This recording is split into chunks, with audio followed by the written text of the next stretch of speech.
Chapter 1, The Start with a strong kiss to the mysterious king's wife. A cold, mechanical voice echoed in everyone's minds at the same time. The strange event has arrived, global live broadcast. Each country randomly selects 3 representatives to enter the strange dungeon. If they all die, a random S-class strange disaster will befall the country. The representatives from the Dragon Country have been selected: Zhang Wei, Soldier; Li Jing, Doctor; Lin Yuan. A string of jumbled profession titles flashed after the names, too fast for anyone to clearly see. On the global live streaming platform, the screen was instantly flooded with bullet comments in various languages. Soldier and Doctor are fine, but what's the third one?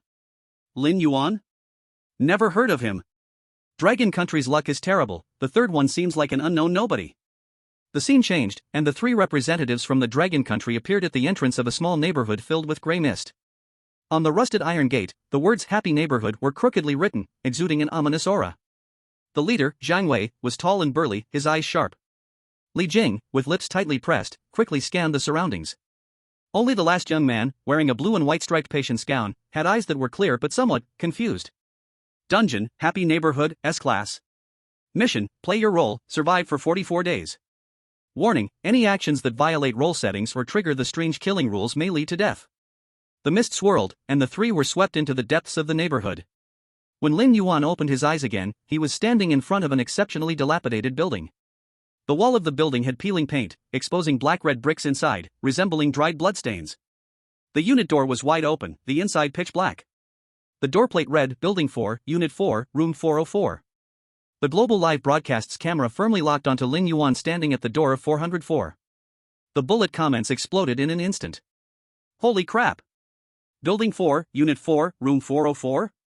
Is this guy trying to die faster? The worst of the worst haunted house in an S-class dungeon. What kind of person is the third representative from Dragon Country? Is he just here to die? It's over. I heard last time a small boss from an A-class dungeon lived here, the team that went and got wiped out. Wait, look at the data. Lin Yuan, the data shows he's from the city mental health center? Mental illness? Holy crap. Dragon Country sent a mental patient into an S-class dungeon? However, Lin Yuan seemed completely unaware of the creepy atmosphere around him. He looked down at his patient's gown, frowned slightly, then, as if recalling something, a warm yet somewhat silly smile appeared on his face. He reached out and pushed open the creaky security door. The room was dimly lit, and the temperature was at least 10 degrees lower than outside. A woman in a white dress stood with her back to him in the center of the living room. Her figure was graceful, and her long hair flowed like a waterfall. Just her back was enough to leave one breathless with awe. But at the same time, a bone-chilling, cold aura emanated from her, almost freezing one's soul. She was the owner of this room, one of the core existences of the Happy Neighborhood, the SSS-class mysterious King Yan. Yan slowly turned around, revealing a face so beautiful it could topple cities. But her skin was too pale, and her lips were as red as if soaked in blood. She looked at Lin Yuan, and in her eyes, there was a layer of unmelting frost and a hint of mockery. Another prey ready to die. Her ability was to sense emotions. Any fear, hostility, disgust, or negative emotion directed toward her, even the slightest, would immediately trigger her killing rules. For thousands of years, no one had ever remained calm in front of her. She spoke softly, her voice ethereal and cold, with a tempting, seductive power. You're back, darling. She waited for this poor soul to collapse, scream, or attempt to attack. As long as there was an emotional fluctuation, she could rightfully enjoy her feast.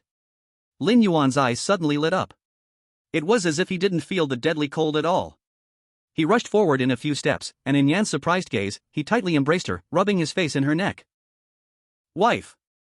I'm back. I've missed you so much. Without waiting for Yan to respond, he smacked a kiss on her icy cheek. Yan? The global live broadcast's bullet comments froze for a moment, then completely exploded. What did he do? Did he hug that female monster? And kissed her? Am I blind? Is this guy really crazy? It's over, he's about to be torn to pieces any second. Yan's body completely stiffened. That warm, life-filled hug and kiss felt like a red-hot branding iron, burning her core's evil energy, making it briefly chaotic. How many years has it been? No living creature dared, no, could touch her like this.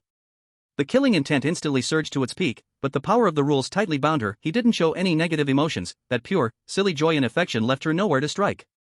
She could not attack her husband, as long as it didn't violate the rules. Yan forcibly suppressed the surging evil energy and forced out a stiff smile. Honey, you must be hungry, right? I'll go cook. She turned and walked toward the kitchen, her back betraying a hint of urgency and awkwardness. The bullet comments started rolling again. He didn't die? He actually didn't die. I get it. The rules. He's playing the husband, so affectionate actions aren't considered a violation? But that's an SSS-level monster king. Did a mental patient accidentally hit a bug? He's just lucky, just wait, he'll be exposed soon. The sound of clinking and clattering came from the kitchen. Soon, Yen came out holding a plate, placing it on the dining table. On the plate were a few blackened, fur-covered, twisted forms of dead rats, emitting a faint smell of decay. Honey, try the duck neck I made. Yen smiled, her eyes flashing with a vicious light. Eat it, as long as you show the slightest disgust, fear, or doubt, it will be your death. The live broadcast camera zoomed in on the duck neck plate. All the viewers' stomachs churned violently. Ugh, is this really a duck neck? It's over, how do we play this? Eat or not eat? If he eats it, will he die from poison? Lin Yuan leaned in to take a look, his nose twitching twice, then he looked up and gave Yen a bright smile. My wife is amazing. She can make duck neck. Without hesitation, he picked up a duck neck and stuffed it into his mouth, chewing loudly with a satisfied face. Delicious. Wife's duck neck tastes the best. Yan's smile froze. She watched as Lin Yuan really chewed and swallowed the dead rat, even licking his fingers. Her core's evil energy surged violently again. This isn't right. The bullet comments had shifted from shock to wild excitement. He really ate it. He really ate it. What a tough guy. No, he's a beast. Female monster, I'm starting to doubt evil life. Love God. Take my knee. After the meal, Lin Yuan rushed to wash the dishes, while Yen stood frozen, watching his busy back in the kitchen, feeling for the first time that things were completely out of her control. She stood by the sink, quickly calculating her next killing move in her mind. Suddenly, a pair of hands wrapped around her waist from behind. Lin Yuan rested his chin on her cold shoulder and sighed with satisfaction. Wife, you're amazing. From now on, I'll do the dishes. Yan's body stiffened again. That warm body temperature passed through her thin dress, making her extremely uncomfortable, and even a strange fluttering sensation. Honey, don't. Before she could finish, Lin Yuan had already turned her body around and kissed her colorless lips. Yan's eyes widened in shock. This time, it was not just a brief peck on the cheek. It was a kiss full of food crumbs and oil stains, but extremely sincere and passionate. Yen felt her long-dormant evil king heart tremble, as if it really twitched once. An indescribable feeling spread through her, making her forget to push him away. When the kiss ended, Lin Yuan picked her up horizontally. Yen completely panicked. Wait. What are you doing? We haven't even showered. Lin Yuan chuckled. He held her and walked towards the bedroom. What bath? You're already smelling so good, wife. Put me down. No. Yen struggled in vain, but was bound by a force of rules, unable to use much strength. Her rules made her a bug when facing humans, able to kill at will, but with a fatal weakness. If the other person doesn't trigger her killing rule, she must unconditionally satisfy any reasonable request they make, or suffer a backlash from the rules. She never imagined that a human would stand in front of her without any trace of negative emotions. And the request they made seemed to be within reason. After all, he was her husband now and wanted to be with her. Very reasonable. She had effectively locked herself into the bug's bug. This made her feel extremely frustrated yet helpless. But while she felt like crying without tears, deep inside, it seemed like there was also some expectation. She had long forgotten how many years it had been since she last felt this way. Bang! The bedroom door was kicked open. The live stream screen, before the stunned gaze of billions of viewers, instantly turned pitch black. Only some indescribable sounds intermittently came through. The bullet comments, after a full half-minute of silence, exploded like a nuclear bomb. Black screen? Sound? What did I just hear? Pay. I'll pay. Just turn the screen back on. Great one. Please accept my bow. This is like turning a creepy dungeon into a wedding night. Female ghost, I was so scared at the time. This representative from Longwei is a werewolf. Even more dangerous than the toughest person. In the dark screen, only increasingly frantic sounds remained, along with a faint protest from an SSS-grade ghost king with a crying tone. Be gentle. Chapter 2, Breakfast? No, it's torture. The darkness lasted for quite a long time. Before the live screen, the global audience's emotion shifted from initial shock and speechlessness to later heart-wrenching, gut-twisting anxiety. It's not over yet? How long has it been? Pay. I'll say it again. I'll spend all my fortune to see what happens next. The female ghost's voice. I think I'm falling in love, dangerous words. Is this representative from Longwei using his life to explain what it means to die under a peony and be a charming ghost? Is it possible that he is the one who makes ghosts scared? When the live stream screen finally brightened again, it was already the next day morning. Light barely filtered through the dusty window, illuminating a corner of room 404's bedroom. Lin Yuan, dressed in his blue and white striped patient gown, stretched lazily, a content and happy smile on his face. He looked at the side of the bed, where Yen lay with her back to him, curled up on the other side. Her white dress was a little messy, and the cold, eerie aura that once surrounded her now seemed to have some listlessness and confusion. She lay still, like a delicate porcelain doll that had been broken. Lin Yuan leaned down and kissed her cheek again, his voice gentle. Good morning, wife. You sleep some more, I'll go make breakfast. After saying this, he hummed a tune out of tune and walked out of the bedroom with light steps. As Lin Yuan closed the bedroom door, Yen suddenly opened her eyes. The eyes that once were captivating and full of strange charm, now only held raging anger and a trace of confusion and shame she didn't even want to admit. Unbearable humiliation. She, who had lived for endless years, controlled emotions, and killed countless beings as an SSS-grade ghost king, had actually been by a human. Although that feeling was pretty good, she would never let this human who dared to humiliate her go. If other ghost kings found out about this, where would she put her face? The cold murderous intent almost froze the entire room. But the iron rule of the rules still existed. That guy, from start to finish, had shown no trace of negative emotions towards her. Damn it, it's all considered reasonable. Ah. She let out a suppressed, sharp scream that only she could hear, black mist swirling around her, the temperature in the bedroom suddenly dropping, thick frost instantly forming on the walls. No way. I must kill him. Today. Right now. Immediately. I don't believe I can't find his flaw. In the kitchen, Lin Yuan was busy. He rummaged through the cupboards and found some things that looked like ingredients. A few shriveled and blackened carrots, as if they had been air-dried for who knows how long. Some suspiciously colored, sticky rice grains. And a piece of meat as hard as a stone, giving off a faint fishy smell. Does my wife usually eat this? She really doesn't take care of herself. Lin Yuan shook his head with pity, then rolled up his sleeves and began his loving cooking. Outside, the live stream camera faithfully recorded all of this. The viewers watched Lin Yuan chop up those things haphazardly, throw them into a pot bubbling with green foam, and their feelings were complicated. I take back what I said before, eating dead rats might be safer than eating the stuff he cooks. Female ghost, first of all, I didn't provoke any of you. About my mentally ill husband insisting on making me breakfast. Bet 50 cents, the female ghost would rather be slept with again than eat this stuff. When Lin Yuan walked into the bedroom holding a bowl of weird-colored, indescribably smelling loving porridge, Yen had already reorganized her appearance, sitting coldly at the edge of the bed, restored to her cold and mysterious look. But if you looked carefully, you could see that the corners of her eyes were slightly red, her lips tightly pressed together, and her fists at her side were clenched so hard that they turned white. Wife, come try this. Lin Yuan enthusiastically handed the bowl to her, his eyes shining, full of expectation. Yen looked at the bowl of porridge that seemed to have gathered all the filth in the world, and her stomach churned. The killing intent surged again. As long as he shows even the slightest malice of forcing her to eat poison, or gets angry, impatient because she doesn't eat, even just a hint. She raised her cold eyes, locking onto Lin Yuan's emotions. However, all she felt was pure, untainted love and joy in sharing. He really thought this was a good thing, eagerly wanting to share it with wife. Yen.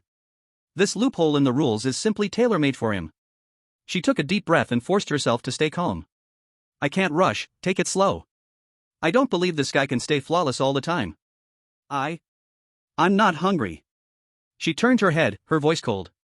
That won't do. Breakfast must be eaten. Come on, wife, I'll feed you. Lin Yuan didn't feel rejected at all, scooped a spoonful of porridge, blew on it, and held it near Yen's mouth. Yen watched the approaching spoon, thick and bubbling with strange foam, her body instinctively leaning back, a trace of uncontrollable disgust flashing in her eyes. Now's my chance. Yen sneered coldly in her heart, activating her senses to the fullest, ready to capture even the slightest negative emotion from Lin Yuan due to being rejected or despised. However, Lin Yuan just froze for a moment, then suddenly realized, pulling the spoon back and scratching his head in embarrassment. Ah. Wife, are you afraid it'll be too hot? My bad, I'll blow on it some more. He blew on it seriously for several more breaths, then held it out again, his eyes still clear and full of love. It's not hot now, wife, quickly eat, it'll be good for your health. Yen. She felt like her view of the world was shaken like never before. The barrage of comments went wild with laughter. Ha ha ha ha. The female ghost's micro-expression is priceless. From disgust to bewilderment. Ghost King, I'm not afraid it's too hot. The love saint's thought process is encrypted on a cosmic level. The female ghost sister is about to be driven crazy by this bowl of loving porridge. Finally, under the gaze of those loving puppy dog eyes and the invisible pressure from the rules, a reasonable request, Yen almost teared up as she opened her mouth, letting Lin Yuan feed her the spoonful of indescribable stuff. In an instant, the indescribable taste exploded in her mouth, more intense than any negative emotion she had ever collected. Disgusting. She forced herself to swallow the urge to rip this insane person apart right in front of her. Her body trembled as she held it back. The cold air around her spread uncontrollably, and the floor began to freeze. Is it delicious, dear? Lin Yuan asked eagerly. Yen squeezed 2 words from between her teeth, delicious. Great. Then eat more, dear. There's more in the pot. Lin Yuan was overjoyed, pushing the bowl forward again. Yen looked at the full bowl of love porridge, and for the first time, she felt what despair truly meant, as if her heart had been silent for ages. Chapter 3: The Collapse of the Female King of Curses. The torture of breakfast finally ended. Yen found an excuse, saying she needed to tidy up the room, and sent Lin Yuan out of the bedroom. She needed to calm down, to replan. She walked to the vanity, looking at her still perfect face in the mirror, though there was a hint of exhaustion.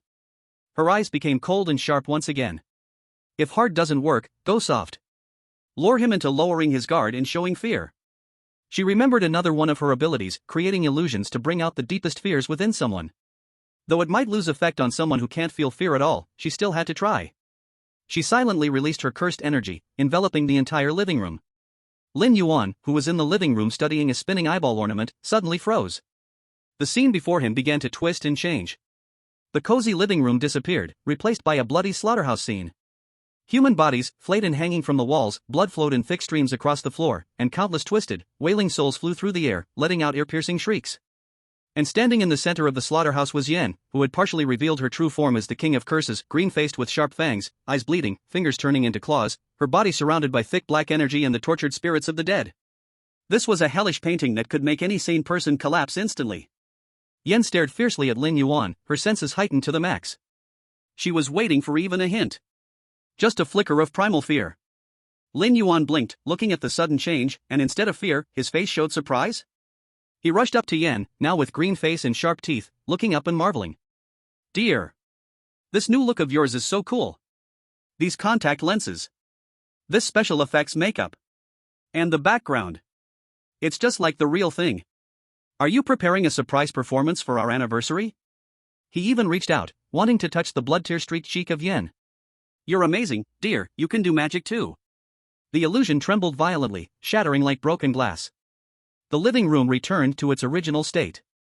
Yen stood still, frozen in her half-transformed state, her claws still hovering in midair, the curse energy frozen. She looked at Lin Yuan, who was still in pure admiration, his eyes untainted, and for the first time, she deeply doubted her own abilities. He called this a surprise performance? Magic? Pfft, ha ha ha. The global live stream chat exploded with hahaha and love guru, awesome, flooding the screen. Female King of Curses, I'm breaking. SSS-Level fear illusion turned into a wedding anniversary surprise rehearsal. The dignity of the Curse King, gone. Requesting the female king's psychological damage area. Yen silently and slowly retracted her claws, dissipating the curse energy, and returned to her cold, beautiful self. She looked at Lin Yuan, who was still excitedly asking, Dear, how did you change like that? Teach me, for the first time feeling a deep sense of helplessness. She couldn't kill him. At least not with conventional methods, not yet. She truly couldn't kill him. This lunatic seemed like he was created specifically to counter her. Her face darkened, and she ignored Lin Yuan, turning toward the balcony. Her back seemed to show a hint of desolation and a feeling of being beyond caring. Lin Yuan watched her retreating figure, tilted his head, and then smiled brightly, shouting, Dear. Your performance just now was amazing. I'll go wash some fruit for you. He hummed a tune and skipped happily toward the kitchen. On the balcony, Yen gazed at the grayish sky of the neighborhood, falling into a long and eerie silence. This instant seemed, something was off.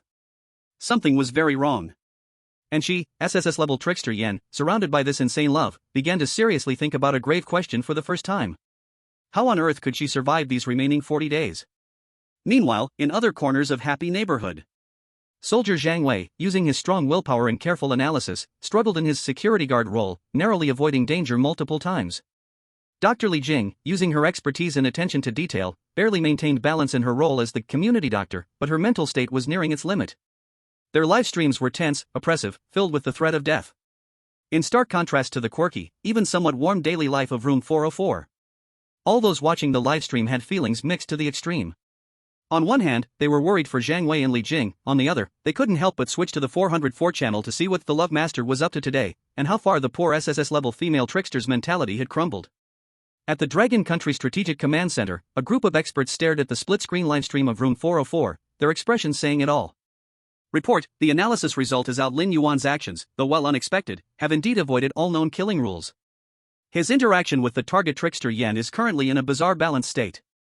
According to energy monitoring, the target trickster Yan's emotional fluctuations are extremely violent, but there has been no substantial attack on Lin Yuan. Instead, there are slight signs of her energy field disorder and assimilation. An old general rubbed his brow, staring at Lin Yuan on screen, happily handing a rotting apple to the female trickster. After a while, he spoke. Tell Zhang Wei and Li Jing to hang in there. Also closely observe Lin Yuan. No, focus on room 404. Any changes, report immediately. He paused, adding. Especially pay attention to the female trickster's mental state. The experts responded, understood.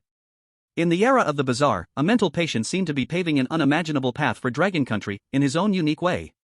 At this moment, inside room 404, Yan stared at the maggot-ridden apple Lin Yuan handed her, then glanced at his bright, unclouded eyes, which seemed to say, praise me. Her hand trembled slightly.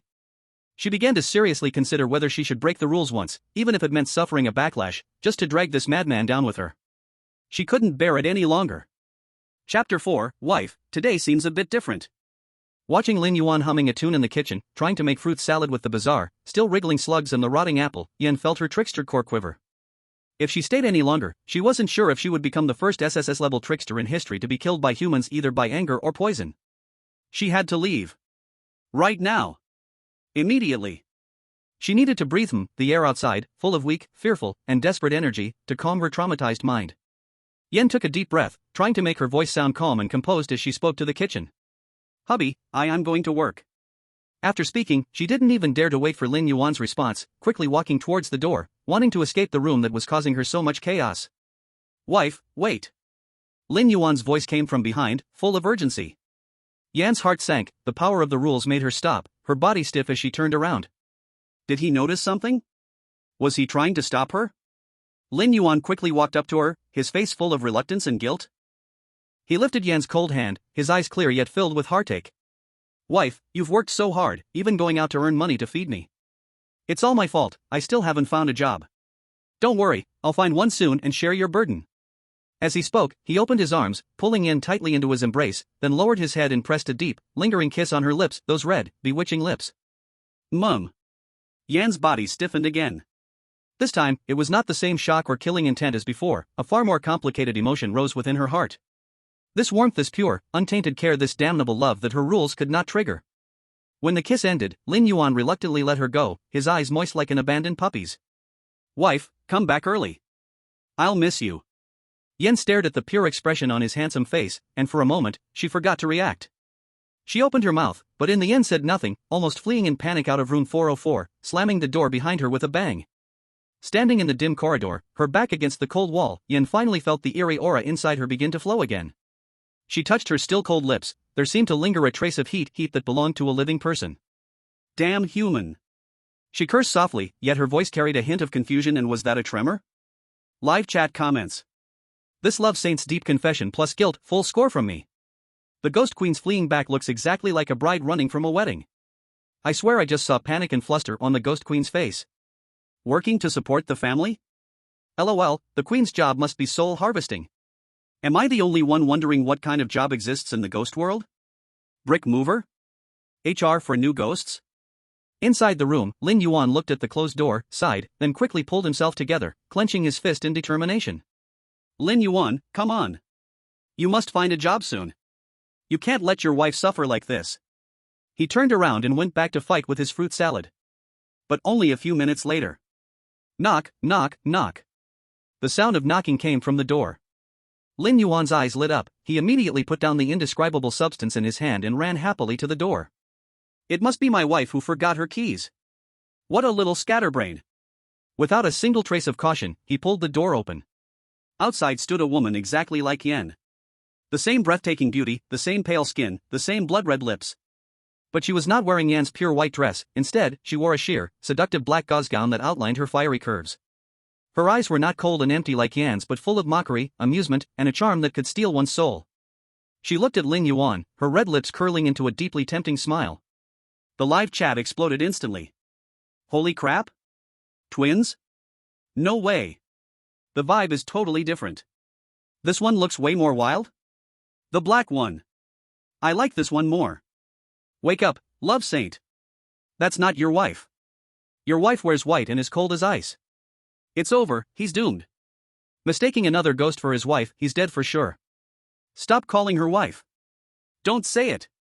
Lin Yuan looked at the black-dressed woman at the door, his face blooming with a bright, innocent smile of surprise. Wow, wife, how did you change clothes so fast? Is this your work uniform? It looks great. It suits you perfectly. As he spoke, he completely ignored her utterly different aura and gaze, naturally opening his arms to pull her tightly into his embrace, and just like before, lowered his head to kiss her. The woman in black clearly hadn't expected this, her charming eyes widened in shock, a flash of surprise crossing through them. She had imagined many possible reactions after he opened the door: fear, vigilance, doubt, even aggression. But never had I imagined that it would be this fiery passion, like a couple of old lovers reunited after a long separation, and embrace and kiss like no other. And, this kissing technique, quite good. She had originally planned to use her power, but her hand froze mid-air, feeling the warm touch on her lips and the pure affection from Lin Yuan's body. The astonishment in her eyes slowly faded, replaced by a sense of novelty and playfulness. She actually forgot to resist. In fact, after a brief moment of daze, she started to respond to the kiss actively, bolder and more passionate than Yan had been. The live stream chat exploded. He kissed. He kissed again. Help! Doesn't he realize this isn't the original wife? The one in black seems to enjoy it? What is this Minotaur story? In front of billions of viewers? Female evil king, I just stepped out. About my psychotic husband apologizing to the darkened twin sisters. A long time passed before their lips parted. In the end, it was Lin Yuan who took the initiative to stop. His face was slightly flushed, slightly panting as he picked up the key from the table beside him, handing it to the woman in black, his tone full of concern and a hint of reluctance. Ah, honey, if you don't leave now, we'll be late, right? Hurry up, let's continue when you get back. The woman in black licked her now redder lips, as if savoring the kiss from just now. She didn't take the key, but instead extended her delicate hand, gently caressing Lin Yuan's cheek, her gaze seductive enough to drip with water, her voice soft and sweet. Darling, I'm not going to work today, I'll stay home and keep you company, is that okay? Lin Yuan's face first showed joy, but then worry appeared. But your work, will you lose money for taking leave? Will your boss scold you? The woman in black curled her lips into a smile, her body almost pressed against Lin Yuan's, her breath sweet like orchids. I've already taken leave, don't worry. Without waiting for Lin Yuan to say anything else, she took the initiative to kiss him again, even more passionately and aggressively than before. It seemed that Lin Yuan, ignited by this sudden passion, stopped caring about work, and with a hearty laugh, he lifted the woman in black off the ground, saying, "Great. Then, darling, let's rest at home today." Carrying the woman in black, who was laughing happily, he went straight towards the bedroom. The live stream screen, once again, inevitably turned completely black. The chat was filled with wailing and cries for pay-to-view. In the dark, only Lin Yuan's shocked voice could be heard. "No, you seem a little different today, His words were cut off. Then came a series of indescribable, thought-provoking sounds, even more intense than before, with the occasional burst of the woman in black's wild and joyful laughter. The live stream chat erupted in chaos in the darkness. He noticed? He finally noticed? And then? What happens then? Where's the footage? Hearing these noises, seems like that female evil spirit is. The woman in black seems even more active. Can the love expert handle it? I declare, black is the best. White evil king, come back. Your house is being robbed. What is this strange NTR story? Is it self-inflicted? The dark screen blocked the footage, but it couldn't block the burning gossip souls of billions of viewers, wildly speculating on the absurd stand-in literature direction in room 404. At this moment, Yan, who was walking through the misty happiness neighborhood, trying to ease the internal wounds with other unlucky and bizarre fears, inexplicably felt a sense of heart palpitations and unease. She looked back at Building 4 in confusion. Is that guy up to something again? Why, does it feel like something of mine has been defiled? Chapter 5, Don't Leave Me, My Wife. An hour later, the global live stream screen finally lit up again after millions of viewers had been waiting eagerly. In the footage, the woman in a black gauze dress, with a naturally seductive figure, was already dressed and sitting in front of the vanity table. She slowly and methodically took care of her somewhat messy long hair. A lazy and satisfied smile played on her lips, and her eyes glimmered with endless charm. In sharp contrast, Lin Yuan was slouched on the bed. Wrapped in a crumpled blanket, his face slightly pale, he was gasping for breath, looking completely drained, as though his body had been thoroughly emptied. He blinked his somewhat dazed eyes, staring at the alluring figure in front of the vanity, his voice weak and confused. "Wife, you were much stronger than last night? It feels like you're a completely different person." The woman paused her action slightly, glancing at him through the mirror, a playful curve forming on her red lips, her voice still soft and sweet. "What? You don't like it?" Lin Yuan buried his head deeper into the pillow, mumbling softly. "I like it, of course I like it, it's just...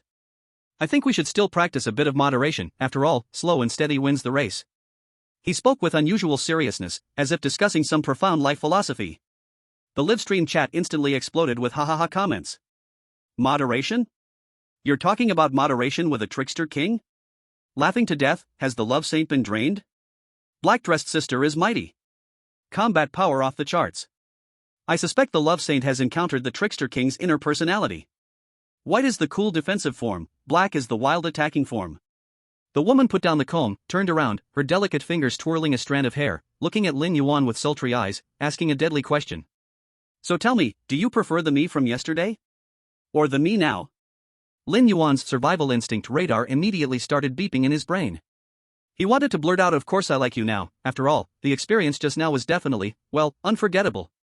But just as the words were about to leave his mouth, a light bulb went off in his mind, recalling those relationship counseling shows he used to watch at the city mental health center on TV. This question was definitely a trap. Answering either way would be wrong. He immediately put on a deeply affectionate and flawless expression, answering seriously. "As long as it's you, my wife, no matter what form you take, I like you." After speaking, he secretly felt pleased with himself. Perfect. I didn't offend either side. I'm such a little clever fox. However, the scene he imagined, where his wife would be moved and leap to kiss him, did not happen. The woman in black simply rolled her eyes at him, letting out a displeased hum, as though annoyed. Poof. She stood up, adjusted her skirt, seemingly not intending to acknowledge this wooden block anymore. Lin Yuan was left bewildered by her reaction, scratching his head in confusion as he lay in bed.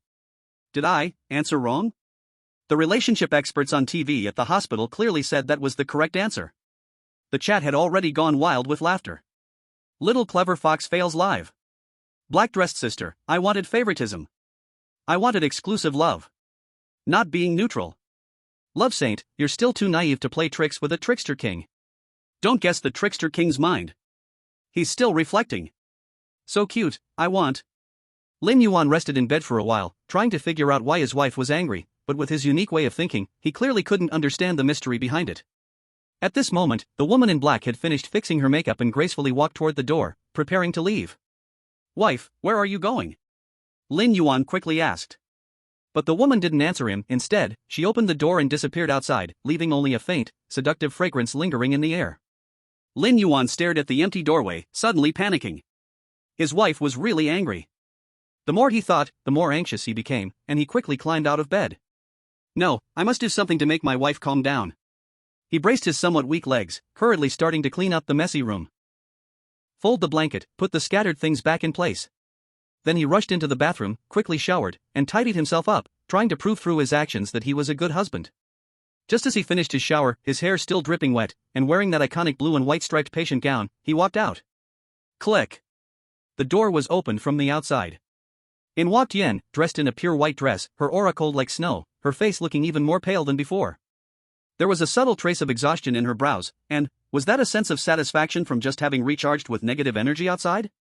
When Lin Yuan saw his wife return, his eyes immediately lit up, and he no longer cared to discern her aura or the details of her clothing. Immediately, like an abandoned puppy that found its owner, he rushed over in a few steps and tightly hugged Yen.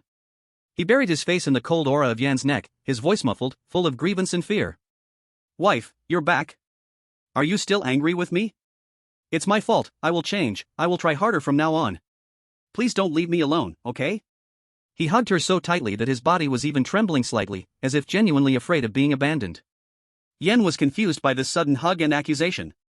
How long had she been gone? 2 hours? What was this human going crazy for again? She instinctively wanted to release a chill to push him away, but what she sensed was Lin Yuan's pure and intense fear, anxiety, helplessness, and fear of being abandoned. These emotions were not fear or hostility directed at her, but came from his dependence on her and love. The rule still didn't activate. And for some unknown reason, feeling his sincere dependence and panic, her heart, which had been frozen for ages like that of a deceptive king, actually softened just a little. A strange, almost soft-hearted emotion quietly spread. She stiffly lifted her hand, hesitated, and lightly patted Lin Yuan's back. Her voice, though still cold, lacked some of the previous chill, and contained a softness that even she herself didn't notice. Okay, I'm back now, aren't I? It hasn't been long since we last saw each other. Don't be afraid, I will try to spend more time with you in the future. As soon as the words left her mouth, even she froze for a moment. Why was she comforting him? Why was she promising to spend more time with him? Was it because of the rule? Yes, it must be because the rule requires the wife to comfort the husband's emotions. She forcibly found a reason for herself. But the live stream viewers could see it clearly. What? The white female deceptive king is actually comforting someone? She's softening. She's definitely softening. The fall of the deceptive king starts with softness.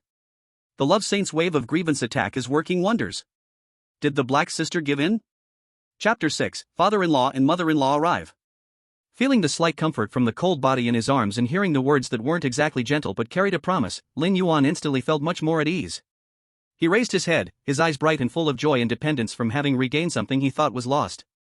He hugged Yan tightly again for a long time, as if he wanted to merge her into his body.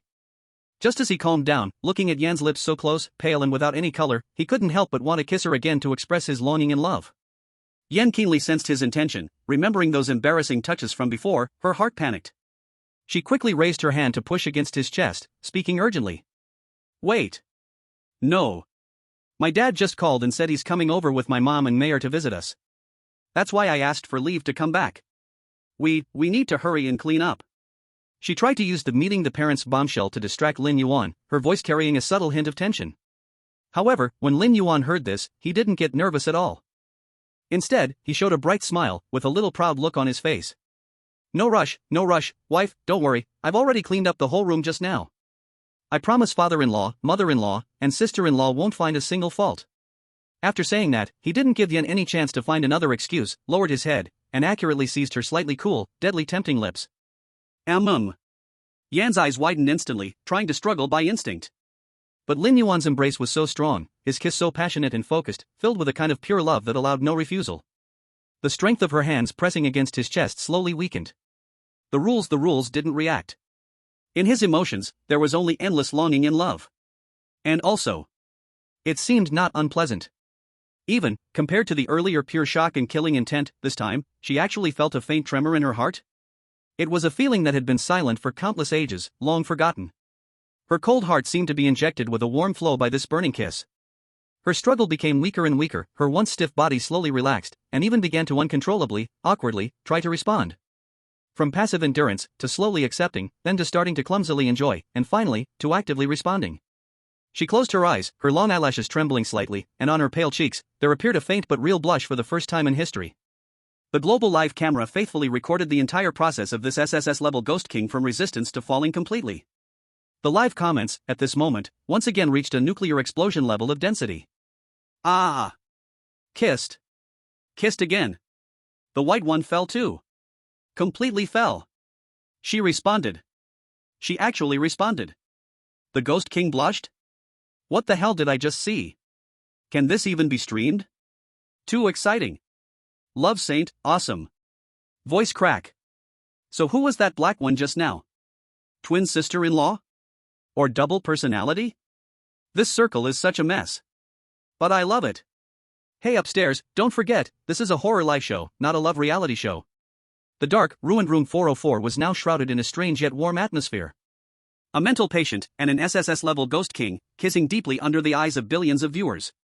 And the soon-to-arrive father-in-law, mother-in-law, and sister-in-law, what kind of new chaos would they bring to this scene? Every viewer's heart was tightly hanging in suspense. The S-level dungeon happy community of Dragon Nation seemed to be running wildly toward a direction no one could predict. After a long while, their lips parted. Yen was breathing lightly, and on her once pale face, that unnatural blush spread like ink dropped in clear water, making her whole being exude a breathtaking, strange beauty. Her gaze was a bit lost, and in those eyes long frozen by endless years of ice, waves appeared that even she couldn't understand. Just now she actually. Lin Yuan looked at his wife's rare shy expression, his heart bubbling with joy, and couldn't help but lean in again to peck her lip corner proudly. Wife, you're blushing. So beautiful. That sentence was like a thunderclap, instantly blasting Yan out of that strange feeling. She suddenly pushed Lin Yuan away, took a step back, and cold air burst uncontrollably from her body, the temperature in the living room dropping sharply, a layer of white frost forming instantly on the tea table. Shame. Shame she had never felt before. She had actually shown that kind of posture in front of a human. Shut up. Her voice was cold to the bone, with a faint trace of panic hidden within. Hurry up and clean. They're almost here. Lin Yuan shrank his neck under her shout, but seeing his wife's puffed up, angry look, only found her even cuter, and quickly nodded like pounding garlic.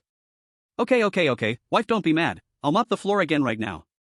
Watching his cheerful back as he ran to the bathroom, Yan took a deep breath, forcefully pressing down the surging ghostly energy inside her and that damn trembling in her heart. She walked to the window, gazing at the misty haze below, her emotions more complicated than ever. Rules. This damn rule has become a shield to protect that lunatic. And I, it seems, am becoming more and more wrong, eroded by both this rule and that guy's illogical love. I must deal with him quickly, before things spiral out of control. Just as her mind was in chaos, the knocking sound came again. Knock. Slow and steady, yet carrying a heavy, suffocating pressure that made one's heart race. The live stream's bullet comments immediately became tense. Here they come. The in-laws are arriving. The atmosphere just became so oppressive. I feel like they're not here to be friendly. Saint of love, hold it together. It's time to show your son-in-law strength. Bet 5 cents, the saint of love will still manage to mess things up with the in-laws. Lin Yuan heard the knocking sound and reacted faster than Yan, rushing over with a mop in his hand, a warm and welcoming smile on his face. Here they come.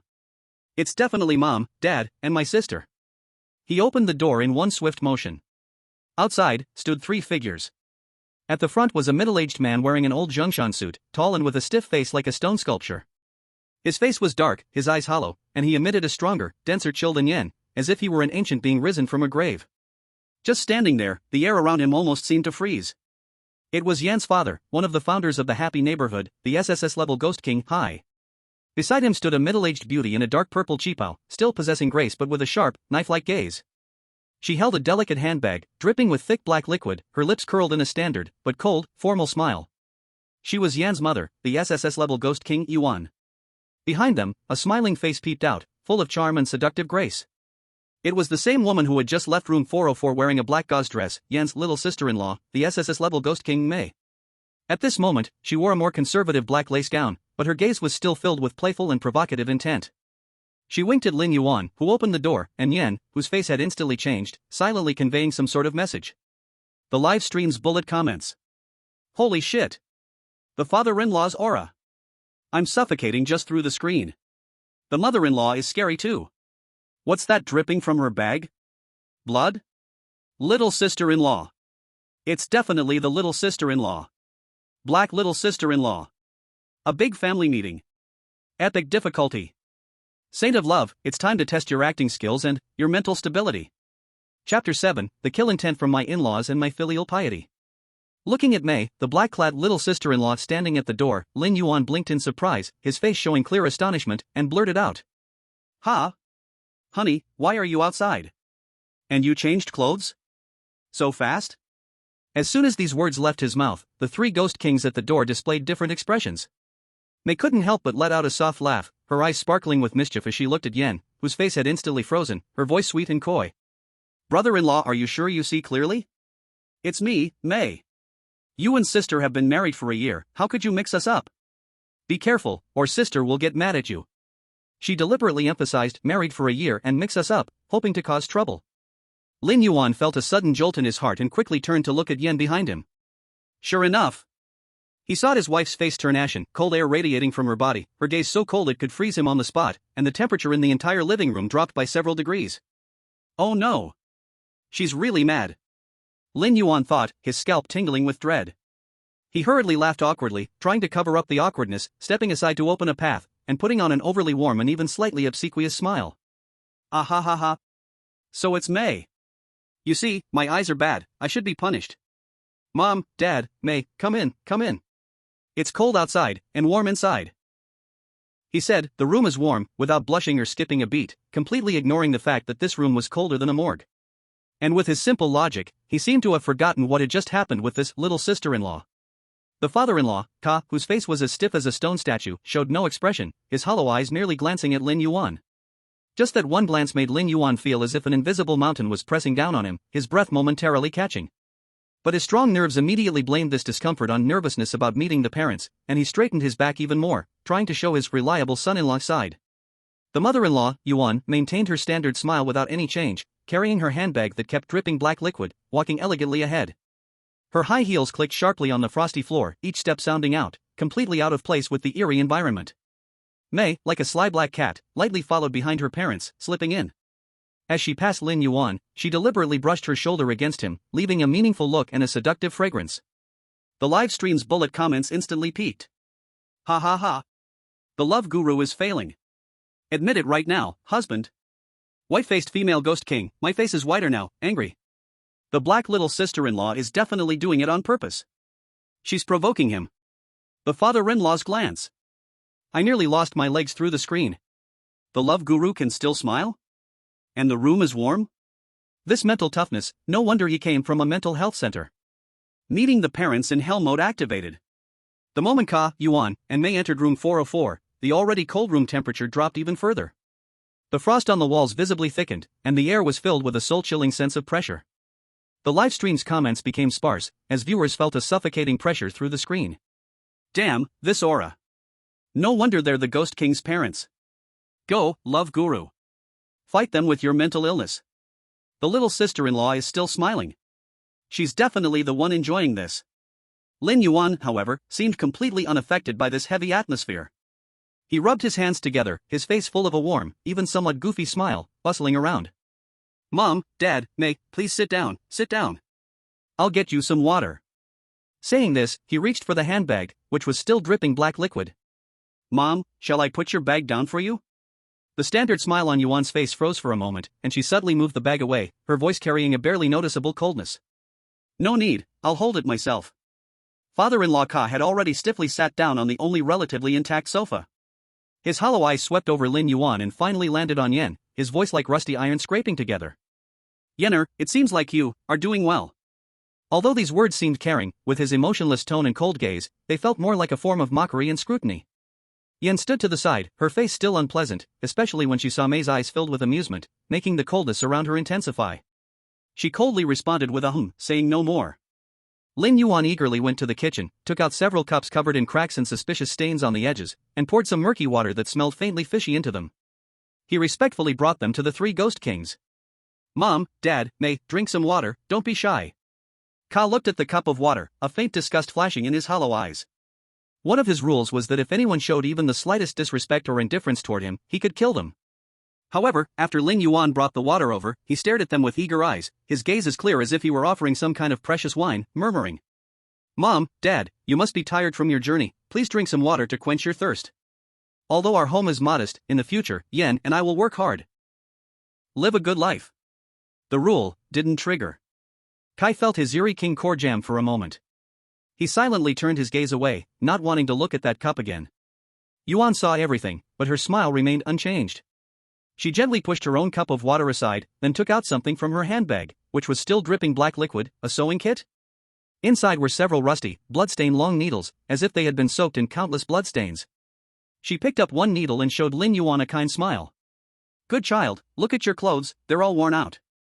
Come, let me sew them for you. One of her rules, a mother's care, if the other person accepts her mending, they will slowly be eroded by her resentment. If they refuse, it's considered rejecting the kindness of an elder, triggering a killing intent. Lin Yuan looked at her and was immediately moved. Mom! You are so kind to me. How could I let you do this? Saying that, he cooperatively extended his arm, revealing the sleeve of his hospital gown, his face full of happiness and gratitude. Mom, your skills must be excellent. Just sew it however you like, as long as it's strong. Yuan. She looked at Lin Yuan's unguarded expression, which even had a hint of pride, and her hand holding the needle paused slightly. This is completely different from what she had expected. The pure gratitude and trust from the other person made her motherly needle filled with endless resentment have nowhere to strike. The rule failed again. Yuan's smile finally couldn't hold up, and the corners of her mouth twitched slightly. Beside them, Mei couldn't help but cover her mouth with her hand, her shoulders lightly shaking as she obviously struggled to suppress her laughter. She looked at Lin Yuan with even more intense interest. Livestream comments. Ha ha ha. Filial piety is powerful. The mother-in-law's needle is out, and the love expert still goes forward. Eerie King's parents, this son-in-law is beyond us. Rule. Against absolute sincerity, it's no match. Kai seemed a little impatient. He decided to change tactics. He stiffly raised his hand and pointed to a blood-soaked sack in the corner of the living room that occasionally wriggled and oozed dirty blood, commanding Lin Yuan. You, go take that, and throw it downstairs.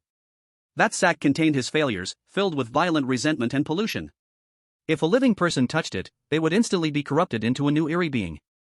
As long as Lin Yuan showed a hint of fear, disgust, or unwillingness. Lin Yuan followed his pointed direction, said oh, and immediately walked over, easily picking up the sack that was still oozing blood and unusually heavy.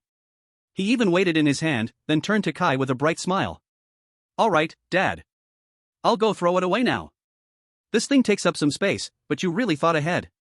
Saying that, he casually carried the source of pollution that could drive any living thing to madness, just like carrying regular garbage, and quickly walked out the door and downstairs. Kai. His hollow eyes watched Lin Yuan disappear through the door, for the first time showing a hint of confusion. Yuan also fell silent. Mei finally couldn't hold back and let out a soft laugh. Dad, Mom, looks like my brother-in-law is quite special.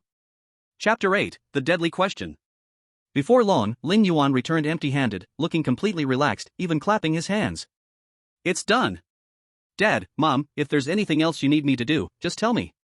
Kai and Yuan exchanged a glance, both seeing deep helplessness and a trace of absurdity in each other's eyes. At this moment, Yuan seemed to finally find the perfect opportunity. She put her standard smile back on her face, looked at Lin Yuan, and threw out the age-old deadly question. Good child, Mom has a question for you. If both Yenner and I fell into the water at the same time, who would you save first?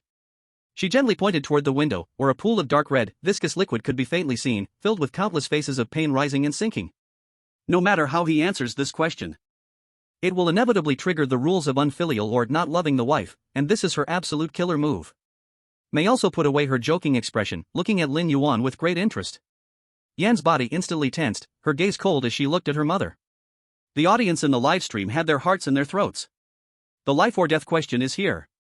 Oh my, a bizarre version of the mother-in-law and daughter-in-law problem. No matter how he answers, he's dead. Love Saint, the time to test your emotional intelligence has come. Lin Yuan paused upon hearing the question, visibly conflicted and troubled. Yuan's lips curled slightly, a murderous intent beginning to gather. However, in the next second, Lin Yuan suddenly slapped his thigh, as if he had made a significant decision, looking at Yuan with resolute eyes and loudly saying, Mom! Is there even a question? Of course, I save you first. Yuan's smile instantly became genuine and strange, it worked. The black mist around her began to surge. Yan's face suddenly turned pale, her fingers clenched tightly, her nails almost piercing her palm. But Lin Yuan immediately added, his tone extremely serious. Because Yan is my wife, we promised to live and die together. After saving you, I will jump down to accompany her immediately. We are a family, if we are to die, we must die together. No one can be left behind. After speaking, he nodded firmly, clearly satisfied with his answer. The entire room 404 fell into a dead silence. The black mist swirling around Yuan instantly froze, like ink that had been chilled. First save Mom, then die with his wife? A family together? What kind of answer is this? Yet from his emotions, there was no sense of deception or perfunctoriness, only an almost obsessive sense of family responsibility and romance of living and dying together. The rule, it didn't respond again. Yuan felt a sharp pain in her core, nearly gasping for breath. Put. Mei laughed out loud again, this time without holding back. And Yan, after experiencing a moment of coldness and disappointment, upon hearing Lin Yuan's declaration of living and dying together, looking at his face full of obvious determination, felt her frozen heart being struck by something hard. A previously unknown, complex emotion surged in her heart, sourness, agitation, and a hint of warmth. At that moment, Yuan finally became furious and embarrassed, her standard smile completely disappearing, replaced by a fierce and cold murderous intent. The rules can't be triggered? So what?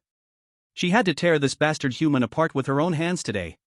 Dense black mist filled with overwhelming resentment erupted from her body, like countless tentacles reaching for Lin Yuan. Enough! A cold reprimand rang out. Yen stepped forward, standing in front of Lin Yuan, exuding a terrifying coldness no less than Yuan's, freezing and forcing back the incoming black mist of resentment. Her gaze was as cold as a knife, staring directly at her mother, her voice carrying undeniable authority. My husband is not something you can touch.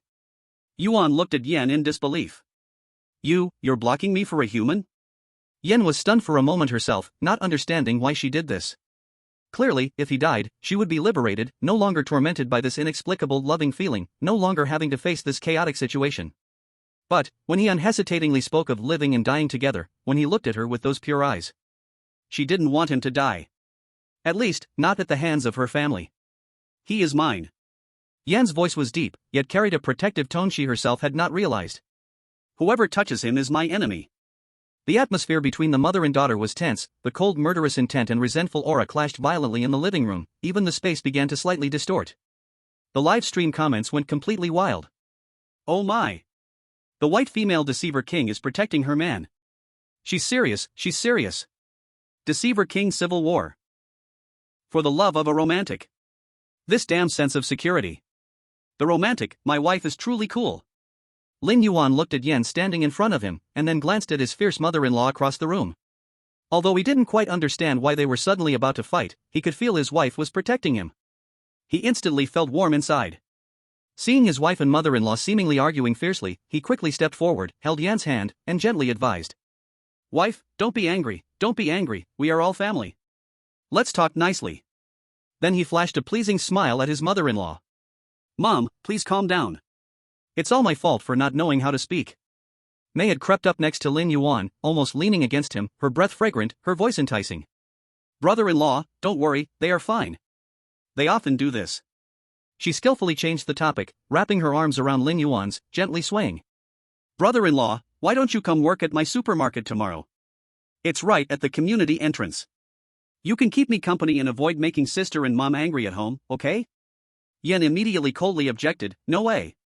She understood her sister too well, Mei's intentions were definitely not innocent. If Lin Yuan went, it would absolutely be like a sheep entering a tiger's den. Mei pouted, clinging tighter to Lin Yuan's arm, acting spoiled. Sister, don't worry. I promise I won't let anything happen to brother-in-law. It's just a little help. Recently, several new faces came to the supermarket, including a big dark guy that scares me a bit. Brother-in-law can protect me. Upon hearing his little sister-in-law was scared, Lin Yuan's protective instincts instantly surged. He also felt this was indeed a good opportunity to ease family tensions and make money. He immediately patted his chest and promised. No problem. Mayor, don't be afraid, I'm here. Wife, please let me go. I promise I'll behave and come back right after work. Looking at Lin Yuan's eager eyes and Mei's seemingly innocent yet provocative gaze, Yen gritted her teeth and eventually let out a cold huff, tacitly agreeing.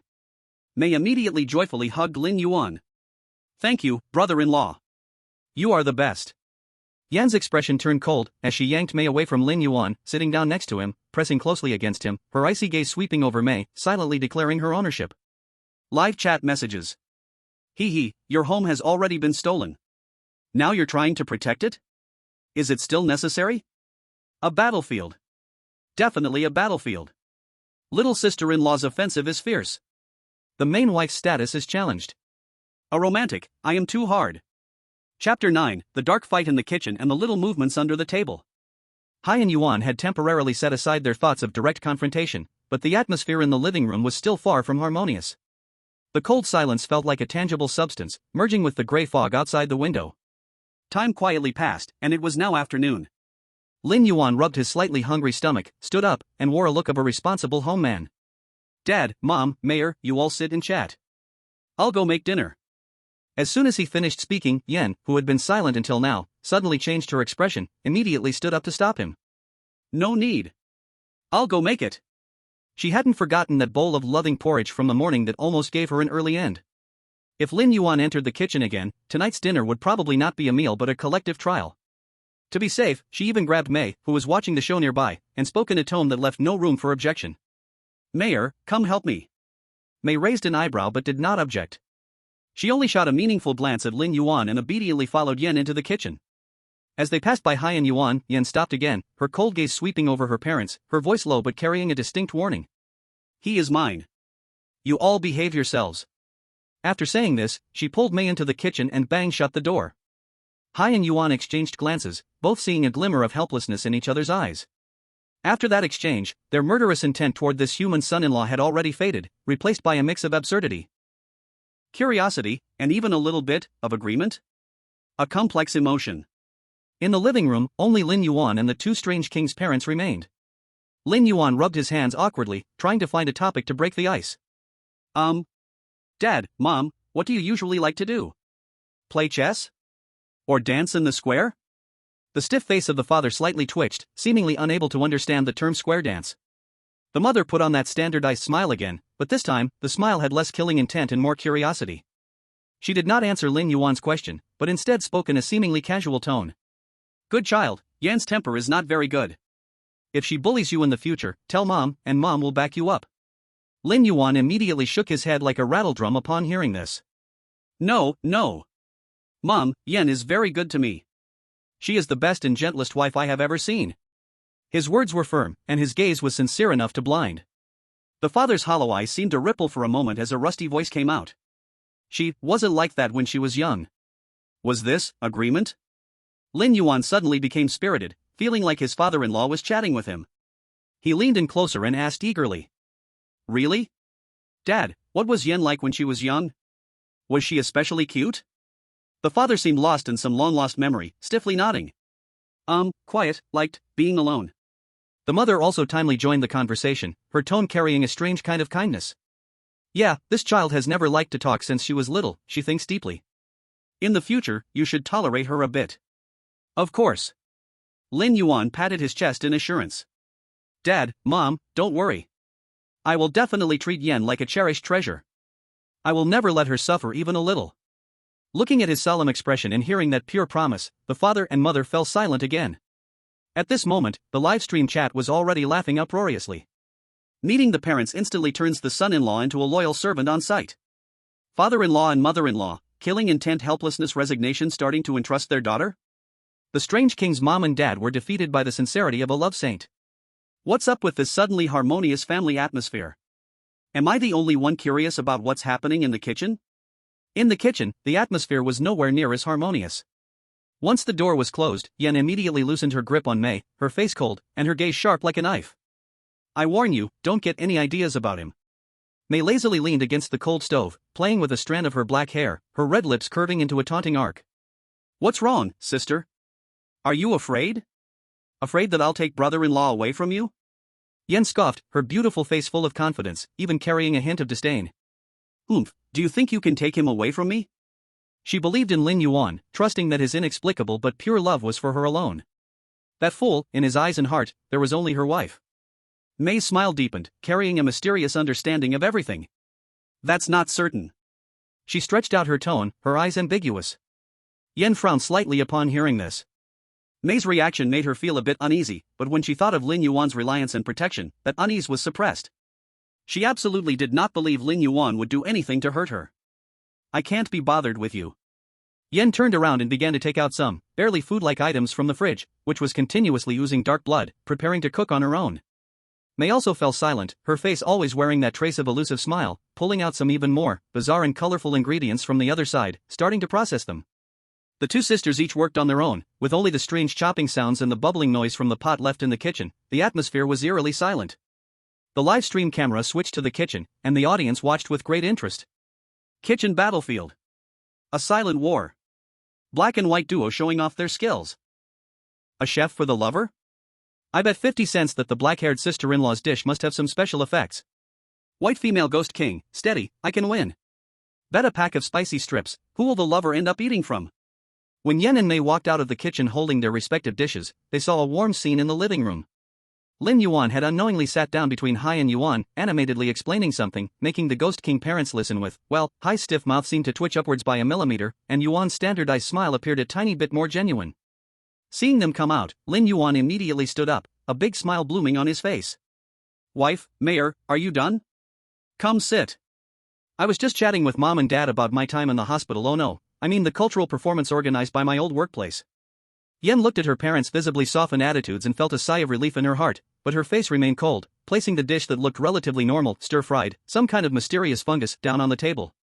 May, on the other hand, cheerfully placed her colorful, exquisitely arranged dish that emitted a tempting yet dangerous aura of red wine, some face-like snail creature, in front of Lin Yuan. "Brother-in-law, try what I made just for you." May's voice was sweet to the point of being cloying. Lin Yuan, taken aback, said, "Thank you, Mayor." Yen shot a cold glance at May but said nothing, sitting down next to Lin Yuan. Dinner began. The atmosphere grew a bit stagnant, mainly because the dishes truly challenged the limits of human understanding. But Lin Yuan didn't care at all, adhering to the principle of whatever my wife makes is delicious and I can't let my sister down. He tucked in happily, often expressing genuine admiration. "The mushrooms my wife fried are so fresh." "What Mayor made, meat? It's so tender. Melts in the mouth." Watching him indulge, Yan's gaze softened slightly. Meanwhile, May's smile deepened. At that moment, a subtle change occurred beneath the table. May quietly slipped off her high heels, her feet in black stockings, like agile water snakes, silently crossing the distance under the table, gently brushing against Lin Yuan's calf. Lin Yuan was just picking up a piece of fungus that Yen made when he suddenly froze, feeling the sensation on his leg. He blinked, a look of confusion appearing on his face, bending down to look under the table. "Ha? What's rubbing against me? Did we get a kitten at home?" His voice was neither too loud nor too soft, just enough for everyone at the table to hear. May's movements instantly froze, her smile hardened. Yan's gaze shot like ice spikes towards May, an aura of coldness enveloping the space, causing frost to begin forming on the edges of the dishes on the table. Hai and Yuan also paused in their eating, their hollow and standardized gazes simultaneously locking onto May. The live stream's comments section exploded at that moment. "Ha ha ha. Did he really think it was a kitten?" The lovers' direct ball-the-back response. "Unstoppable. Ha ha. The black-stocking sister-in-law just died socially on the spot. White female ghost king, kill aura max. Father-in-law and mother-in-law, eating melon and watching the show.jpg. The contest under the table ended before it even started, haha." Under the piercing gazes of four icy stares, May withdrew her foot sulkily and slowly, for the first time showing an expression resembling embarrassment, lowering her head to silently poke at the dish on her plate, not daring to act up again. Lin Yuan saw that no one answered him, scratched his head, didn't think much of it, and continued to eat happily, even thoughtfully placing a piece of food onto Yan's plate. "Wife, you should eat more too." Yan looked at Lin Yuan, who trusted her completely and was unaware of anything, and found her anger gradually replaced by an indescribable sense of satisfaction and safety.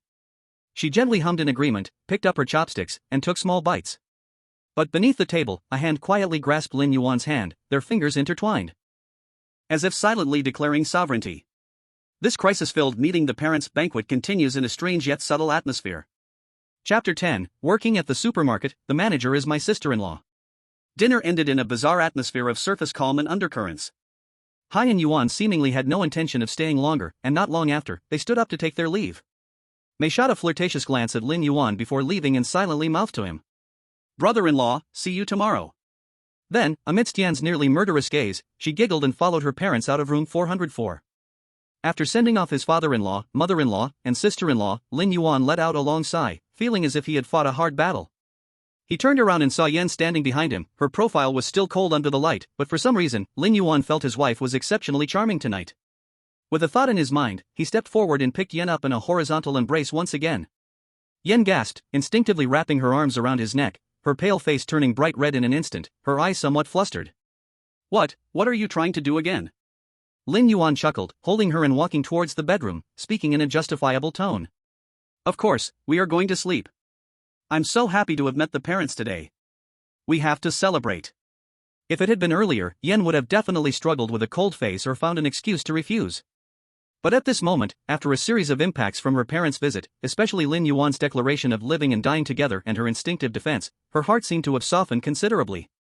She only symbolically struggled a couple of times, then blushed, burying her head into Lin Yuan's chest, tacitly accepting his actions, teasingly saying in a voice as soft as a mosquito's buzz, "You, be gentle."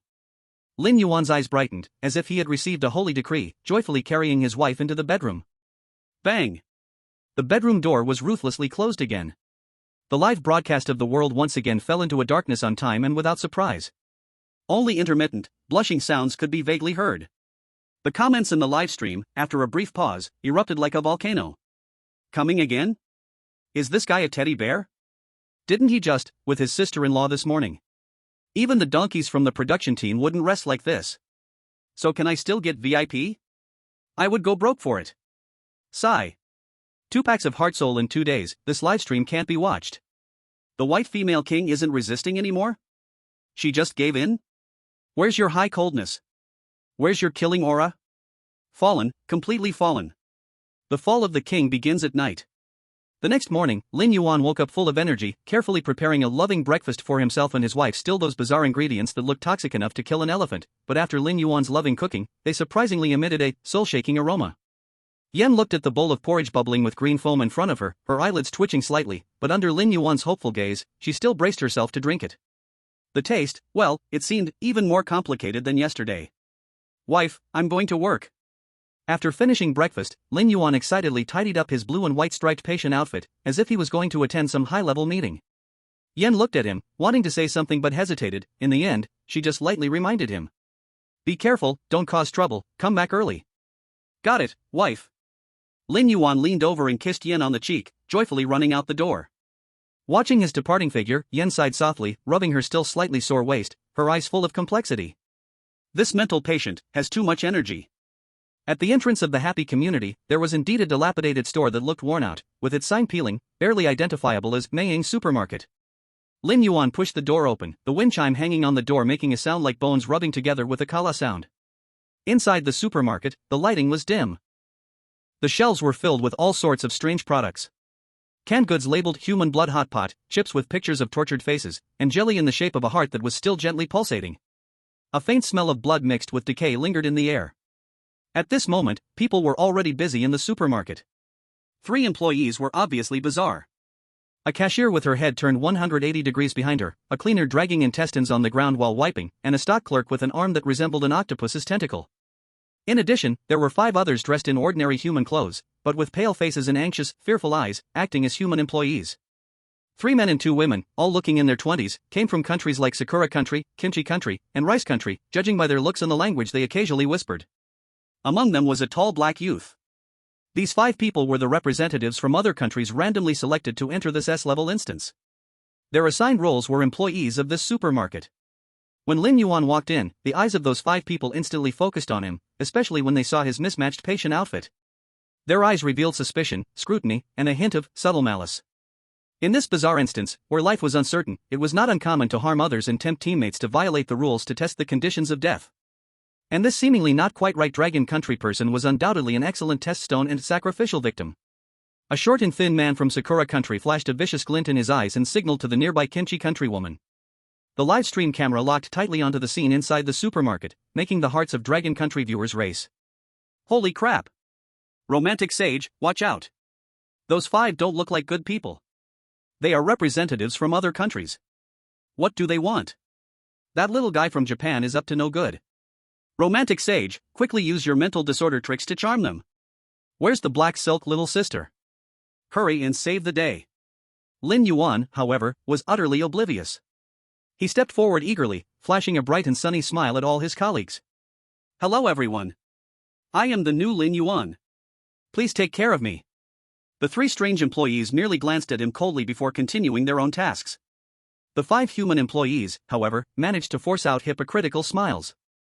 The short man from Sakura Country stepped forward, speaking in stiff Dragon Country language. Lin Yuan-kun, welcome. Just right, a new batch of fresh goods has arrived in the warehouse that needs sorting. Can you handle it? He pointed to the warehouse door at the back of the supermarket, which emitted a strong stench and dark red, thick liquid was seeping out from the crevices. The other 4 human employees quickly chimed in. Yeah, the new guy should practice more. We still have other things to do, thank you for your hard work. Their eyes sparkled with cunning.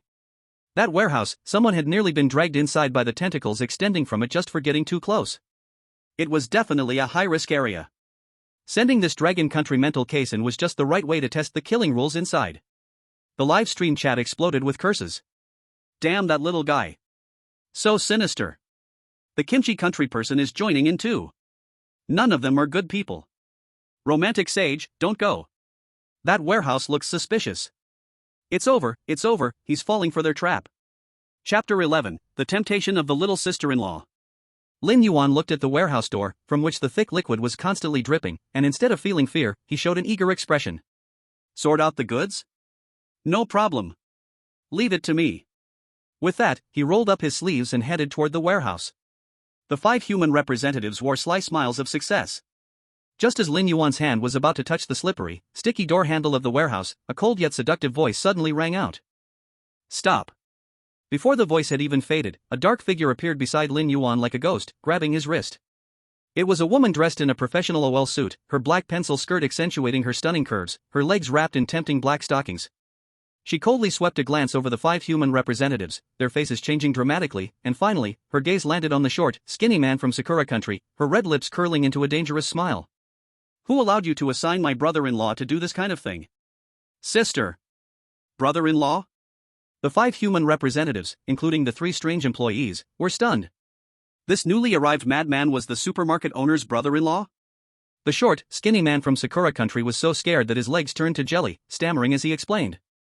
Sorry, boss, we didn't know. May didn't listen to his explanation at all. She stretched out her delicate hand and lightly snapped her fingers. In the next second, a black vortex suddenly appeared beneath the short, skinny man's feet, countless pale arms reaching out from the vortex, grabbing his ankles. No. No. Boss, please spare me. Ah. With a horrifying scream, he was dragged into the vortex by the arms, disappearing without a trace, leaving not even a single mark behind. The entire supermarket fell into dead silence. The remaining 4 foreign representatives turned pale, trembling like sifted grain, their eyes filled with fear and disbelief as they looked at Lin Yuan. This madman had such a powerful background? The bullet comments in the live stream exploded after a brief silence. Holy sh*T. Black Stocking's little sister-in-law is dominating and protecting her husband. One-shot kill. Instantly killed. This love saint eats soft food. I'm crying from envy. Little sister-in-law, touch my brother-in-law? Did you ask me first? Haha, look at the expressions on those foreign guys, I'm dying of laughter. May sister is awesome. Black Stockings YYDS.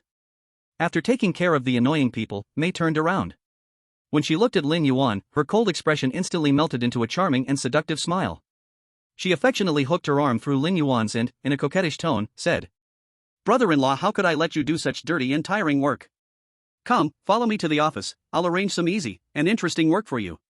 Without waiting for Lin Yuan's response, she half-pulled, half-dragged him toward the manager's office deep within the supermarket, amidst looks of envy, jealousy, and numbness. Lin Yuan, feeling a little embarrassed, turned back and shouted at the stunned foreign representatives. Colleagues, I'll go and get busy first. I'll organize the warehouse when I come back. The 4 foreign representatives. We dare not, big bro. As Lin Yuan was affectionately led by May into the office and the door closed behind them, the remaining 4 foreign representatives and the livestream audience all simultaneously had the same thought. This madman from the Dragon Country, is his life in the weird copy really that smooth? Inside the manager's office, the atmosphere was ambiguous. After pulling Lin Yuan into the office, May turned and locked the door behind her. She lazily leaned against the desk, her black OL suit outlining a breathtaking curve, her long legs wrapped in black stockings crossing, her seductive eyes looking at Lin Yuan. Brother-in-law, there's no one else here, just the 2 of us. Her voice was tinged with a soft, seductive quality, carrying a deadly allure. Sister is usually so cold, it must be boring, right? How about May keeps you company?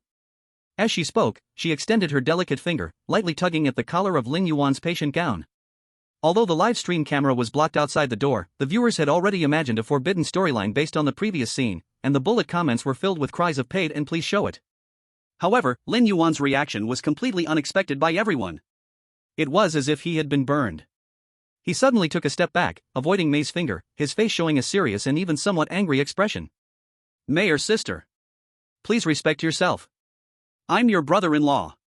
I only have your sister in my heart. I can't do something that would hurt your sister. I'm Lin Yuan, and I will absolutely not do it. He straightened his back, sounding righteous, his eyes clear and firm, as if defending some sacred oath. May's outstretched hand froze in midair, the smile on her face instantly solidifying. She had imagined Lin Yuan would be shy, flustered, or even half-heartedly agree. But she never thought he would reject her so decisively, even with a hint of insulted anger. After all, she was the SSS-Level demon queen, May. Countless beings crawled at her feet, begging for her mercy. This guy. How dare he refuse? A wave of indescribable frustration and a stronger desire to conquer surged within her. She reluctantly withdrew her hand, feeling somewhat embarrassed, and coldly huffed. Oomph, ungrateful. But the gaze directed at Lin Yuan was now even hotter and more determined to have him. The harder it is to get, the more interesting it becomes, doesn't it? Live stream comments. Ha ha ha. The love saint is mighty. Unmoved in temptation. Younger sister-in-law gets a taste of defeat. Expression management failed. He really loves the white female demon queen. I'm crying. May, for the first time in my life, I was rejected by a man and he's a crazy human? Exclusive deep feelings of the love saint. In order to save face, and to find a way to torture this disobedient brother-in-law, May's eyes turned, and a plan formed in her mind. She put on that lazy and charming smile again, clapped her hands. Alright, since brother-in-law is so upright, let's talk about work. From today on, you are the supervisor of the supermarket, and all the staff outside will report to you. She brought Lin Yuan to the front of the one-way glass in the office, pointing at the 4 foreign representatives and 3 strange employees working nervously outside. Your task is to ensure they work diligently and do not slack off. If anyone disobeys, you have the right to handle them. A cruel smile curled at the corner of May's mouth, with a hint of meaning. She calculated that having this upright brother-in-law manage those cunning humans and rebellious strange beings would definitely create some chaos, and then they would have to come to her to clean up the mess. However, upon hearing this, Lin Yuan suddenly felt a heavy responsibility on his shoulders, and a sense of mission welled up inside him. Supervisor? Manage employees? No problem. May, you can rest assured, I promise to make them obedient. He confidently patted his chest. Chapter 12 Fury of the Main Wife. Watching Lin Yuan stride out of the office with pride, a glint of playfulness and anticipation flashed in May's eyes. Live stream comments. The love saint has become a leader? Why do I feel like something bad is about to happen? Those foreign guys are going to be in big trouble? Demon employees, who are you? Lin Yuan walked to the sales floor, imitating what he had seen from the head nurse in the hospital, hands behind his back, expression serious, starting to inspect. The 4 foreign representatives saw him and immediately bowed their heads, pretending to be busy, as if afraid of following the fate of the representative from the cherry blossom country. But those 3 strange employees were not so easy to deal with. The cashier, whose head turned behind them, deliberately clicked the abacus loudly, staring eerily at Lin Yuan. The cleaner, dragging intestines, deliberately dragged dirty blood to Lin Yuan's feet. Finally, the octopus tentacle stock clerk waved a can of human head in front of Lin Yuan provocatively. They could feel that Lin Yuan was just an ordinary human and were quite dissatisfied with May's appointment of him as supervisor, preparing to give him a taste of their power, even trigger his death rule. The live stream audience's hearts were in their throats. However, Lin Yuan looked at these 3 strange employees, and not only was he not afraid, but he furrowed his brows, showing a disappointed expression.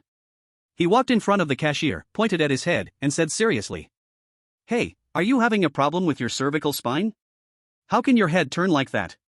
You need to pay attention to your appearance during work hours. Turn it back. Cashier? I was born this way." He then approached the cleaner, looking at the pool of dirty blood on the ground. "To clean thoroughly, look at this floor, the bloodstains are still not clean. Re-clean. Use some strength." The cleaner looked at his intestines constantly seeping out. "I'll drag your mom." In the end, he stood in front of the octopus tentacle stock clerk, pointing at that human head can. "And you? Goods need to be handled with care. Who's responsible if they break? Your hands look quite nimble, but how come they're so clumsy?" The octopus tentacle stock clerk curled several of its tentacles in anger. Wisps of black gas began to spread, murderous intent surged. One of its tentacles silently lifted, the tip sharpened, and suddenly stabbed towards Lin Yuan's back. This attack was both swift and ruthless, carrying a corrosive eerie energy. "Be careful!" The livestream chat erupted in exclamations of alarm. At this critical moment, a colder and more terrifying pressure descended like an invisible mountain, crashing down. The tentacle stabbing towards Lin Yuan suddenly froze an inch from his back and then, as if crushed by an invisible force, shattered into pieces, turning into black smoke and dissipating. The octopus tentacle stock clerk let out a mournful howl, fearfully looking towards the direction of the manager's office. Behind the one-way glass, May was looking at it coldly. The warning in her gaze was unmistakable: if you touch him, you're dead. The other 2 strange employees instantly fell silent, completely obedient. Lin Yuan was completely unaware of the danger behind him and continued to guide the work. "Do you understand your mistake now? Pay attention next time. Work well, and at the end of the year, I'll rate you as excellent employees." The 3 strange employees: "We want to go home." The 4 foreign representatives watched this scene, cold sweat pouring down, completely extinguished any small thoughts. This dragon country psychopath not only has a strong background, but also seems to carry a bit of the eerie himself. Livestream chat. I can't stop laughing. The romantic management science. Strange employees, never been so humiliated. Boss May secretly protects her husband. So cool. Octopus brother's tentacle gets severed, ha ha ha. Excellent employee? Should be excellent eerie workers. Time flew to noon. May watched Lin Yuan, who was diligently managing employees outside, sweating profusely, her eyes twinkling, plotting again. She quietly transformed, her black OL suit instantly becoming a white dress identical to Yan's, perfectly mimicking the cold temperament, only the charm deep in her eyes was hard to completely mask. Holding a delicate food box, she walked gracefully out of the office to the sales floor. Husband, after a busy morning, you must be tired, right? I brought you lunch. She imitated Yan's tone, her voice cold with a trace of subtle warmth. Lin Yuan was lecturing and getting dry-mouthed. When he turned around and saw wife coming with lunch, he was immediately moved and his eyes lit up. Wife! You're so good. You even brought me lunch. He happily approached. The 4 foreign representatives and 3 strange employees secretly watched the side, feeling mixed emotions. Are they here to work or show affection? May handed the food box to Lin Yuan and gently said, Eat while it's hot. Thank you, wife. Lin Yuan took the food box, looking at wife being so considerate, love surged in his heart, he couldn't help but lower his head, wanting to kiss her to show thanks. May looked at Lin Yuan's approaching face, feeling smug, she slightly tilted her face up, feeling proud. The 2 lips grew closer and closer. The live stream camera locked tightly, and the chat went wild. They're going to kiss. White wins. No, this is a black disguise. At the moment their lips were about to touch. What are you doing? A cold and piercing voice, filled with overwhelming rage, exploded like thunder at the supermarket entrance. The real Yen stood at the supermarket door, holding a food box of the same style, with a pale face, the cold air radiating from her nearly froze the entire supermarket's air. Her eyes were like knives, fixating intently on the 2 who were about to kiss. Lin Yuan's actions suddenly froze. Stunned, I turned around and looked at Yen at the door, who was furious, then glanced at the Yen in front of me, dressed identically and looking exactly the same. My mind instantly crashed, my CPU nearly burned out. Ha! 2 wives?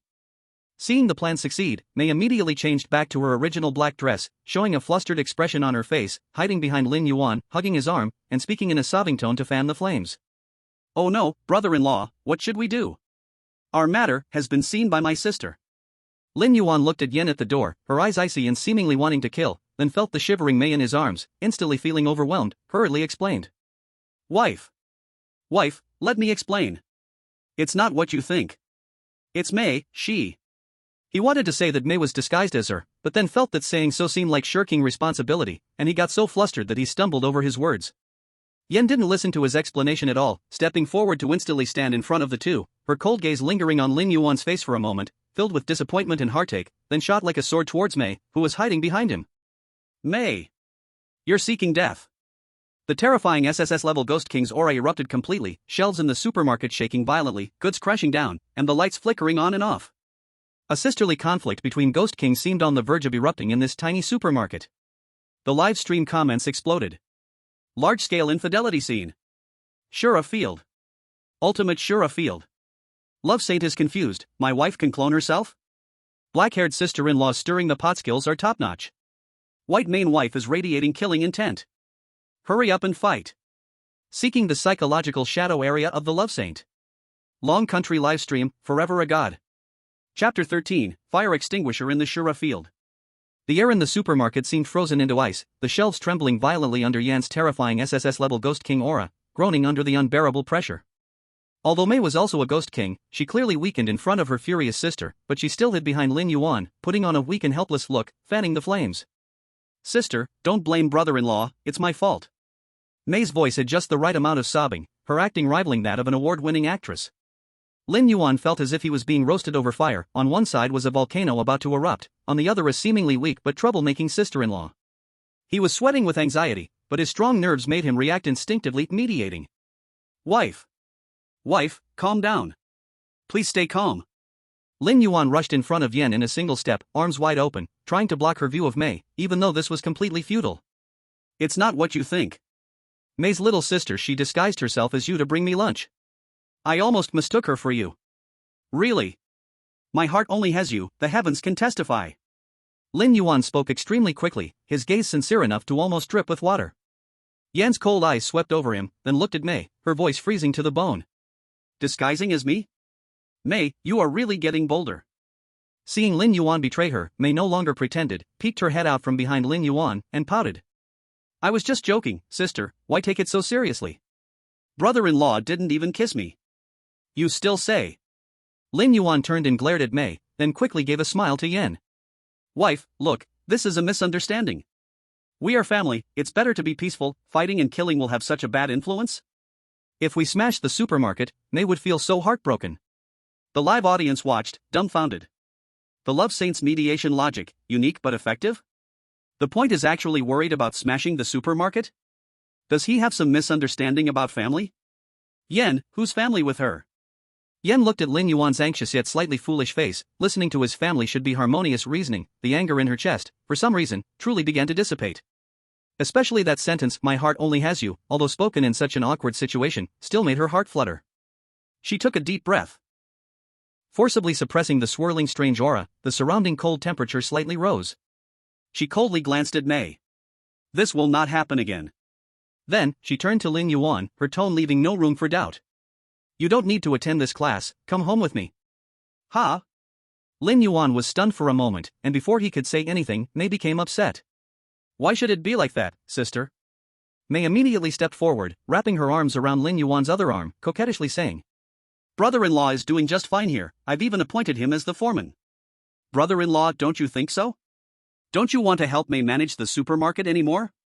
Lin Yuan immediately found himself caught in a dilemma. He looked at his left, where his wife was cold as ice yet her eyes contained some expectation, then glanced at his right, where his sister-in-law was looking at him with fluttering eyes and a pleading voice, and his head almost exploded. He stammered for a while and finally managed to blurt out. I just want to make money, help my wife share some of the pressure. She's working too hard. Upon hearing this, Yen froze. She looked at Lin Yuan's serious eyes, and the softest part of her heart seemed to be gently touched. So, he insisted on working because of this? For herself? A warm current dispersed the last trace of anger, and Yan's gaze softened completely. She gently pulled Lin Yuan's hand, and her voice also slowed down. You don't need to make money, I can support you. Also, this place. She gave a pointed look at May. This place is too complicated, not suitable for you. May was so angry that she stomped her feet, but seeing her sister's firm attitude, and knowing that Lin Yuan clearly listened more to his wife, she realized it was useless to continue the struggle. She could only reluctantly let go of his arm, secretly plotting other plans. Fine, okay. Lin Yuan saw his wife softening and realized she was doing this for his own good, so he obediently nodded. I'll listen to my wife. Seeing Lin Yuan's agreement, Yen was satisfied and took his hand, ready to leave. Her gaze swept over the 4 foreign representatives who were as silent as the grave, especially the 2 women who were quite attractive, casting complex looks at Lin Yuan. Her previously calmed anger began to flare up again. She coldly said to May. Manage your employees well, especially those with improper thoughts. May, who had pent up anger with nowhere to vent, immediately shot a cold glare at the 4 unfortunate individuals. Her lips curled into a cruel arc. Don't worry, sister, I will discipline them well. Watching Yen and Lin Yuan's backs as they held hands and left, and May's increasingly dangerous expression, the 4 foreign representatives turned ashen, silently cursing the man from the Sakura Kingdom 1,000 times. If it weren't for his bad idea, how would they have offended this mentally unstable, powerful Dragon Kingdom figure? Live stream comments. A single word from the love guru, Queen Yen melts. Wants to help his wife share the pressure. What a perfect man. May, the brother-in-law I was about to have, gone, so mad. Those 4 foreigners are in serious trouble now. Black little sister-in-law is going to take out her anger on them. They left the supermarket, and Yen held Lin Yuan's hand as they slowly walked through the foggy and eerie happy community. The community was still strange, with distorted shadows occasionally flitting by, and faint cries and eerie laughter could be heard. But Lin Yuan seemed completely unaffected, instead curiously looking around, occasionally pointing at a passing ghost or a multi-eyed creature crawling on the ground and asking, Wife, what's that? Looks pretty unique. Yen looked at his clear and curious eyes, helplessly answering one by one, feeling more and more like she was taking a foolish child to the park. They passed by a desolate garden, where they saw several pale, emaciated humans with dazed eyes, mechanically digging up what seemed to be flesh and blood soil under the strange supervision of a gardener wielding a thorn whip. Occasionally, someone would collapse from exhaustion and was immediately dragged away, disappearing without a trace. They also saw some humans, dressed decently but equally pale, who, upon seeing Yen, all showed expressions of awe and fear. From a distance, they bowed to her. And when they saw Lin Yuan, being held by Yen, looking relaxed and carefree, they all showed a shocked and envious expression as if they had seen a ghost. The live stream audience, through the split screen, saw the tragic situation of other humans, and compared to Lin Yuan's comfort, their feelings were complicated. Without comparison, there's no harm. Others are playing a horror survival game, while the love expert is playing a dating simulator plus community tour. Thanks to the love expert, I know that strange dungeons can be played this way. The style of the Dragon Nation representative is always unique. At that moment, they passed by a security booth near the community entrance. There, a man in ill-fitting security uniform from the Dragon Nation, Soldier Zhang Wei, was being sternly scolded by a tall security captain, whose face was covered with stitches and exuded a B-grade eerie aura. Waste. Can't even keep an eye on a single gate. What use are you? If you hadn't missed checking that vehicle today, how could that source of pollution get in? Do you know how much effort I put into dealing with it? The security captain spat as he spoke, the electric baton in his hand flickering with an ominous red light. Zhang Wei bit his lip tightly, his gaze sharp but holding back. He was already injured, clearly having faced punishment before. He could feel that this security captain was deliberately looking for trouble, aiming to force him to break the rules, or exhaust his strength until death. It seems I can only fight to the death now. Zhang Wei secretly made up his mind, his gaze resolute. The security captain noticed his intent and sneered. What? You still want to resist? Just right, I'll make a meal out of you today. Saying this, he raised the electric baton, ready to smash down onto Zhang Wei's head. This strike contained eerie energy, enough to shatter Zhang Wei's brains. At this moment of peril, a voice rang out. Stop. The security captain froze mid-action, angrily turning around to see who dared to interrupt him. But when his eyes met Yan, who was walking towards them, and the young man in hospital robes beside her, his grin instantly turned into fear and flattery. Yan. Principal Yan. Why you, how did you come? The security captain immediately dropped the electric baton, bending at a 90-degree angle, his voice trembling. He knew very well that this seemingly beautiful woman was one of the most untouchable beings in the happiness community. Yan didn't even glance at him, her gaze was on Lin Yuan. Lin Yuan pointed at Zhang Wei and said to Yan, Honey, wait a minute, I ran into an acquaintance. Then he frowned at the security captain and said, How can you casually hit people? Plus, it's my friend. Quickly apologize. Security captain. He almost wet himself. This human security guard is this lord's friend? He wished he could slap himself a few times. Sorry. Mr. Lin. I'm sorry. Brother Zhang Wei. It was my fault for being blind. I'm the jerk. The security captain immediately bowed repeatedly to Zhang Wei, his attitude overly respectful. I'll change. I will definitely change. From now on, Brother Zhang Wei is my own brother. Anyone who goes against him is against me. Zhang Wei watched this dramatic scene before him, glanced at Lin Yuan, who had a "I'm very reasonable" look, and the stunning woman beside him who frightened the B-grade eerie just by standing there, feeling extremely complicated. Shock, confusion, relief, and a hint of absurdity. He took a deep breath and seriously said to Lin Yuan. Comrade Lin Yuan, thank you. Lin Yuan waved his hand, chuckled. No need to be polite, we are all our own. He recalled Li Jing and asked. By the way, I remember there was a girl before, do you know where she is? Zhang Wei immediately replied. Dr. Li Jing is at the community hospital, the situation might not be good either. Lin Yuan nodded. Okay, I understand, we will go check on her shortly. Yan had no comment on this, merely glancing coldly at the security captain.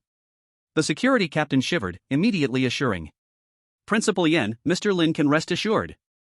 Brother Zhang Wei will absolutely be comfortable with me from now on.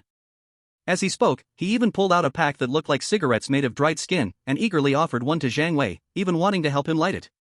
Zhang Wei, no, thank you. The live chat in the streaming room went wild. Wow. The security captain instantly turned into a sycophant.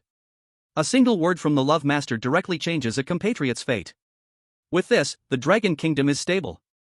Did you see? This is the importance of finding the right thigh to hug. Zhang Wei, who am I? Where am I? What happened? Leaving the booth, they continued walking forward. Yan casually asked Lin Yuan.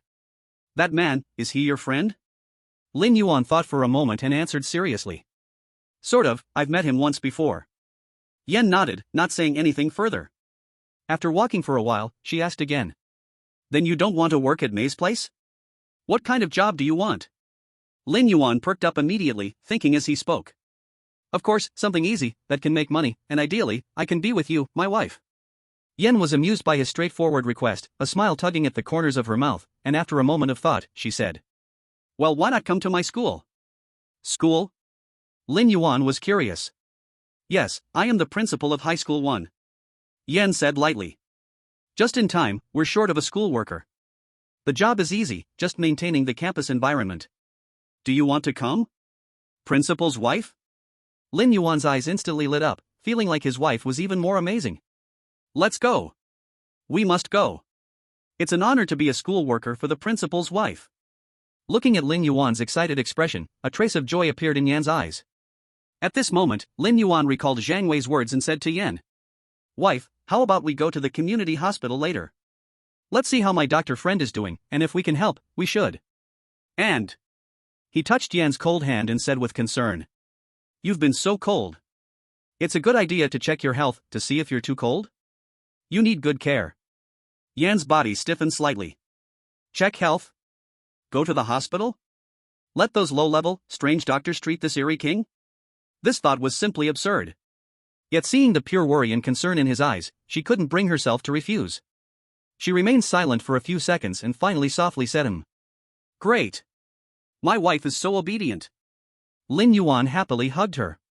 In the sunlight, if that gray, dim light could be considered sunlight, the youth in the patient outfit held the hand of a stunning eerie queen, enthusiastically discussing the schedule of going to the hospital for a checkup first and then reporting to school. This scene left everyone watching the livestream with a strong sense of unreality. The S-level instance of the Dragon Kingdom seemed truly led astray by some lunatic and was rushing down an unprecedented path of winning by lying down. Chapter 15, My Wife Has a Bit of Coldness.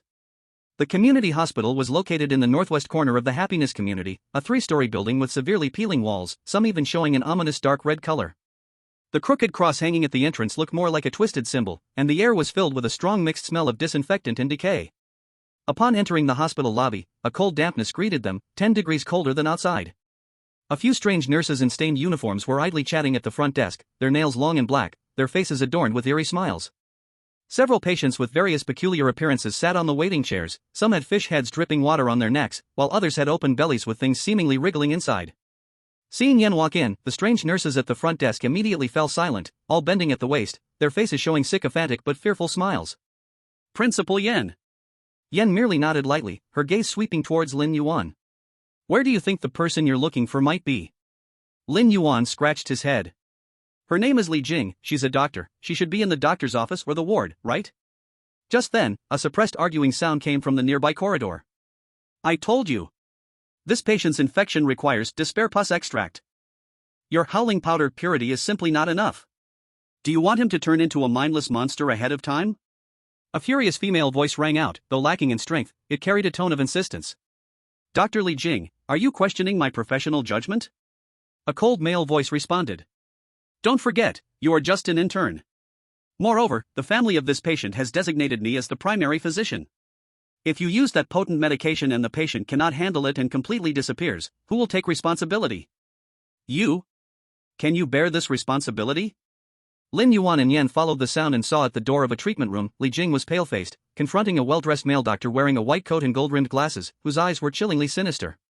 Li Jing's white coat was stained with suspicious smudges, and her figure swayed slightly, clearly exhausted both mentally and physically. The male doctor adjusted his glasses, a trace of malice flashing in his eyes. "Dr. Li, since you insist on violating my treatment plan, it seems you are not suitable to stay at our hospital. According to regulations, intern doctors who violate rules multiple times can be handed over to the processing department." Behind him, 2 enormous, grotesque figures in security uniforms, reeking of foul odor, revealed sinister smiles as they approached Li Jing. The meaning of processing department goes without saying. A glimpse of despair flickered in Li Jing's eyes. She knew she was being targeted. This male doctor had deliberately set a trap to harm her. Just as the 2 eerie security guards were about to touch Li Jing, a familiar yet somewhat bewildered voice sounded. "Dr. Li? It's really you. Great, I've finally found you." Li Jing turned around in shock, only to see Lin Yuan in a striking blue and white striped patient gown, running towards her with a face full of meeting an old friend in a foreign land joy, completely ignoring the 2 foul-smelling security guards and the gloomy-faced male doctor beside him. "Lin Yuan? You, how come?" Li Jing was astonished. Although she knew through her watch that Lin Yuan had also entered the instance, she thought that as a mental patient, he might have died long ago and never expected to see him here, in this way. Moreover, he looked rosy and full of energy. He seemed even better than before entering the instance. "I came to visit you with my wife."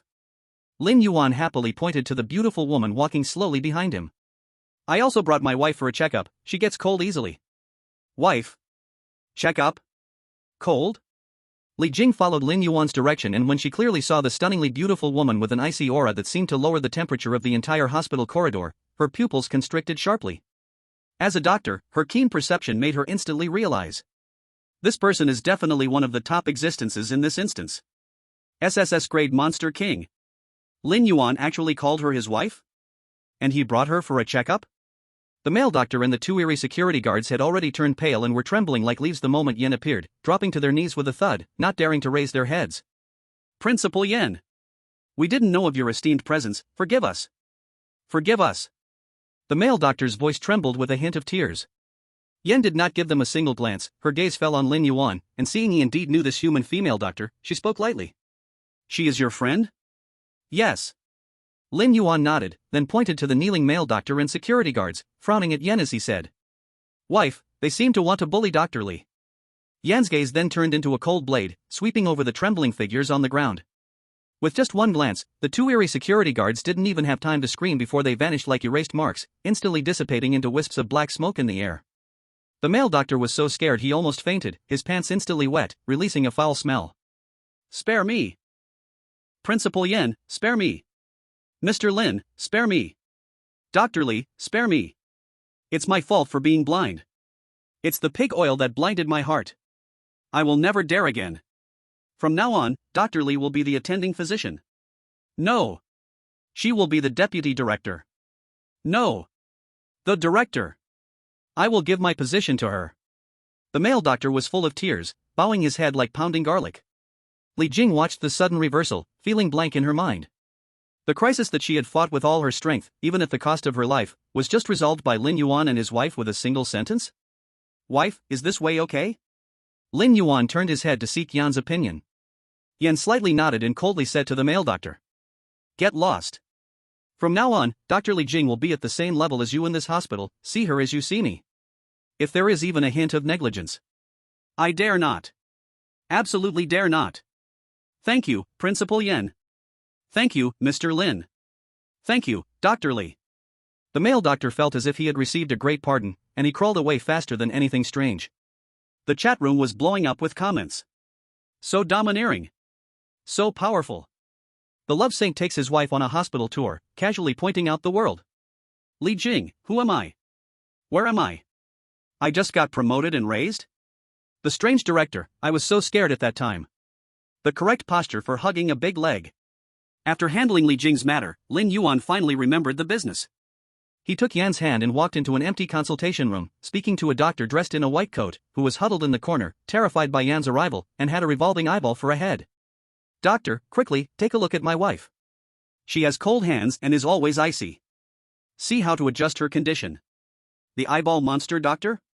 It felt its life view challenged like never before. Can it do this? Does it dare? Yen felt a bit helpless, but seeing Lin Yuan's concerned eyes, she complied and sat down, extending her pale yet cold wrist. The eyeball monster doctor trembled as it extended several tentacles, carefully resting them on Yan's wrist, sensing for a moment, then said in a trembling voice. Yen, Principal Yen, your body is very healthy. Ice cold is normal. No need for adjustments. It was almost in tears. But Lin Yuan frowned. Normal? How can it be normal? Always being so cold is uncomfortable. Doctor, look again, prescribing some warming medicine is fine. The eyeball monster doctor, just kill me. In the end, Yen couldn't stand it and took back her hand, gently saying to Lin Yuan. What it says is right, my constitution is special. This is normal, don't worry. Really? Lin Yuan was skeptical. Really? Yen nodded firmly and added to increase credibility. Also, I feel much warmer when I hold you. This was half true, half false, but as soon as Lin Yuan heard it, he immediately believed it, his eyes lighting up. Really?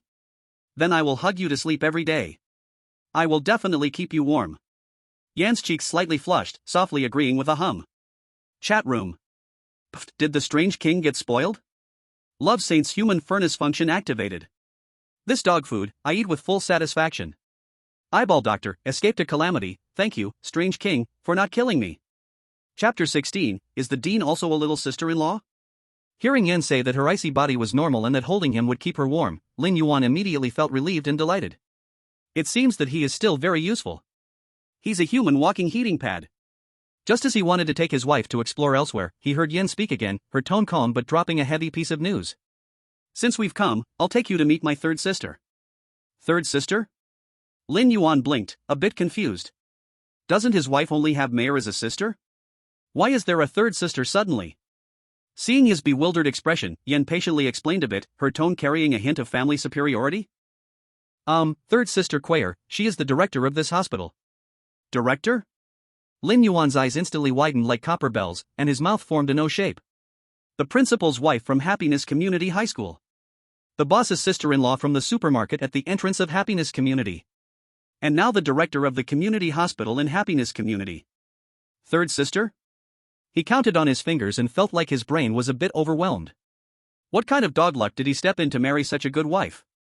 This family, each one of them has such a powerful identity? This is not entering an S-level weird dungeon, this is clearly falling into a paradise of soft rice. Honey. Your family is too amazing. Lin Yuan hugged Yen tightly, excitedly kissing her cold cheek, his eyes filled with admiration and pride. What virtue or ability do I, Lin Yuan, have to marry such a good wife? I am truly so happy. Seeing his genuine excitement and admiration, Yan's lips curled up slightly, and her heart swelled with a great sense of satisfaction belonging to the strange king. Although this husband seemed a bit simple-minded, his vision was not bad. She gently patted Lin Yuan's back. Let's go, I'll take you to meet her. Okay. Lin Yuan immediately bounced along energetically, as if he was about to inspect his own territory instead of meeting his sister-in-law. The live chat exploded when Lin Yuan heard third sister is the director. Third sister? And a director? Goodness. I'm totally blown away. Has the Romeo stumbled into the lair of the strange king?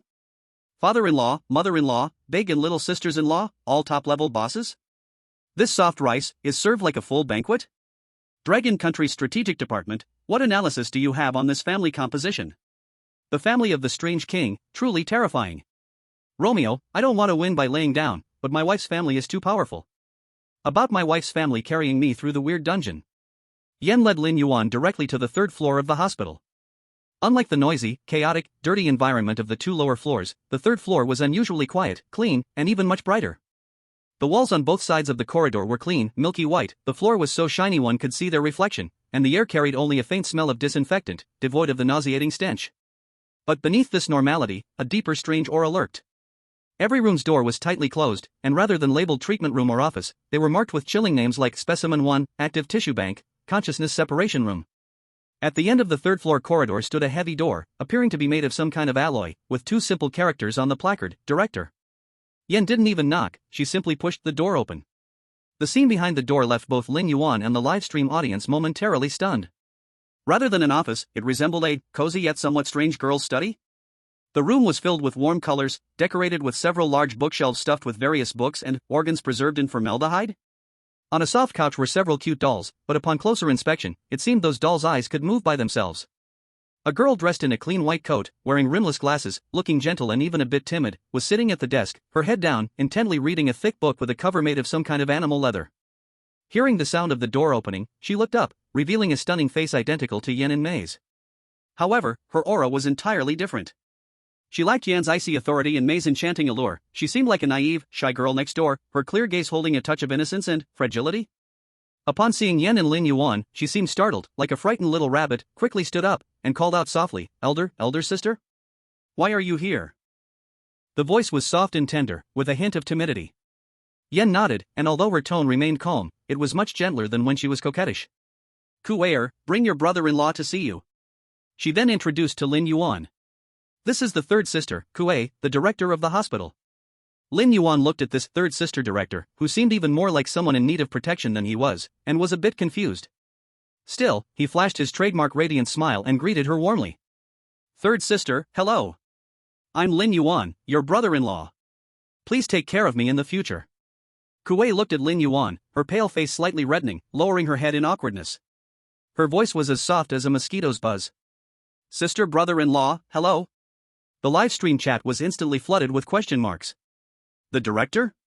This delicate, fragile aura? You're telling me she's the mysterious king? This is not right.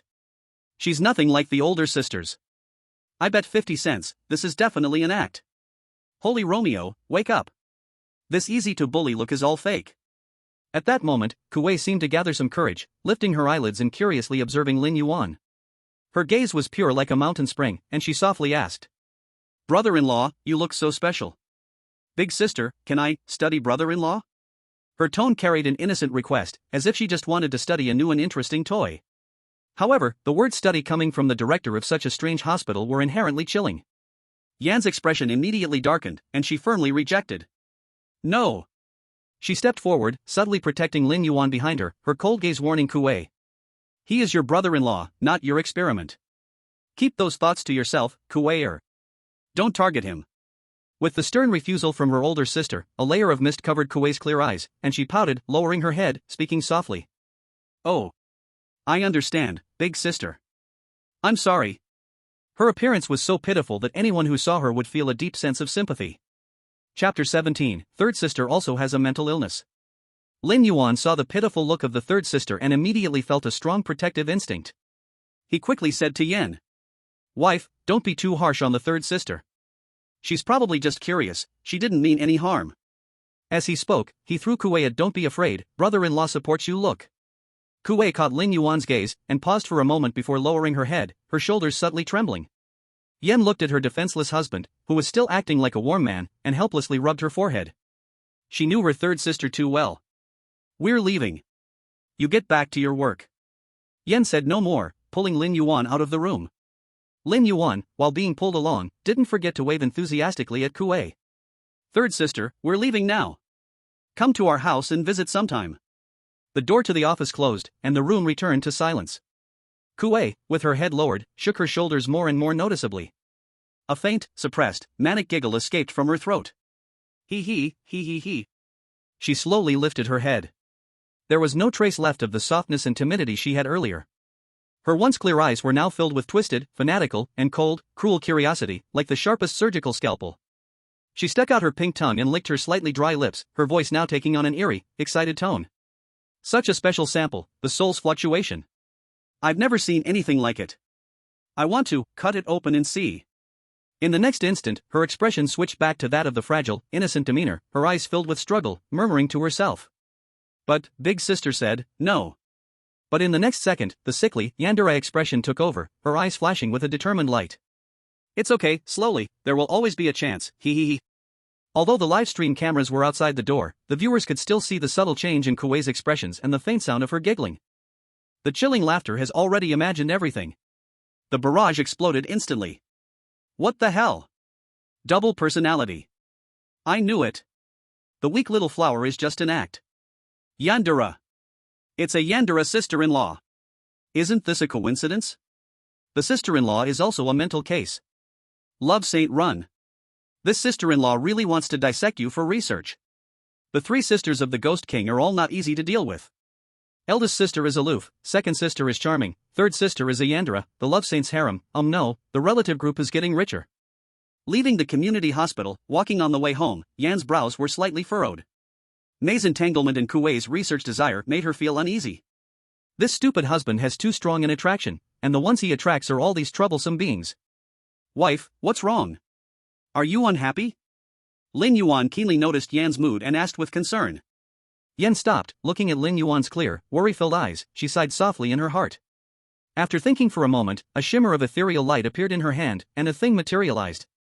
It was an extremely exquisite red veil, embroidered with intricate mandarin ducks playing in the water using golden threads, with fine tassels at the edge, emitting an ancient and mysterious aura, while also containing a powerful force that made one's heart race. Here, take this. Yan stuffed the red veil into Lin Yuan's hands. Lin Yuan took the veil, feeling its icy smoothness, and curiously flipped it over. Wife, what is this? A handkerchief? It looks quite nice. At that moment, a system page popped up before Lin Yuan. Ding! The representative of Longhua, Lin Yuan, has obtained an S-level item, the Ghost King's Red Veil. Effect, can withstand the full force attack of the Ghost King, including SSS-Level. Requires charging after use. The global live room went into an uproar instantly. S-level item? What the hell? Completely resist Ghost King level attacks? This is like a death-free gold medal. Queen Yen directly gifts an item? The Love Saint has achieved a new realm of soft living. Wife gives equipment. I'm so tired of saying envy. Although Lin Yuan didn't quite understand what S-level item and Ghost King level attack were, he could feel that this was a precious gift from his wife, a sign of her concern for him. He was instantly moved to tears and hugged Yen tightly. Wife! You are too good to me. I can't repay you, I can only devote my life to you. Yen felt a bit embarrassed being hugged like that and gently pushed him away, but the worry in her eyes didn't completely fade. She pondered for a moment, seeming to make a decision. Raising her delicate finger, a thread of pure black ghostly energy gathered at her fingertip, then she gently pointed towards Lin Yuan's forehead. Lin Yuan only felt a chill at his brow, as if something had drilled in, and then a strange connection was established between him and Yen. He vaguely felt a hint of concern beneath Yan's cold exterior and a faint soul resonance. Ding! The representative of Longhua, Lin Yuan, has established a spiritual contract with SSS-Level Ghost King Yen. Effect: spiritual communication. The live room boiled again. Spiritual contract? What is this? A couple's bond? This is no longer gifting items, this is basically marrying the GM home.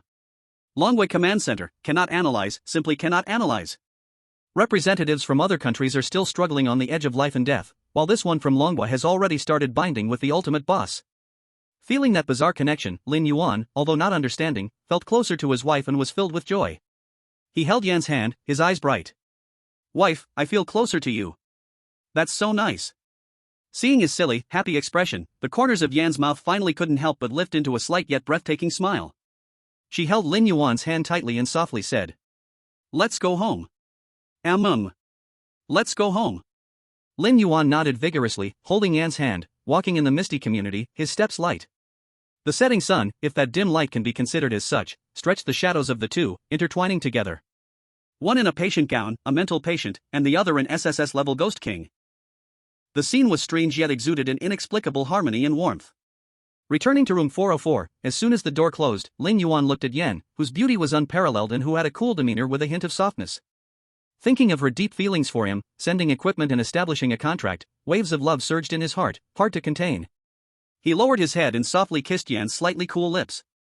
This time, Yen did not resist, nor was there the shock or killing intent from before. With the existence of their spiritual contract, the two were in tune with each other's thoughts, knowing what the other wanted to do.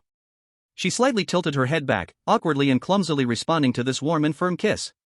Their figures slowly moved in the dimly lit living room, unwittingly entering the bedroom again. Bang! The door gently closed. The global live broadcast screen also, once again, synchronously fell into a heart-grabbing darkness. Only the barrage continued to crazily express its presence. It's coming again, it's coming again. Pay up. I'm shouting myself hoarse. This time, feelings have arrived. Everything is coming together. Queen Yen has completely fallen. The Secret Affair of the Sorcerer King's Chamber, Black Screen Edition. Dragon Country Live Room, always a miracle. Screaming.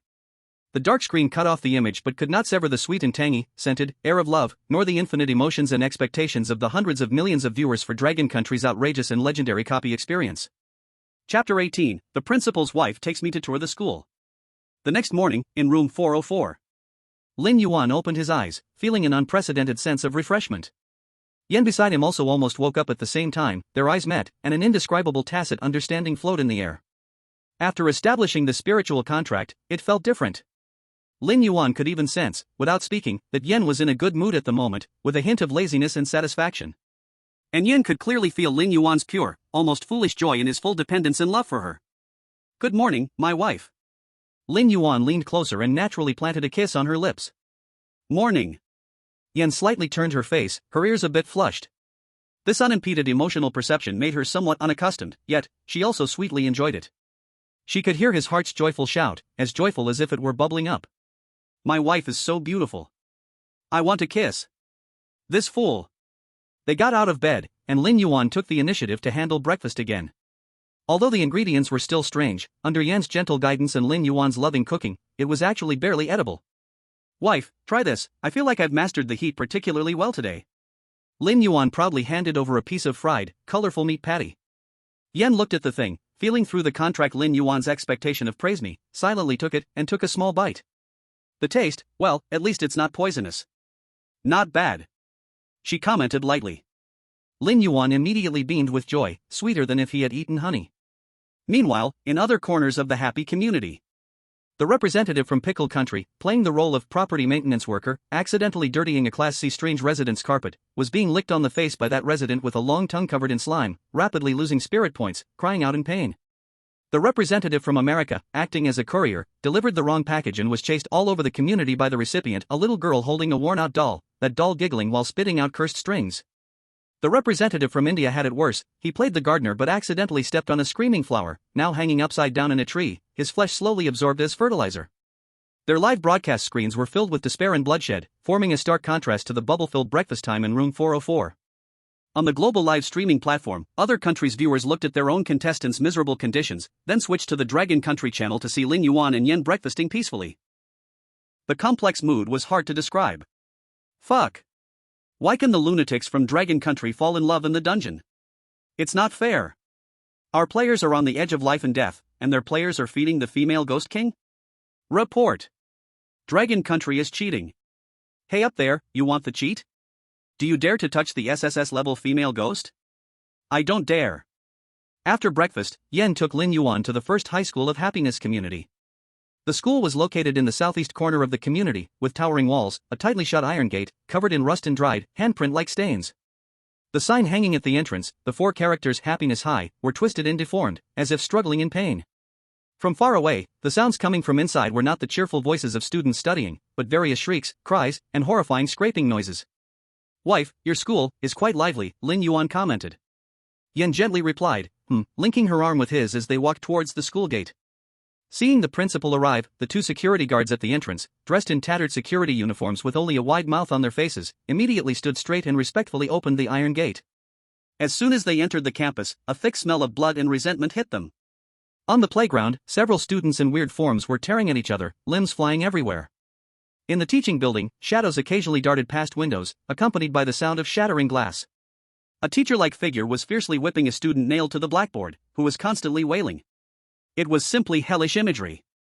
However, Lin Yuan's focus was always so unique. Wife, look at that student, his head can turn 360 degrees, such good flexibility. Perfect for gymnastics.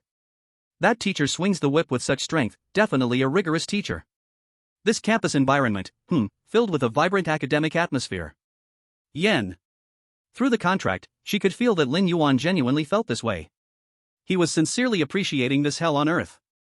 She helplessly rubbed her forehead, beginning to doubt whether establishing a mental bond was a wrong decision. This guy's thought process was a bit too impactful for her. Livestream bullet comments. The unique aesthetic of a love saint. A vibrant academic atmosphere? You're making me laugh. What good is that for you? Queen Yen, can't handle it, really can't handle it. Am I the only one who feels that in the eyes of the love saint, the school might actually seem quite normal? Yen's arrival was like an emperor's inspection. Wherever she passed, whether it was the fighting students or the violent teachers, they all instantly froze, as if pressed by a pause button, and then collectively bowed, trembling. Good principal. Voices arose one after another, filled with fear. And when their gazes fell on Lin Yuan, who was linked arm in arm with Yen, curiously looking around, that fear instantly transformed into extreme shock and confusion. Who is this human? Why is he so close to the principal? Yen ignored them and directly took Lin Yuan to the principal's office. The principal's office was on the top floor of the teaching building, spacious yet dark, with walls not decorated with certificates but with twisted, painful human skin masks, and the bookshelves didn't hold books, but heads soaking in mysterious liquids. From now on, you'll work here. Yen pointed at a relatively clean desk in the corner. When there's nothing to do, just wander around the school and see if there are any moral issues that need to be rectified. She originally wanted to say safety hazards, but thought better of it regarding Lin Yuan's comprehension, and changed her words. No problem, wife. I guarantee to complete the task. Upon hearing rectify moral issues, Lin Yuan felt an immediate sense of responsibility and stood tall. Just then, there was a knock on the principal's office door. Come in. Yen resumed her cold principal posture, sitting in the principal's chair made of assembled bones. A male teacher wearing thick glasses, pale-faced, with a bleeding lesson plan clenched under his arm, bizarrely walked in, first looking at Yen with awe. Then his gaze fell on Lin Yuan, hesitating a bit. Principal, this is... He is the new janitor, Lin Yuan. Yen faintly said. In the future, see him as you see me. The male teacher's pupils shrank strangely, and he immediately bowed to Lin Yuan. Mr. Lin, hello. Lin Yuan enthusiastically responded. Hello, teacher. You've worked hard. The male teacher was oddly flustered, quickly waving his hands. Not hard, not hard. He hurriedly reported to Yen. Principal, that new transfer student from class 4 in senior year has lost control again. He has eaten most of teacher Wang from history class. Now the classroom is filled with resentment, and we are afraid to go in. Chapter 19, Restoring Discipline. Yen frowned. The transfer student from class 4 was a problem, filled with strong resentment. Even she found it a bit tricky. Just as she was about to give instructions, Lin Yuan beside her brightened. The opportunity to restore discipline had come.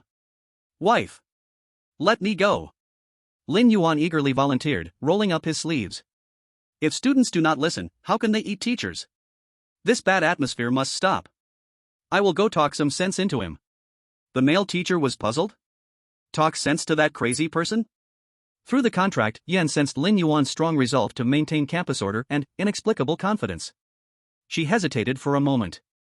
That transfer student was indeed a hassle, but with Lin Yuan's bug-like resistance to rules, coupled with the red veil she had given him, he probably wouldn't die? "Be careful." She finally nodded. "Don't get too close."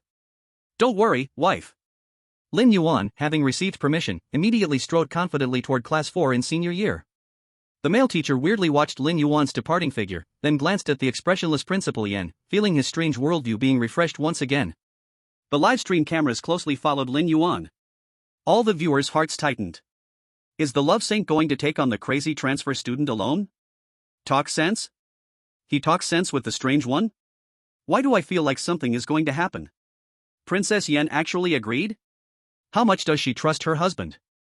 Class 4 in senior year was located at the end of the corridor, and the entire classroom was shrouded in a thick, unshakable black-red resentment. The windows and doors were tightly shut, and inside, the sound of grinding teeth and manic low laughter continuously emerged. The strange students and teachers from other classes kept their distance, watching in terror. Lin Yuan arrived at the classroom door. Without hesitation, he kicked the door open with a loud bang. In an instant, overwhelming resentment surged out like a tangible wave, revealing a twisted figure, covered in bone spurs, with jagged teeth and bits of flesh dangling from its mouth. A strange student was feasting on a broken corpse. Sensing the presence of a living person, it suddenly raised its head, and its blood-red eyes fixed on Lin Yuan, emitting a threatening hiss. The livestream chat was instantly flooded with OMG. But Lin Yuan seemed oblivious to the terrifying scene and the towering resentment. He frowned, pointing at the corpse on the ground, then at the transfer student, his tone severe, much like a parent who had caught their child fighting. "You, classmate. What's going on? How can you eat in the classroom? And eat a teacher? Is this acceptable? How did you learn the school rules?" The transfer student was confused. Its frenzied thoughts paused for a moment, seemingly unable to comprehend what this human was saying. Eating? School rules? It was venting resentment. It was devouring. And Lin Yuan stepped forward, completely unafraid of the resentment that was almost solidifying, pointing at the leftover at the corner of the transfer student's mouth. "When you eat, you have to pay attention to hygiene. Look at the mess you made on the floor. Remember to clean up after you eat. Otherwise, your class will lose points for sanitation." The transfer student was bewildered. The resentment surrounding it seemed to momentarily falter, and the overwhelming killing intent and madness, under Lin Yuan's series of righteous but completely off-topic accusations, suddenly felt like it had nowhere to land. This person wasn't afraid of it? No, it was not just not afraid. He seemed genuinely concerned about classroom cleanliness and school rules. Roar! The transfer student was completely enraged by this disregard and insult. It gave up thinking, letting out a deafening roar, with its bones bursting out all over, radiating strong bloodlight and resentment, and suddenly pounced on Lin Yuan. That momentum was enough to tear any anomaly below grade A into shreds.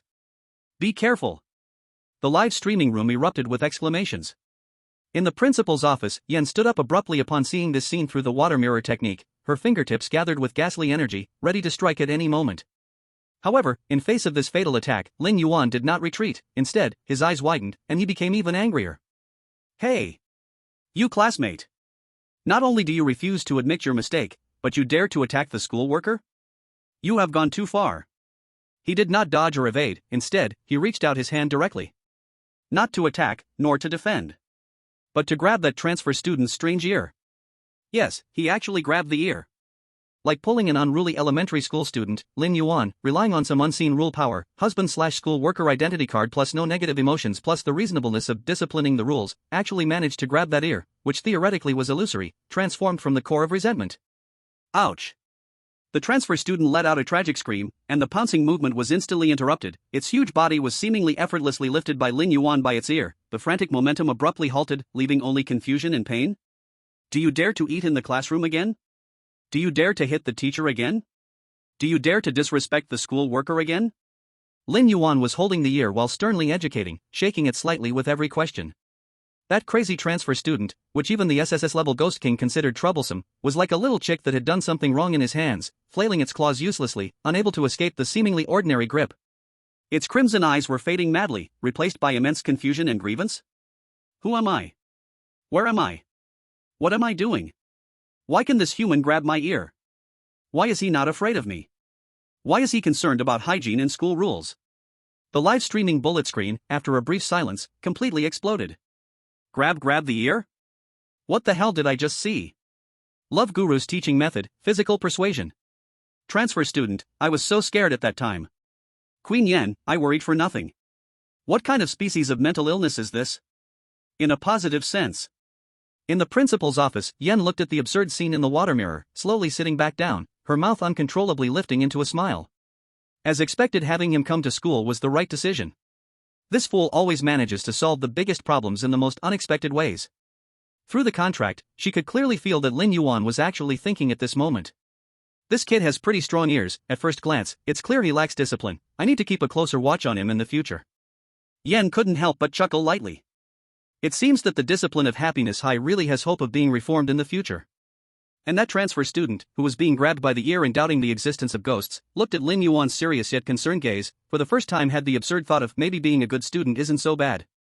At least, he wouldn't have to get his ear pulled. Chapter 20, Love Guru Teacher? No, it's Love Guru School Worker.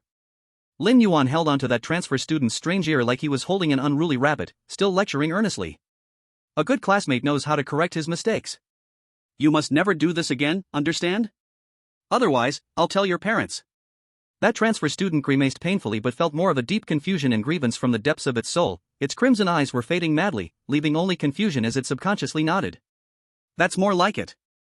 Satisfied, Lin Yuan released his grip, also helping it smooth out its hair, which was disheveled from struggling, like steel needles. Go, clean up the classroom, then write a 1,000-word reflection to hand in after school. Bring it to my office.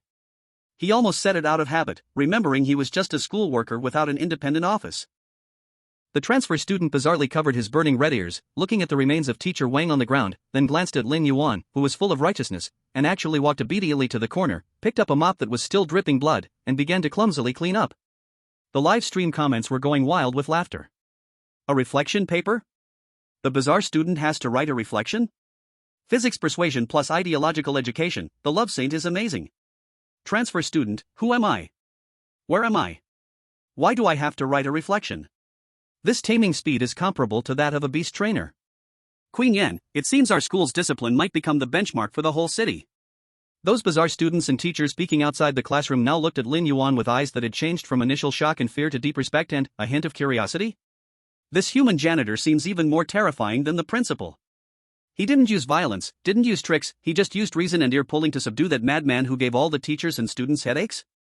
Lin Yuan clapped his hands, as if he had done something trivial, and his gaze swept over the bizarre students hiding outside the classroom. The students caught in his gaze all shivered, immediately standing straight and showing a smile that was uglier than crying. Everyone disperse. What are you all doing here? Don't you have class? Lin Yuan waved his hand. The bizarre students seemed to receive a pardon, and in a flash, they all disappeared without a trace. The male teacher who had come to report the situation felt an overwhelming admiration for Lin Yuan, like an endless river, and he jogged over with his back bent low. Mr. Lin. You are truly amazing. I thank you on behalf of all the teachers and students. It's just a small matter. Lin Yuan waved his hand, but then frowned. However, I do see that our school's academic atmosphere and discipline are a bit lax, we need to tighten them up. The male teacher said, you are right. He thought to himself, this isn't lax at all, this is basically a hellish carnival, okay? But in front of this person who could even persuade a mad transfer student, he didn't dare to refute a single word. Take me around the school, I want to see what other places need to be rectified. Lin Yuan issued his inspection order as a janitor. Yes, right this way. The male teacher immediately transformed into the most attentive guide. At the same time Lin Yuan began his school reform journey, in other corners of Happiness First High School, those randomly selected representatives from various countries playing the role of students were struggling in deep waters. A representative from Cherry Blossom Nation, playing the top student, was being bizarrely rolled by a teacher with an infinitely stretching neck, slamming against the blackboard, and was about to reach his limit. A representative from the United States, playing the basketball ace, had accidentally bumped into a bizarre student on the court, and now was being pinned down by a group, getting his head repeatedly smashed with his beloved basketball, which had sharp teeth all over it. The representative from India was worse off. He was playing the role of sanitation committee member and, after accusing a bizarre student of littering our organs, was stuffed into a trash can that was continuously oozing corrosive slime. Their live broadcast images were horrifying, creating a stark contrast of heaven and hell compared to Lin Yuan's janitor inspection. In the global live streaming room, other countries' audiences were filled with desolation.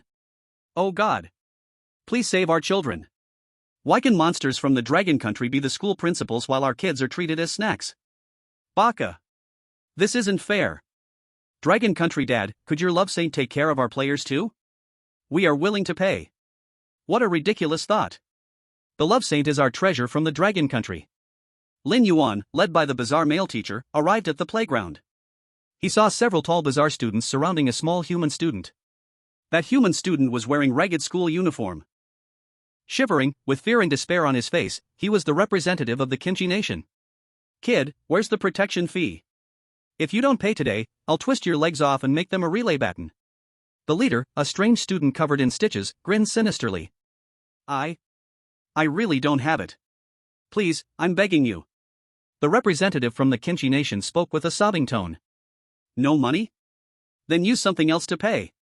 Another strange student stuck out a long, lizard-like tongue and licked his lips. Just as a tragedy was about to happen, a strong shout came. Stop! What are you doing? Lin Yuan strode over, his brows furrowed. The strange students were terrified upon seeing Lin Yuan. They had heard everything that happened in the classroom. This new school janitor could handle even that madman's son, making him write self-reflections by pulling his ears. It was simply terrifying. Lin the janitor. The stitched-up strange student immediately stood at attention, stammering to explain. And no, we were just playing with him. Playing? Lin Yuan pointed at the Kimchi nation representative, who looked like he was about to pee himself. Does he look happy to you? School bullying is extremely serious. You all, apologize to this student immediately. AP, apologize? The strange students looked at each other. After years of bullying others, it was the first time they were asked to apologize. What? Unwilling? Lin Yuan glared, slightly raising his hand in a gesture as if to pull ears. Willing. The stitched student shivered in fear and quickly bowed at a 90-degree angle to the Kimchi nation representative. I'm sorry. We were wrong. The other strange students hurriedly followed suit, their attitudes sincere like never before. The representative from the Kimchi nation stared at this magical scene, completely stunned. He was apologized to by the strange students? All because of a janitor from Dragon Country? Lin Yuan walked over, patted his shoulder, and spoke gently. It's okay, if they dare bully you again, just come tell me.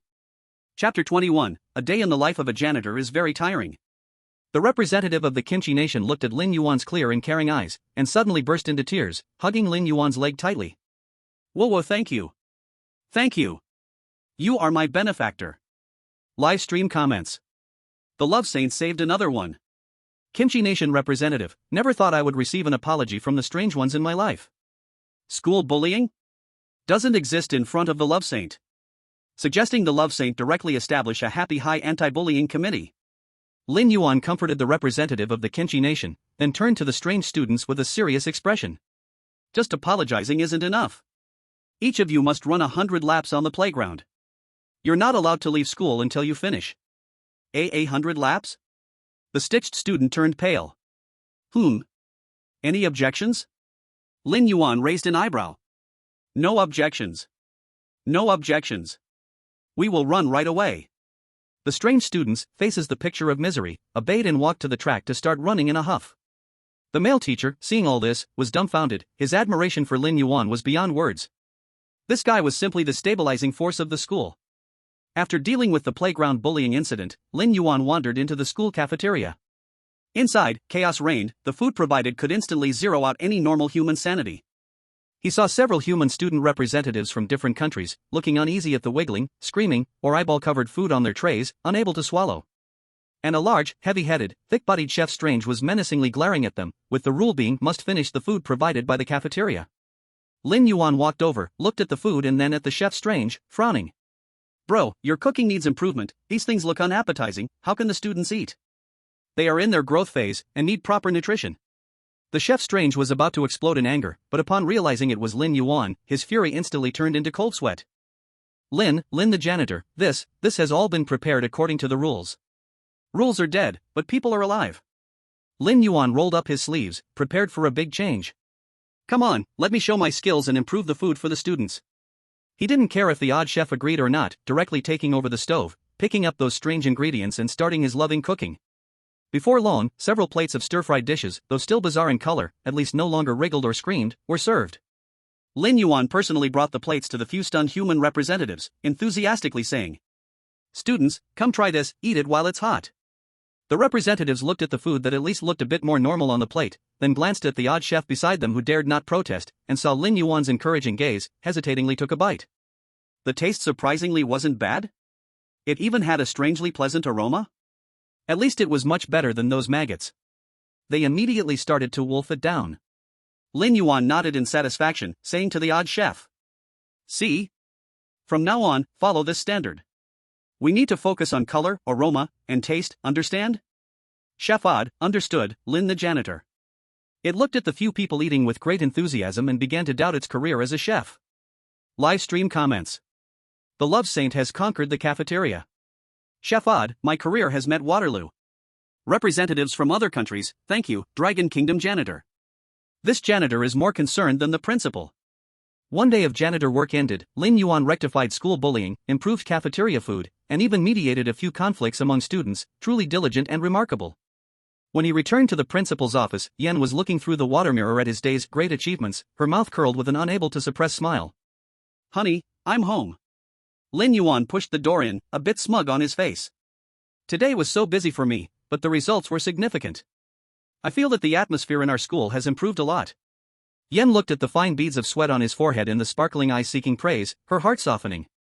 She picked up a clean white handkerchief, naturally wiping his sweat, whispering, "You've worked hard."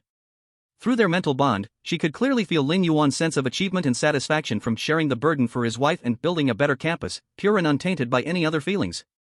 This fool really treated this place as home and cared for her matters as his own. Not hard at all. Lin Yuan enjoyed his wife's sweat-wiping service, grinning. "For my wife, it's worth it no matter how tired." He held Yan's hand gently, feeling the cool softness, his heart sweet as if drinking honey. "Honey, shall we go home? I'll cook something delicious for you." "Okay." Yen nodded gently, allowing him to hold her hand as they walked out of the principal's office. Under the setting sun, their silhouettes walked side by side, casting a long shadow filled with invisible dog food. All the odd teachers and students who saw the scene silently and respectfully lowered their heads. At the same time, a thought rose in their hearts simultaneously. With this master around, the happiness of high school number 1 will surely change for the better. Meanwhile, the global livestream camera shifted back to the representatives from other countries still struggling for survival, leaving countless viewers from the Dragon Kingdom marveling and others viewers filled with envy and resentment. In the Dragon Kingdom livestream room, today still held an absolute advantage, firmly sitting at the top of the global popularity charts. The legend of the Love Saint janitor had just begun. The next day, Lin Yuan officially began his job as the janitor at Happiness High. His janitor identity, under Yen the principal's seeing him as her self-support, became incredibly extraordinary. Furthermore, after his first day persuading the crazy transfer student, rectifying playground bullies, and improving cafeteria food, his reputation had spread to every corner of the campus. In the morning, Lin Yuan energetically began his patrol work. He had his hands behind his back, stepping with a wide stance, and that blue and white striped hospital uniform stood out vividly in the gray campus. Why do the flowers in this flower bed look so listless? Lin Yuan stopped in front of a flower bed filled with biting morning glories, furrowing his brow. Is it lacking water? Or is it lacking nutrients? Beside him, a skeleton gardener who was using his own bones as a hoe to loosen the soil trembled at the sound, his bones rattling as he quickly explained. Lin, the school worker, these wailing lilies are like this, they need to absorb negative emotions to bloom brightly. Negative emotions? That's so unhealthy. Lin Yuan waved his hand vigorously. Be positive. Come, let me sing them a song to boost their spirits. Without caring about the terrified look of the skeleton gardener, he cleared his throat and began to yell. The sun is shining bright, the flowers smile at me. His tone-deaf singing sounded like a cursed spell, and those originally drooping wailing lilies instantly perked up, their petals trembling violently, producing even sharper and more piercing wails, as if they were enduring immense pain. Bullet screen, help! The love saint's singing is a physical attack. Bullet screen, flowers, thank you so much. Bullet screen, skeleton guy, save me, save me. Lin Yuan, however, nodded in satisfaction. See, they have reacted. So lively. I'll come every day to sing a song for them. Skeleton gardener. I think they might not survive to tomorrow. Chapter 22, The School Workers' Self-Cultivation and the Bullies Who Run Their Legs Off.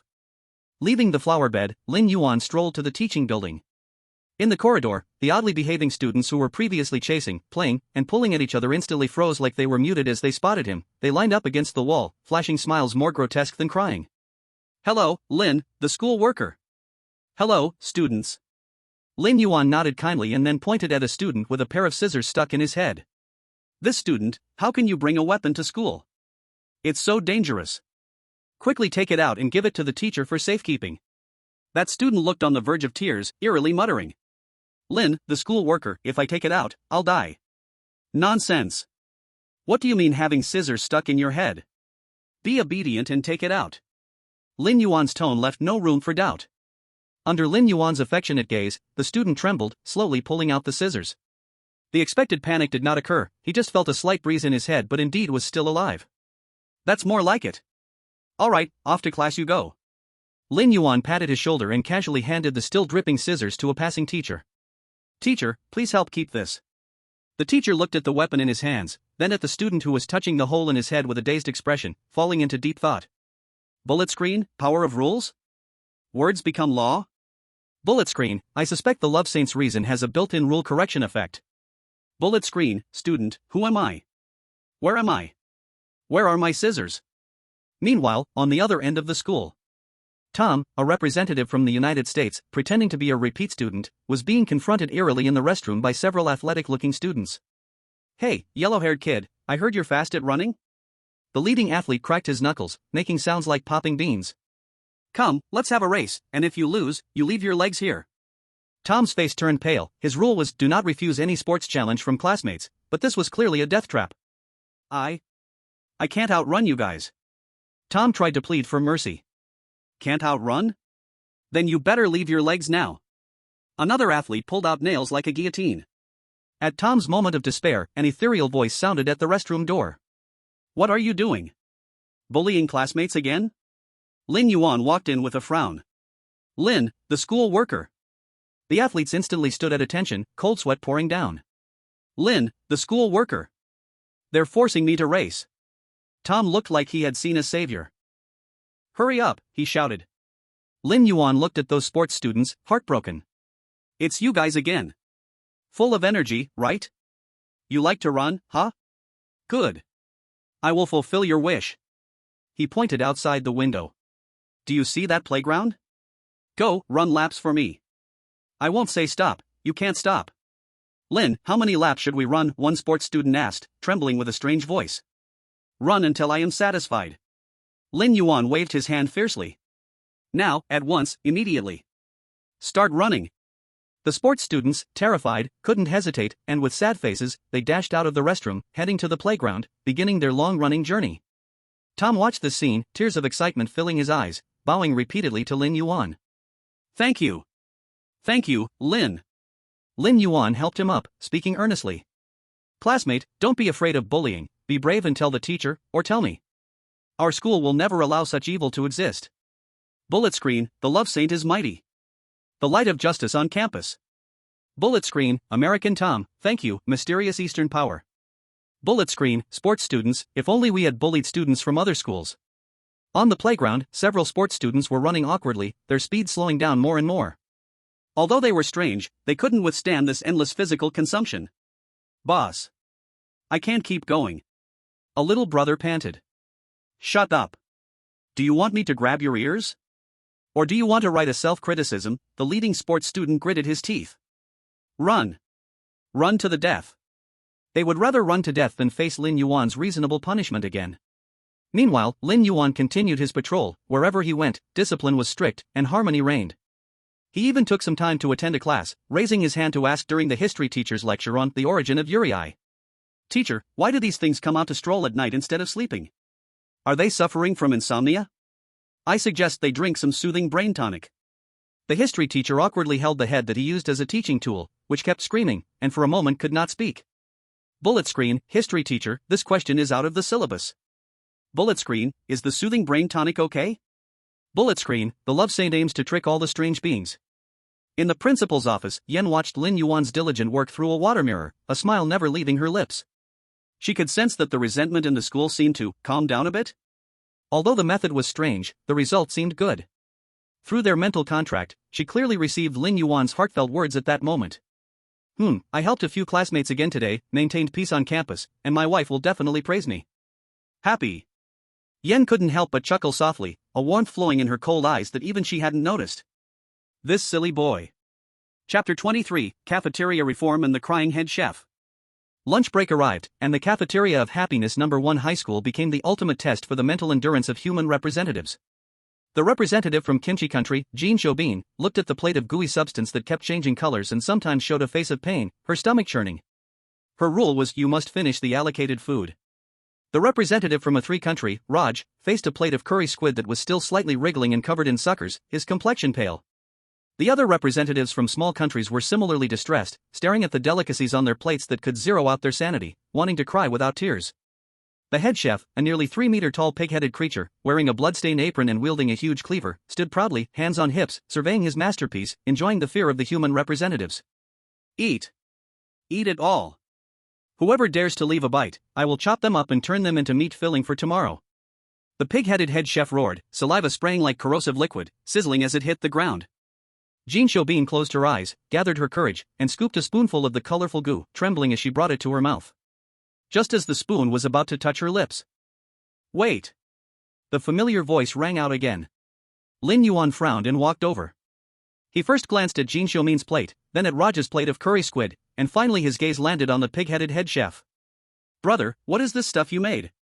Lin Yuan's tone was clearly filled with dissatisfaction. Is this even something for people to eat? It has no color, aroma, or flavor. The students are still growing, and you give them this?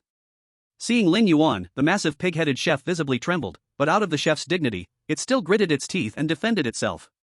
Lin, the school worker. This is all prepared with top-notch ingredients according to the rules. It contains rich in energy and resentment, it's very nourishing. Nourishing my foot. Lin Yuan interrupted rudely. Look at what you're giving to the students, their faces are turning green. Even dogs wouldn't eat this. Pig-headed chef. Our school's watchdog does seem to enjoy it, though. Lin Yuan ignored it further and walked straight to the stove, rolling up his sleeves. It seems you don't know what true food is unless I show you. He glanced around the kitchen at the bizarre ingredients, grabbed a cursed crow that was still cawing, skillfully broke its neck, plucked its feathers, and split it open, his movements fluid and seamless, leaving the strange assistants dumbfounded. Next, he picked up several shriveled fingers that looked like they were torn from a mummy, chopped them into pieces, and tossed them into the pan together with several poisonous mushrooms that radiated psychedelic colors. He didn't use any strange seasonings, instead, he pulled out a small packet of salt and a few shriveled garlic cloves from the pocket of his hospital gown. Who knows why he had this in his pocket? Good food often only needs the simplest cooking methods. Lin Yuan said seriously as he began to stir the pan. Soon, a strange aroma wafted from the pot.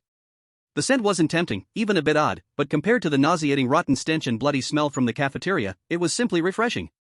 A dish that looked well, at least it was cooked, dark-colored but no longer glowing or writhing. Braised crow was ready. Lin Yuan placed this dish in front of Jin Shobin and quickly made it mushroom finger soup with the leftover scraps for Raj.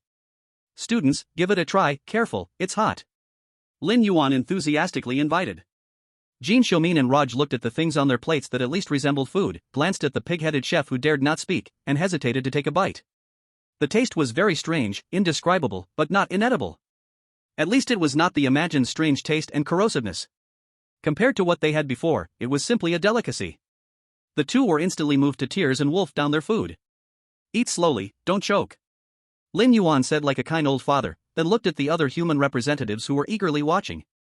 There's enough for everyone, don't rush, I'll go cook a few more dishes.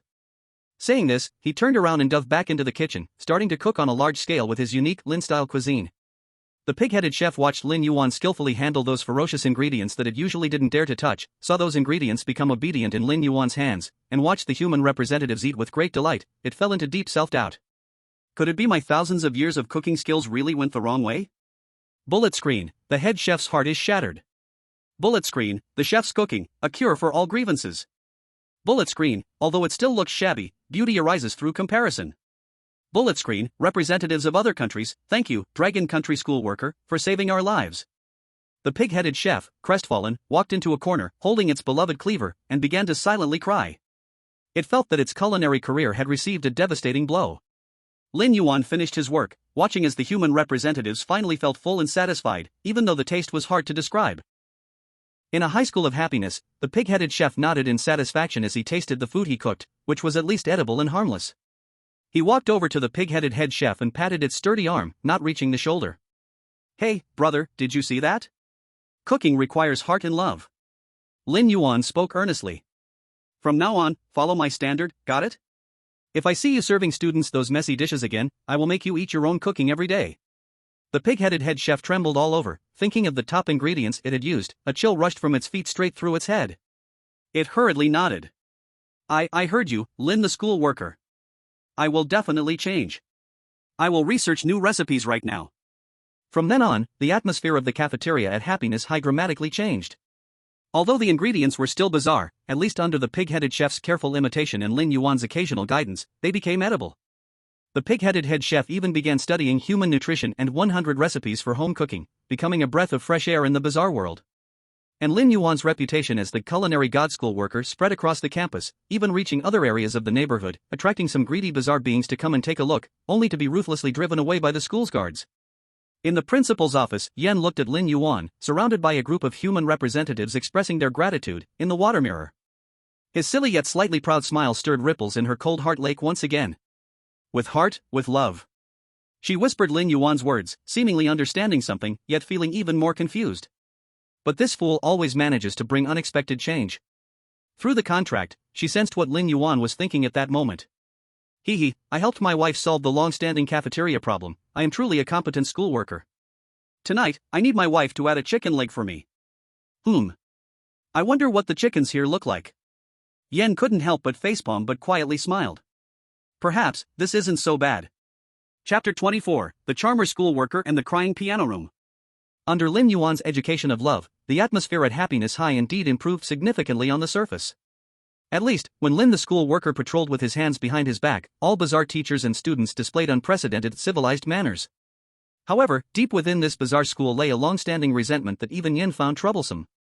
This afternoon, Lin Yuan was inspecting the old teaching building. This building had long been abandoned, with severely peeling walls and a type of black vine that emitted faint sobbing sounds.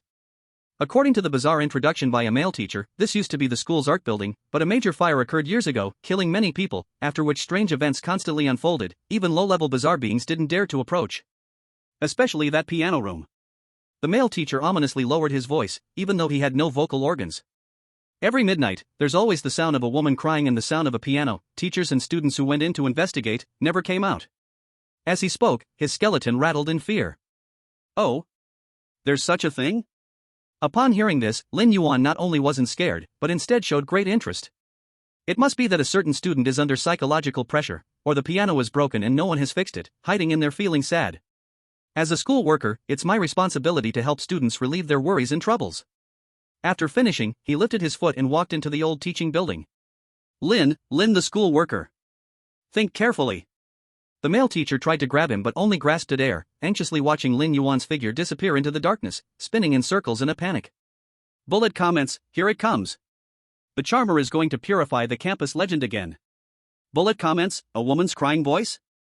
I bet 5 dimes, the charmer will sing her a lullaby. Bullet comments, the piano is broken? The charmer is probably going to perform a chest-crushing act to fix the piano. Bullet comments, male teacher, can't save you, wait to die, goodbye. Inside the old teaching building, the light was dim, and the air was filled with a mixed smell of burning and mold. Lin Yuan stepped on the creaking stairs, following the faint sound of sobbing. The sad sound of the piano easily found the piano room on the 3rd floor. The classroom door was slightly ajar, and the sound of intermittent sobbing and a woman's ethereal singing came from inside, with lyrics unclear but filled with endless sorrow and despair. Anyone ordinary here would surely be mentally polluted in an instant, falling into madness. Lin Yuan pushed the door open and entered. In the center of the classroom, in front of a charred grand piano, sat a strange girl in an old-school uniform, with long hair covering her face. Her body was semi-transparent, surrounded by thick, unyielding black resentment, her fingertips sliding across the scorched piano keys, producing dissonant, harsh, and sorrowful notes. Sensing the presence of a living person, the girl's eerie crying abruptly stopped. She slowly raised her head, her hair sliding to the sides, revealing a face burned beyond recognition, with only a pair of bloodshot, resentful eyes. Get out! She uttered a hoarse threat, the temperature in the classroom plummeting, and dark red bloody handprints began to appear on the walls. Bullet screen, wow! High energy warning. Bullet screen, this level of resentment is at least A rank or higher. Bullet screen, romantic hero, hurry and use your unbeatable mental prowess to think of a way.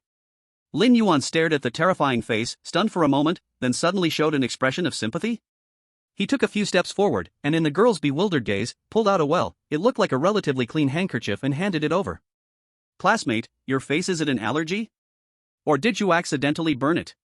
Quickly wipe it, don't get infected. The girl was confused. Her resentment fluctuated. This script was wrong, this person shouldn't be screaming and running away. And this piano, Lin Yuan pointed at the charred piano, frowning. It's burned like this, the sound must be off. No wonder you play so sadly. He walked around the piano, patted its blackened body, producing a dull sound. It's okay, classmate, don't be discouraged. A poor tool doesn't affect our pursuit of art. Come, I'll teach you a happier song. After finishing, he didn't care whether the girl agreed or not, and plopped down on the piano bench next to her. The girl was floating, extending both hands, hovering over the piano keys. The girl was completely stunned, her surrounding resentment forgotten. Then, she heard Lin Yuan take a deep breath, and his fingers, like fatty radishes, heavily smashed down on the piano keys. Ding clang dong dong clang. A burst of noise comparable to a car crash erupted, filling the entire piano room, even overshadowing the original mournful atmosphere. As Lin Yuan pounded the keys, he shouted with his tone-deaf voice, "Unity is strength. Unity is strength. This strength is iron. This strength is steel." The singing was loud, ugly, majestic, noisy, and filled with revolutionary optimism. The girl's resentful eyes widened in shock, filled with confusion and a hint of pain. The sad atmosphere that sustained her life and provided her strength melted away like snow in the sun under this chaotic sound and absurd lyrics. Her body, supported by resentment, even began to flicker slightly, becoming unstable. Harder than iron. Stronger than steel. Lin Yuan sang with increasing vigor, patting the girl's shoulder. "Classmate, let's join in. Sing loudly. Shout out all the unhappy things." The girl, looking at the human before her, feeling that completely incomprehensible, hot and silly encouragement, the core of resentment accumulated over decades for the first time generated an emotion called powerlessness. She wanted to kill, but the rules seemed stuck. This person had no fear, only encouraging her to sing. Fire at the fascist. Let every undemocratic system perish. Lin Yuan shouted at the climax, almost yelling. Clang. That scorched triangular piano, finally unable to withstand this power of unity, snapped a string and let out its last mournful cry. The singing stopped. The piano room fell into a strange silence. The female student stared blankly at Lin Yuan, then glanced at the piano that was emitting a wisp of blue smoke. After a moment, she cried out loudly. It was not a wail of resentment, but a cry filled with a bit of grievance and collapse. You broke my piano, woo-woo, it's the only thing I had." Chapter 25, Let the Past Be the Past. Lin Yuan looked at the crying girl's spirit, scratched his head, and showed a guilty expression. I'm sorry, classmate, I used a bit too much strength. But you know, nothing new comes without getting rid of the old. He thought for a moment and slapped his thigh. How about this? I will ask my wife, that is Principal Yin, to get you a new one. I guarantee it'll be in tune. You can play any happy songs you want in the future. The female student looked up with tearful eyes at Lin Yuan, sniffing as she asked. Really, really? Of course it's true. Lin Yuan patted his chest. Lin Yuan, keep my word.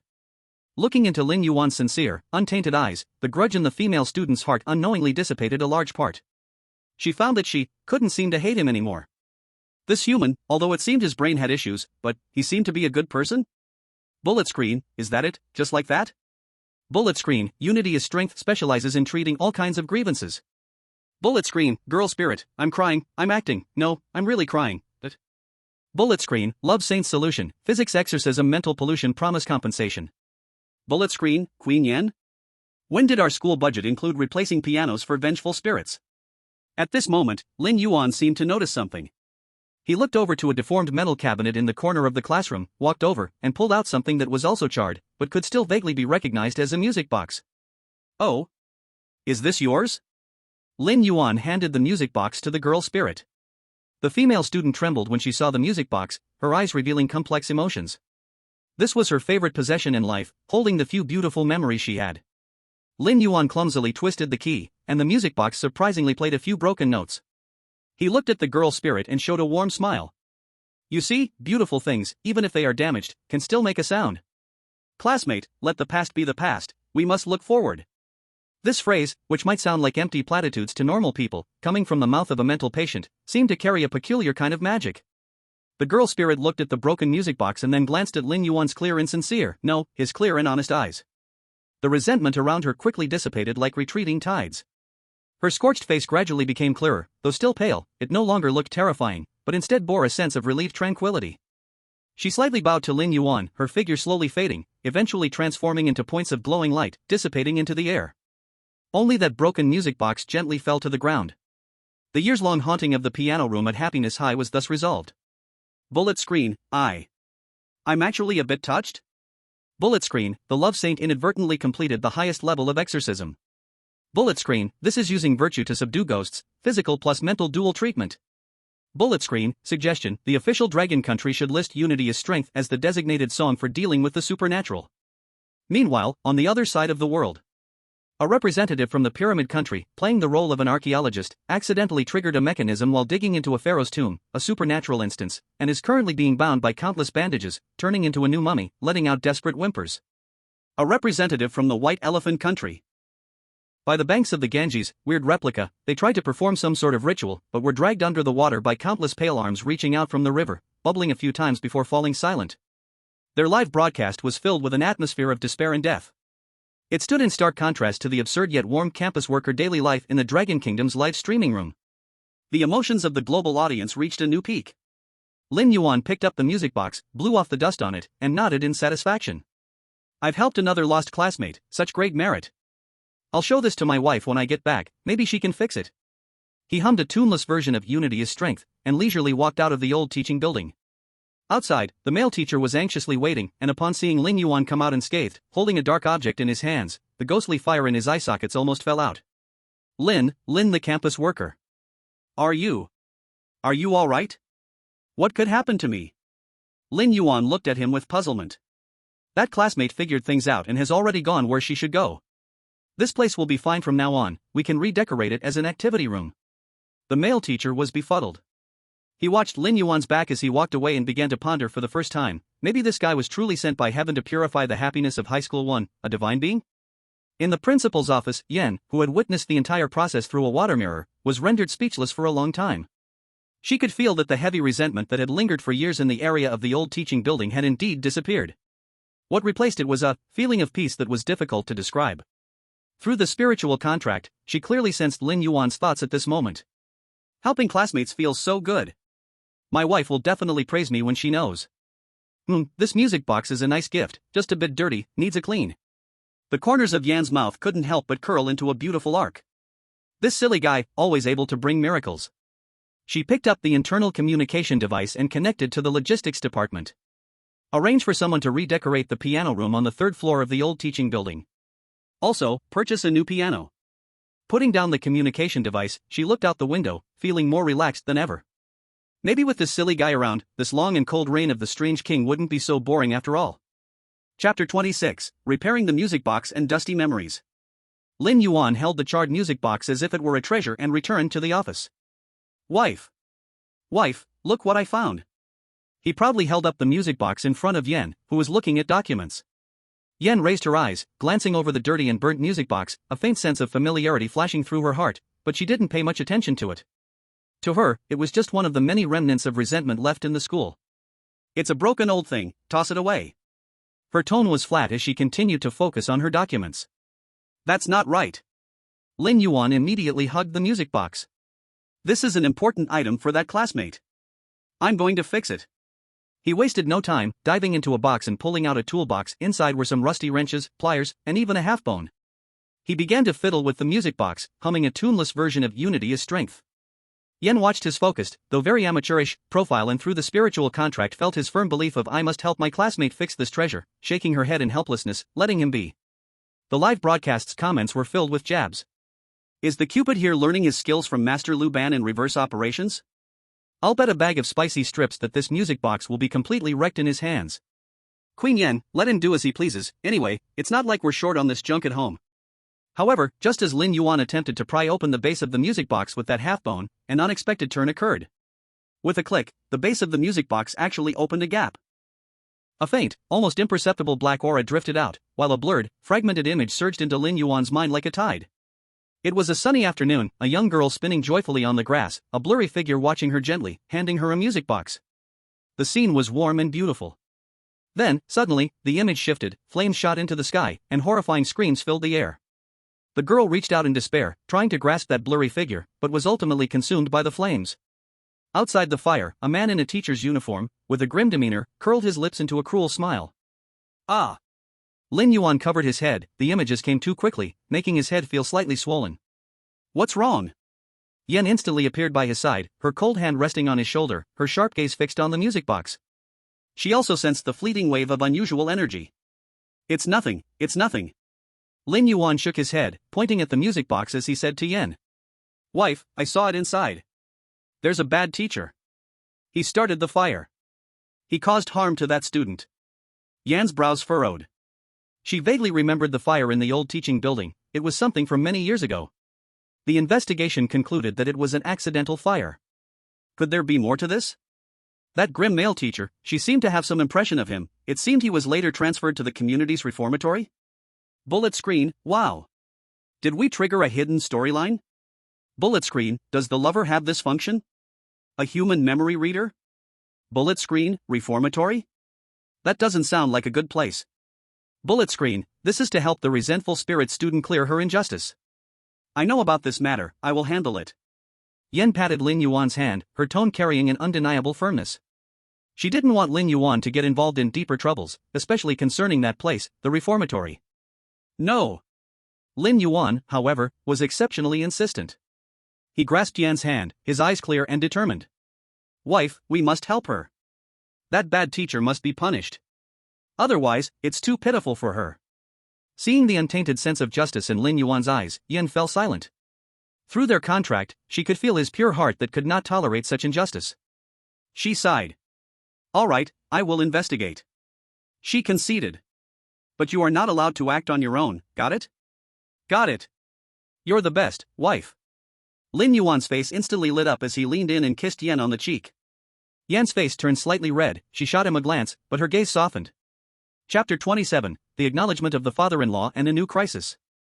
Just when the two wanted to delve deeper, the door made of bones, pieced together, was silently pushed open. A far deeper, older chill swept through, quietly spreading like a tide, instantly filling the entire space. Caught up in excitement, Lin Yuan involuntarily shivered, while Yan instantly retracted the softness that had emerged due to Lin Yuan, regaining the coldness and authority of Principal Lin Yuan, her sharp gaze fixed on the doorway. There stood father-in-law Hai, still wearing that upright but emitting an ancient grave soil aura Zhongshan suit, like a silent shadow, quietly standing at the door.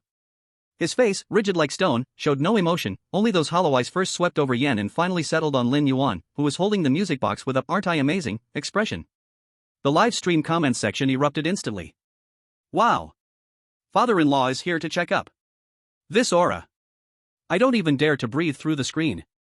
Lover, quickly hide your silly smile. Be serious. Is he here to confront? Because the lover turned the school upside down? Doesn't seem like it. Father-in-law's gaze seems a bit complicated. Father.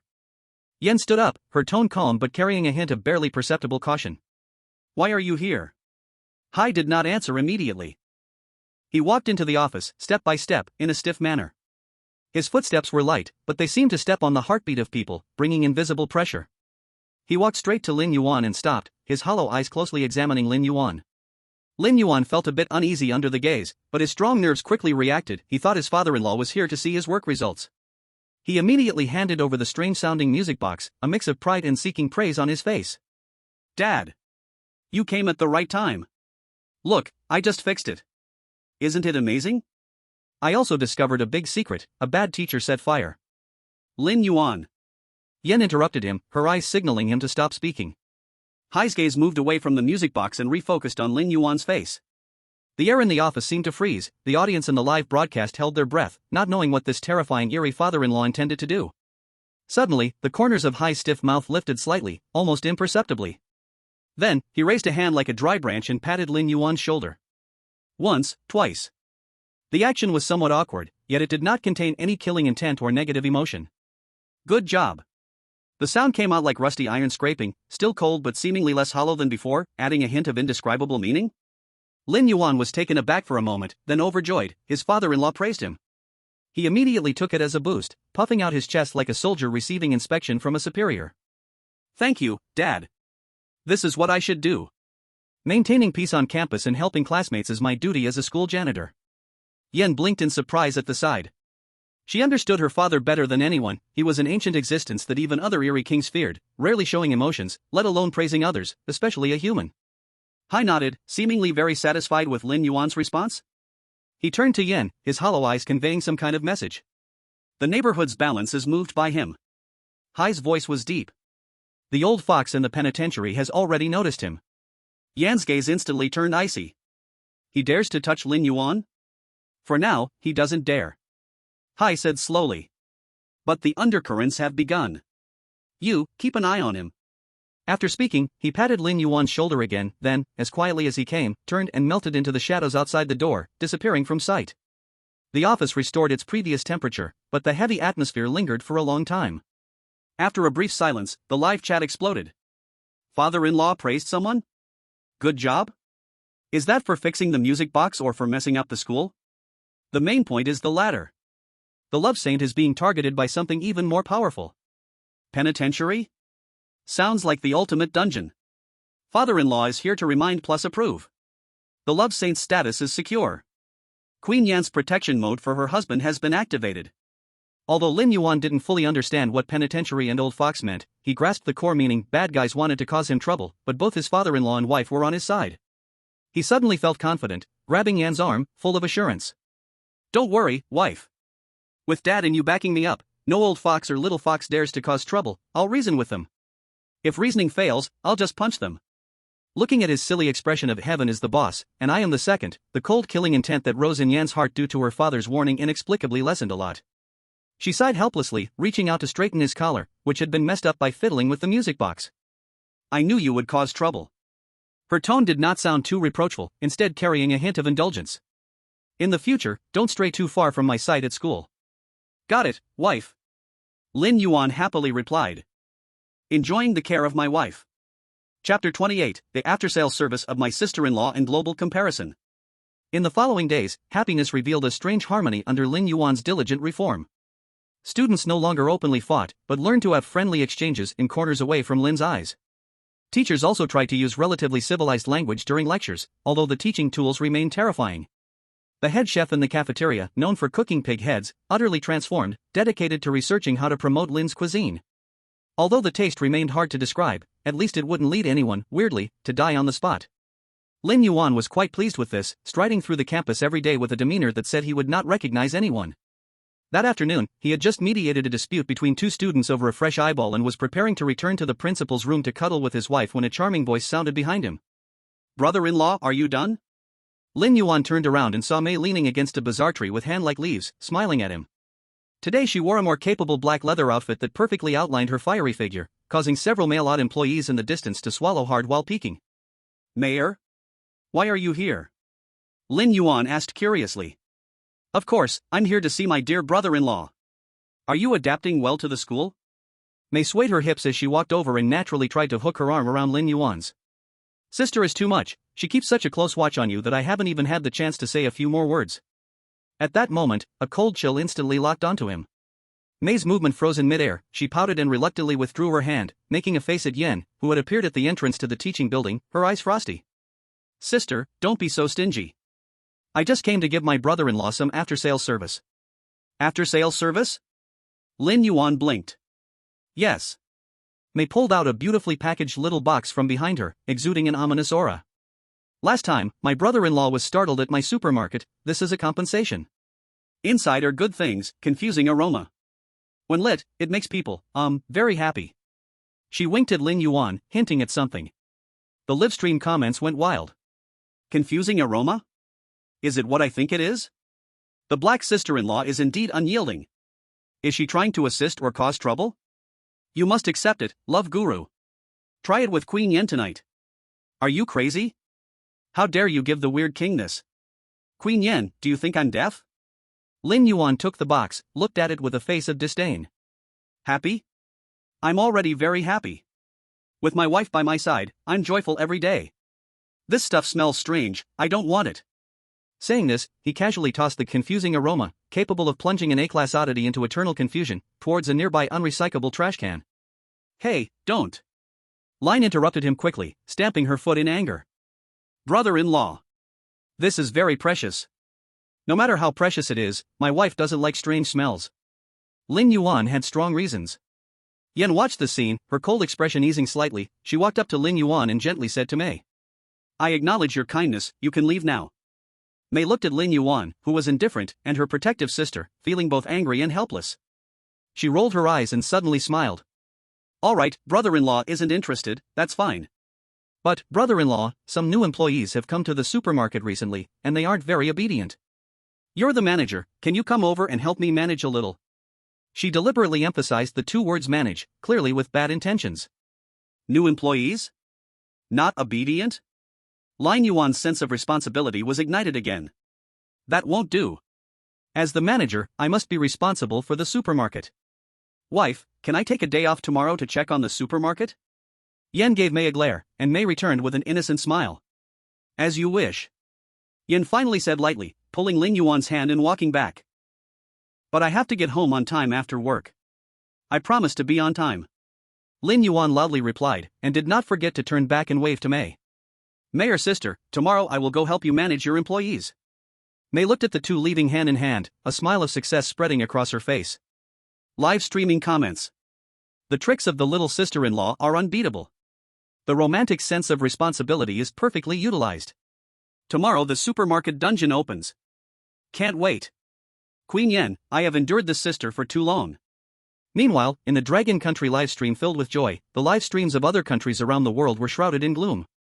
The last representative from Sakura Country, while portraying a shrine maiden, made a mistake in uttering a syllable during a purification ritual, and was dragged into a bottomless abyss beneath the shrine by vengeful spirits. The screen turned completely black.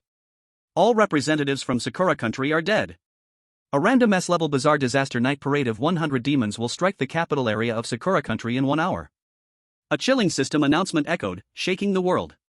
The live footage switched to the capital of Sakura Country, where the once bustling streets were suddenly cloaked in thick ghostly fog, countless twisted ghostly shadows flickering in the mist, mournful cries and shrill laughter piercing the night sky. People fled in terror but were constantly swallowed by the ghostly fog. In stark contrast, was the live stream of Kim Sumin from Pickled Vegetable Country. She, having received Lin Yuan's protection, felt happy though still trembling, but at least was not in danger and could even eat relatively normal cafeteria food. She kept bowing towards the air, shouting in broken Chinese. Thank you. Thank you, Lin Yuan Appa. Thank you, Dragon Country. This strong contrast left audiences around the world with mixed feelings. Envy, jealousy, disbelief. Various emotions finally transformed into a strong interest in Dragon Country, especially towards Lin Yuan, this anomaly. In the strategic command center of Dragon Country, the experts watched Lin Yuan, happily being fed fruit by Yan, their expressions serious. Report, according to the latest analysis, Comrade Lin Yuan's presence has initially changed the underlying rules of the Happy Community Dungeon. His relationship with the bizarre King Yan is key to maintaining the current favorable situation. Notify all backup personnel entering the bizarre dungeon that their primary task is survival, and secondly, to observe and learn the essence of Comrade Lin Yuan's behavior pattern, sincerity, fearlessness, and, flexible thinking. The old general looked at the screen, pondering for a long time, then uttered one sentence. Tell Zhang Wei and Li Jing to closely follow Lin Yuan's lead. He may be the only hope for our Dragon Country to rise from this disaster. And at that moment, the only hope was lying on Yan's lap, munching on grapes peeled by his wife that looked like eyeballs, while planning how to manage the disobedient new employees at the supermarket tomorrow, thinking only of persuasion by virtue and reasoning. He had no idea that every move he made was already stirring the nerves of the entire world. Chapter 29, Supermarket Storm and Passionate Management. Just as Lin Yuan and Yan were in the principal's office enjoying each other's company, the atmosphere gradually warming up, preparing for some in-depth emotional exchange, the office door was knocked on. Yan's face instantly turned cold, and the displeasure from being interrupted made her aura sharpen. Come in. Her voice was so cold it could freeze ice shards. Outside stood the previous male teacher, looking awkward as he timidly poked half of his skeletal body in, his voice trembling. Principal, Lin school worker, the boss Mei from the supermarket sent someone to urge, asking if Lin school worker is still going today. Before he could finish, he was frozen in place by a glance from Yan, swallowing the rest of his words and hurriedly retracting his head. Lin Yuan slapped his forehead. Oh no! I almost forgot. I promised Mayor's sister to help her manage the new employees today. He immediately jumped up from beside Yan, looking like he had a heavy responsibility on his shoulders. Wife. I need to make a trip to the supermarket. As the team leader, I cannot let people down. Yan looked at his enthusiasm, and the small annoyance she had towards Mei bubbled up again. But seeing Lin Yuan's serious and responsible face, actually being misled, she didn't want to stop him forcefully. Go ahead, she said lightly, standing up to straighten her dress. I'll go with you. Great. With my wife backing me up, who dares to misbehave? Lin Yuan happily wrapped his arm around Yan's. The two arrived once again at Meiying's supermarket. Today's supermarket atmosphere was clearly more oppressive than the last time. The four surviving foreign representatives, a pickled cabbage representative from South Korea, Tom from the USA, Raj from India, and a representative from Australia, huddled in a corner, pale-faced, trembling as they watched the few new employees in the supermarket. There were 3 strange new employees.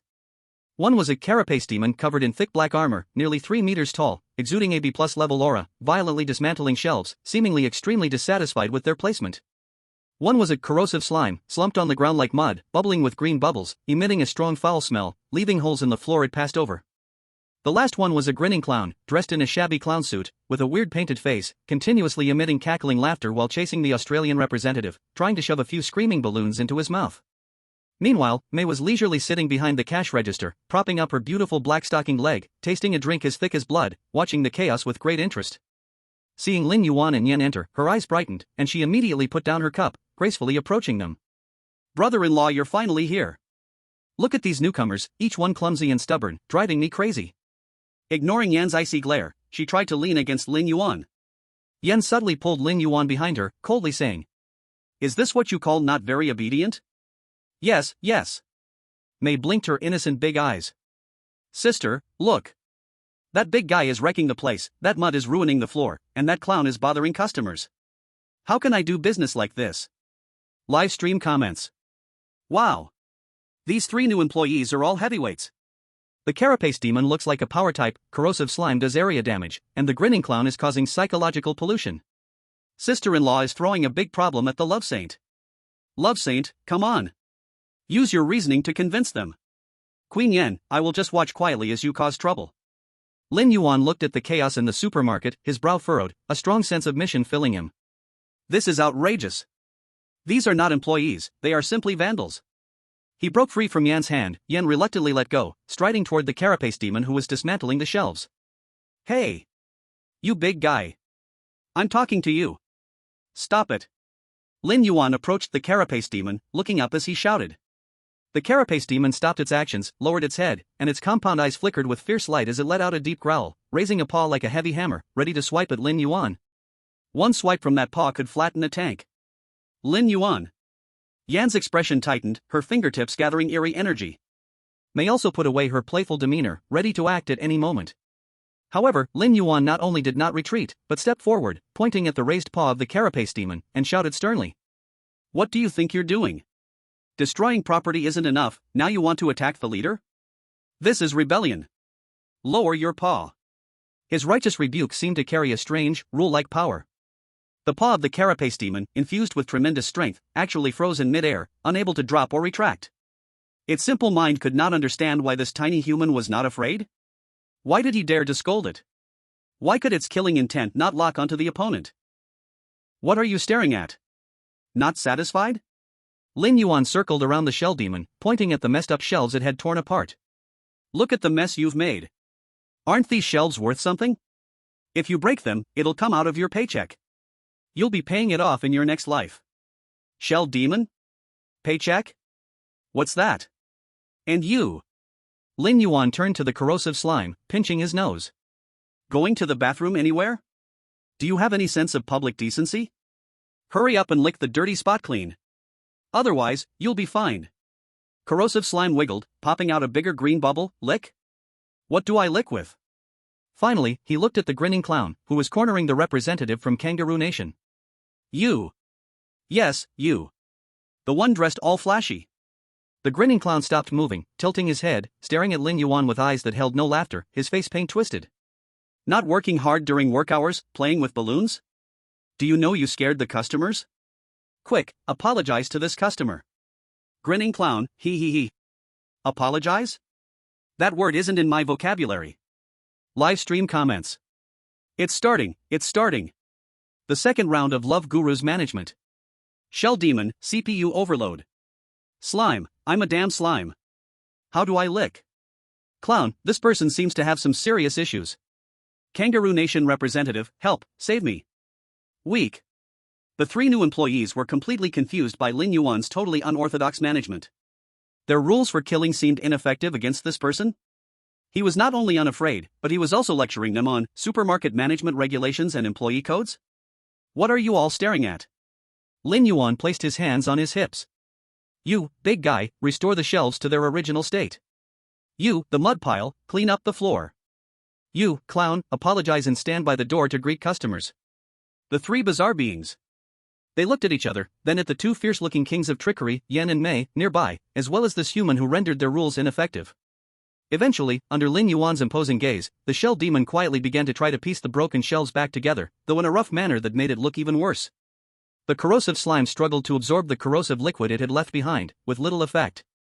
The grinning clown reluctantly bowed to the nearly fainting representative from Kangaroo Nation, then hung his head, holding a balloon as he walked to the supermarket entrance, mumbling a weak welcome. In an instant, the supermarket was orderly. The four foreign representatives watched this magical scene, their admiration and fear for Lin Yuan reached a peak. Mei also widened her lips in surprise. She initially just wanted to stir up some trouble for Lin Yuan, to watch him make a fool of himself, or to get him to come begging her, not expecting. The look in her eyes towards Lin Yuan grew even more passionate. This man always brought surprises. Yan's lips curled slightly, sensing through their contract Lin Yuan's feeling of "I've got it under control, I'm a management genius." She shook her head with a mix of helplessness and affection. So, how is it, Mayor sister? Am I managing well? Lin Yuan walked over to Mei, saying proudly. Mei snapped back to reality, immediately putting on an admiring expression and hugged Lin Yuan's arm, quickly letting go before Yan's murderous glare landed on her. Brother-in-law, you're amazing. From now on, the supermarket is in your hands. You're the VP of the supermarket. VP? Sounds good. Lin Yuan's eyes lit up, but then he shook his head. But I still prefer being a school janitor. I can help more classmates. I can just come here occasionally to guide. Mei. At that moment, the wind chime at the supermarket door rang again with a sound like bones rubbing together. A man in a well-fitted suit, wearing gold-rimmed glasses, looking like a human elite stepped inside. But the faintly chilling aura about him, which felt out of place in the neighborhood, made both Yan and Mei furrow their brows. His gaze swept over the supermarket, finally landing on the tame three new employees and Lin Yuan. A flash of light passed through the eyes behind the lenses. He walked straight to Lin Yuan, showing a standard, yet cold, commercial smile. You are Mr. Lin Yuan, right? I have long admired your name. I am the personnel manager of the disciplinary office in the neighborhood, and our director is very interested in you. Chapter 30, The Invitation from the Disciplinary Office and the Warning from the Father-in-Law. As soon as the words disciplinary office were spoken, the temperature in the entire supermarket seemed to drop a few degrees. The four foreign representatives and several old employees all showed extreme fear, and Mei even put away her nonchalant expression, her gaze becoming serious. Yan instantly pulled Lin Yuan behind her, her cold stare piercing like a solid object at the man in the suit, the pressure of the SSS-Level Strange King being released without reservation. Get lost. One word, containing endless killing intent and authority. The smile on the man's face stiffened momentarily, his body swaying slightly, clearly under great stress. But he seemed to be prepared. A barely noticeable black light flashed across him, barely stabilizing his form. He pushed his glasses and kept his tone in that uncomfortable polite manner. Principal Yan, please do not misunderstand. We mean no harm. It's just that the unique management talent exhibited by Mr. Lin Yuan has greatly impressed our director. Our disciplinary office urgently needs talents like him. He looked at Lin Yuan, who was protected behind Yan, and continued to throw out temptations. Mr. Lin, at the disciplinary office, you will obtain a higher position, richer resources, and the opportunity to access the core rules of the neighborhood. It's far more promising than working in this small supermarket or school. Lin Yuan peeked out from behind Yan, curiously asking. What does the disciplinary office do? Manage criminals? The man in the suit smiled. You could say that. We are responsible for maintaining the order of the neighborhood and handling some rule-breaking residents and employees. Oh, so you are like the neighborhood police. Lin Yuan suddenly understood, then shook his head with a righteous face. But I won't go. I want to help my classmates at school, assist my sister Mei in the supermarket, and spend time with my wife. Maintaining order is good, but I prefer to change them with love and reason. Your place sounds cold and unwelcoming, not suitable for me. Love and reason? The smile on the man's face finally showed a crack, as though he had heard the most ridiculous joke in the world. Live broadcast barrage. The romantic rejected. He turned down the ultimate dungeon invitation. To change the strange with love and reason? Only the romantic would dare to think like this. Disciplinary office, it's the first time in history to be despised. The suit man, I have hit a bottleneck in my career. The man in the suit wanted to say something more, but Yen had completely lost her patience. My words, I don't want to say it a second time. The cold air around her gathered like a storm, instantly covering the supermarket's walls and shelves with a thick layer of ice. Even the air seemed to freeze. Either you leave by yourself, or I'll send you on your way. Feeling the undisguised killing intent, the man in the suit knew that he could not achieve his goal today. He took a deep look at Lin Yuan, as if trying to carve his image into his heart. Since that's the case, I won't disturb you any longer. However, Mr. Lin, we will meet again. After saying this, he dared not linger any longer and disappeared quickly at the supermarket entrance as if he had merged into shadows. As soon as he left, the frost in the supermarket instantly melted, and the temperature rose. May patted her lofty chest, still feeling afraid. You scared me to death. Sister, you were so intimidating just now. Although she was once a strange king too, compared to the deep-rooted Yen who controlled a school, she was still a bit lacking. Yen ignored her, turned around, and held Lin Yuan's hand, carefully checking, confirming he was fine before sighing with relief, but the worry in her brows did not fade. The disciplinary office, that is a place even my father does not wish to provoke lightly. Yan's voice carried a hint of seriousness. There are the most dangerous people in the neighborhood being held there. The craziest existence, governing the rules of punishment. Their leader is a true madman. Lin Yuan seemed to understand, but could feel his wife's worry. He held Yan's hand tightly and comforted her. Don't be afraid, my dear. If they come again, I'll just talk sense with them. If that doesn't work, I have you and Dad. Seeing his carefree demeanor, the gloom in Yan's heart was lifted a bit. Yes, with her and her father around, the correctional facility wouldn't dare to act openly. Let's go home. Yen said softly. Okay. However, the tree wishes to be quiet but the wind will not stop. That night, Lin Yuan and Yen had just returned to room 404, and before they could enjoy their world together, the familiar, deep, ancient chill descended again. Yan's father, Kai, appeared in the living room like a silent ghost. His face seemed even stiffer than usual. The hollow eyes first scanned Yen, and finally landed on Lin Yuan, who was pouring hot water for Yen. Kai. Father. Yen stood up. Dad? Why are you here? Please sit down, have some water. Lin Yuan welcomed him warmly. Kai did not sit, nor did he take the water. He walked in front of Lin Yuan, paused in silence for a moment, and then his rusty voice slowly spoke. The old fox from the correctional facility is personally concerned about you. These words made Yan's face instantly turn extremely ugly. How could he? Yan's voice carried a hint of barely noticeable tremor. That director hadn't personally focused on community matters for a long time. Kai's gaze remained fixed on Lin Yuan as if trying to see something from him. He has sensed the scent of change. Kai slowly said. Your existence has broken the balance. Your reason has shaken the rules. Lin Yuan scratched his head. Dad, I didn't mean to shake any rules. I just want to live well with my wife and help classmates and colleagues who need help. Kai. It is precisely this not intending that is the most terrifying. An unintentional act often triggers the most violent storms. He will not move against you for now. Kai continued. He is observing. But his cleaning team may come to test you. Cleaning team? Lin Yuan asked curiously. A team composed of various experts in the rules of killing, responsible for cleaning up any unstable factors that may affect community stability. Yen explained, her voice cold and laced with deep concern. Oh, so they are just looking for trouble. Lin Yuan understood, and immediately clenched his fists, filled with confidence. Dad, my dear, you can rest assured.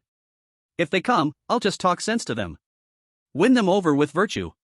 Kai looked at Lin Yuan's clear and steadfast eyes, and fell into silence again. He had lived endless years and seen countless powerful beings, yet he had never seen such a variable. He raised his hand and patted Lin Yuan's shoulder again. This time, the strength seemed a bit heavier. Be careful. Once he finished speaking, his figure seemed to merge into the darkness and quietly vanished. Only Lin Yuan and Yen remained in the living room. Yen looked at Lin Yuan, who had a face of battling back any foe, her heart filled with worry, but at the same time, a strong protective urge arose. No matter what, she would never let anyone hurt him. Wife, look. Dad told me to be careful, I will definitely pay more attention in the future. Lin Yuan leaned close to Yan, wrapped his arms around her waist, and rubbed his face against her icy cheek. But with you by my side, I'm not afraid of anything. Feeling his reliance and complete trust, Yan's heart softened. She gently hugged him back and whispered, Mei Cham, I will protect you. No matter who the opponent is, even if it's that madman from the correctional facility. Bullet screen. Father-in-law warns again. Things are serious. Cleaning team? Sounds hard to deal with. Love prophet, if reasoning doesn't work, I will keep reasoning. Queen Yan's declaration of safeguarding her husband. Full of security. It feels like we are about to welcome the first big climax. Looking forward to the cleaning team sending heads. Meanwhile, on the other side of the world, a representative from the Sun Never Sets country, while pretending to be a castle butler. Because of accidentally breaking a seemingly ordinary vase, the owner of the ancient castle, a vampire count who has inherited his lineage for hundreds of years, turned him into a dried-up corpse, and the screen went black. The Sunset Nation representatives are all dead. The random S-class weird disaster, Blood Moon Curse, will descend on London in 1 hour. The system announcement rang out again, along with the huge blood-red moon that appeared over London. Countless shadows of bats danced under the moon, and the city fell into panic. In the neighboring Pickle Nation, the representative Jin Xiumin, having witnessed Lin Yuan taming 3 bizarre entities in the supermarket during the day, gained a brief moment of respite. Even the low-level weird entities in her area did not dare to provoke her easily. She looked at the camera, excitedly rambling. Lin Yuan Appa is the hope of our Pickle Nation. No, he is the hope of the world. Please stay safe. This contrast made the viewers in the Long Country livestream feel an inexplicable sense of pride amidst their tension. A storm seemed to silently gather over the happiness community. Chapter 31, The Warmth and Undercurrents of International Friends. The shadow of the punitive institution momentarily withdrew, but Lin Yuan's reputation burned like a lighthouse in the gray mist, attracting the attention of all human representatives in the happiness community. Their national command centers issued the highest orders almost simultaneously. At all costs, approach Lin Yuan of the Long Country and gain his protection. Thus, a strange and dangerous flattering contest around Lin Yuan quietly unfolded in the bizarre community. The first to act was the representative of the United States, Tom. He used his identity as a repeat student to stop Lin Yuan, who was patrolling the playground. Lin. My dear friend. Tom squeezed out what he thought was his warmest smile, holding a power bar that looked relatively normal, exchanged from the bizarre convenience store. Thank you for your previous help. This is a small token of appreciation. Lin Yuan looked at the energy bar, blinked, did not take it, but instead asked with concern. Tom, you don't look well. Is it low blood sugar? This looks like it has no nutrition, you should keep it for yourself.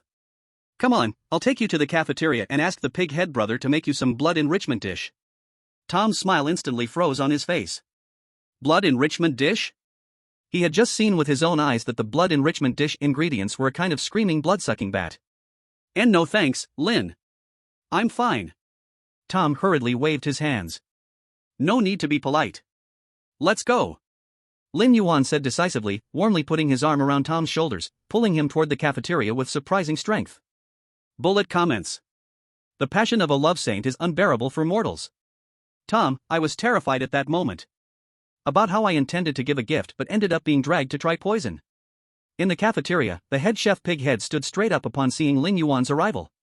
After hearing Lin Yuan's request to nourish the international friends' bodies, he patted his chest and assuredly brought out a plate of steaming, slightly pulsating dark red gelatinous substances. Eat it while it's hot. Nourish form with form. Lin Yuan enthusiastically pushed the plate in front of Tom.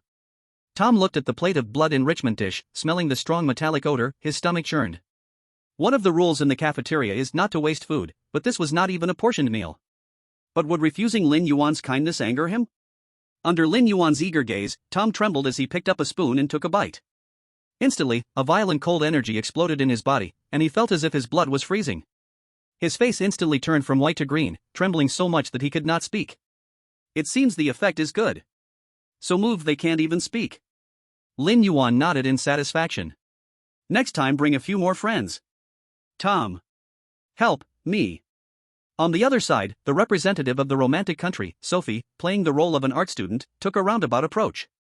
She learned that Lin Yuan liked helping classmates.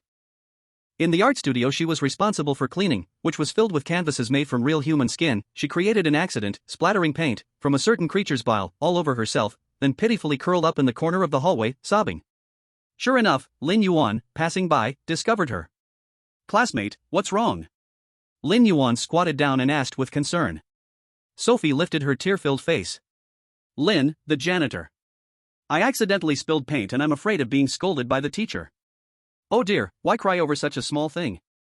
Lin Yuan waved his big hand. Come on, I'll take you to clean it up. He pulled Sophie to the sink behind the teaching building. This was a place for rinsing mops and occasionally dealing with waste. The faucet released a thick, fishy-smelling dark yellow liquid. Here, wash with this, clean it well.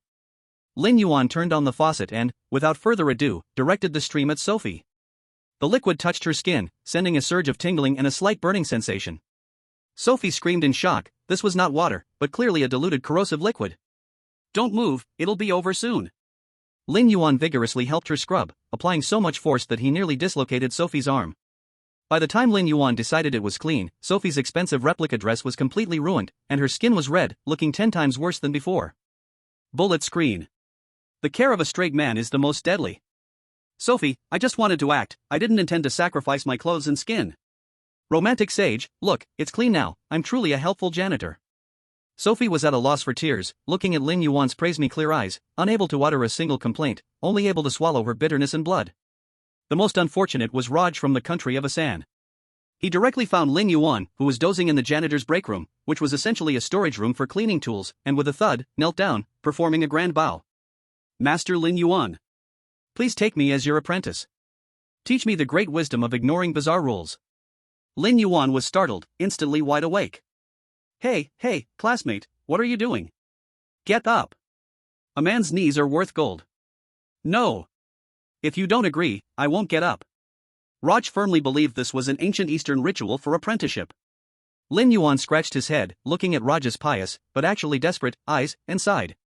Alright, I may not have much to teach you, but seeing your sincerity. Just right, I have a purifying the heart secret I can share with you. Raj was overjoyed. Please, master, enlighten me. It's very simple. Lin Yuan had a solemn expression. Every morning and evening, face the sun, if you can see it, and loudly recite the Dragon Country student code 100 times. I guarantee your mind will be peaceful and free from evil. Raj, Bullet screen. Dragon Country student code? The wisdom of a romantic sage is indeed beyond the understanding of mere mortals. Raj, I took my pants off and you showed me this?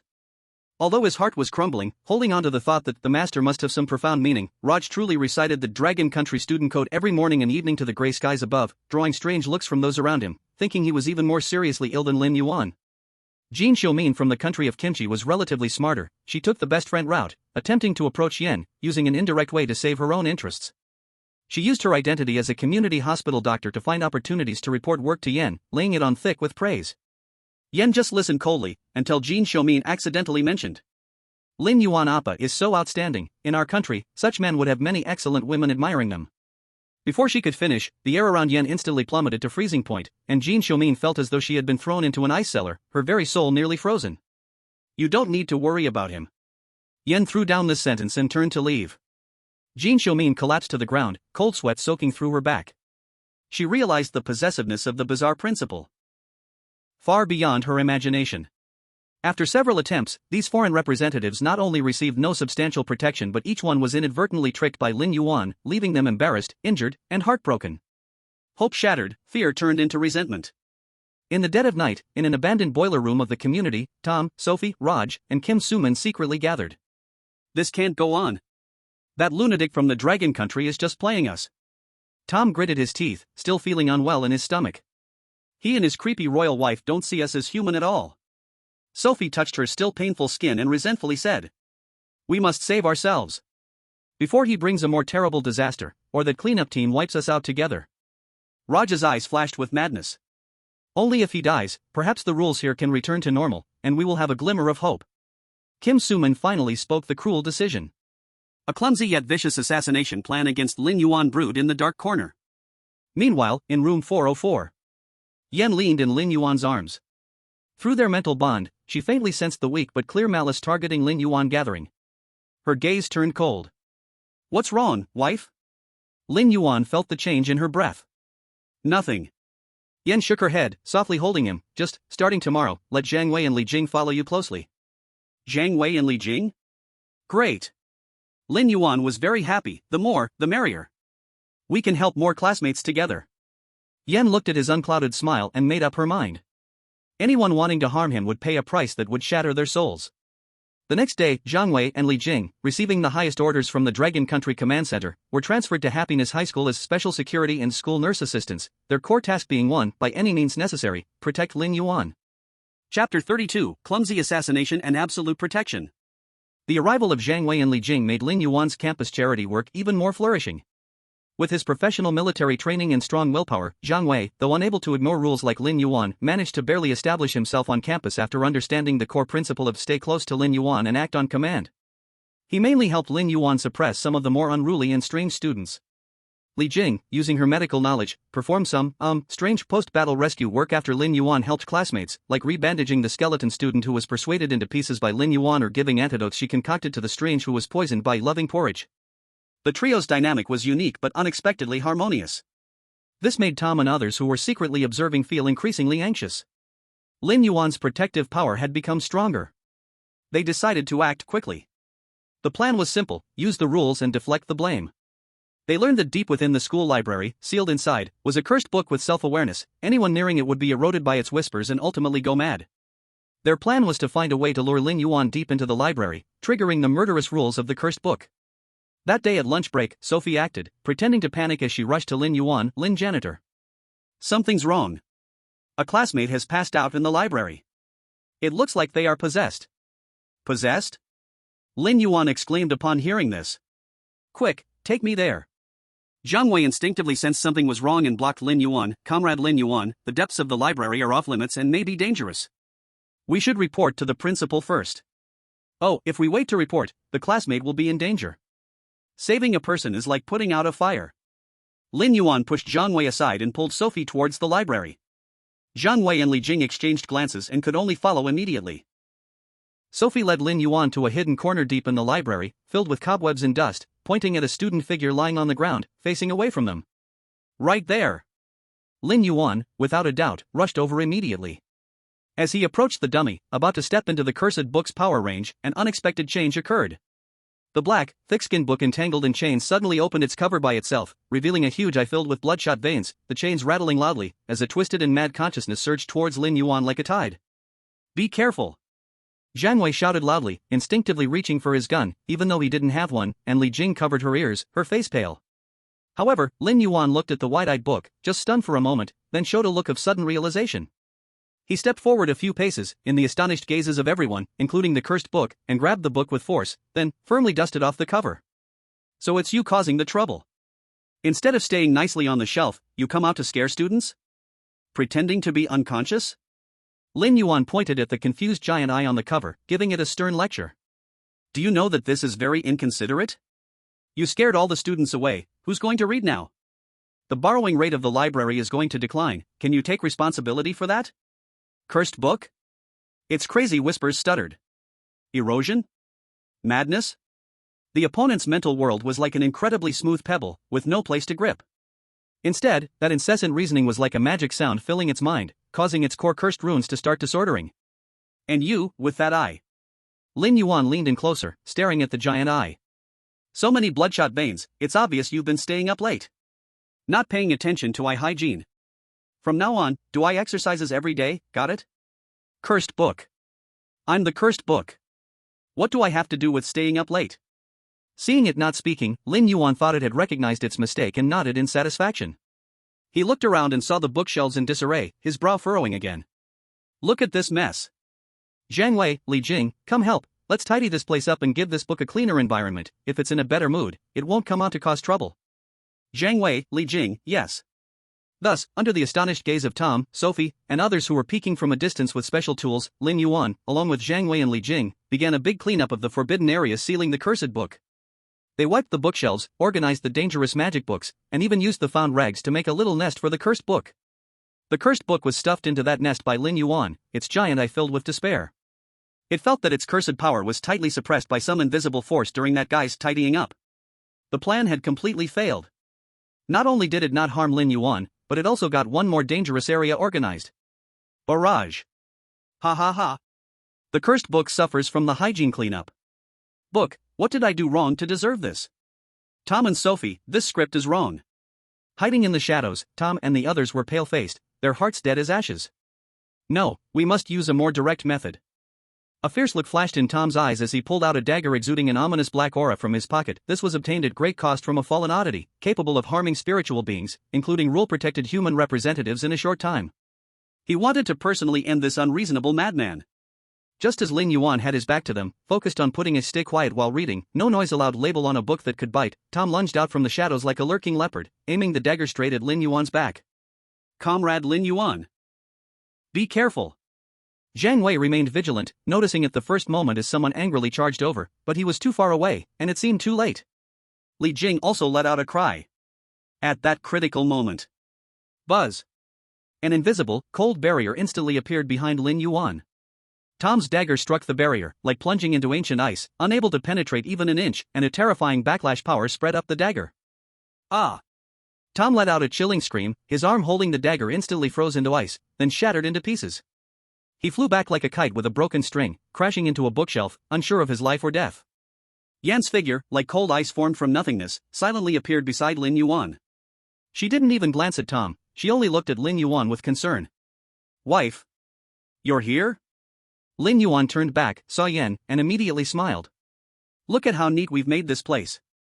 Yan confirmed he was unharmed, her cold gaze then swept like a sword towards the ambusher Tom, as well as the frightened Sophie and Raj who were crumpled on the ground.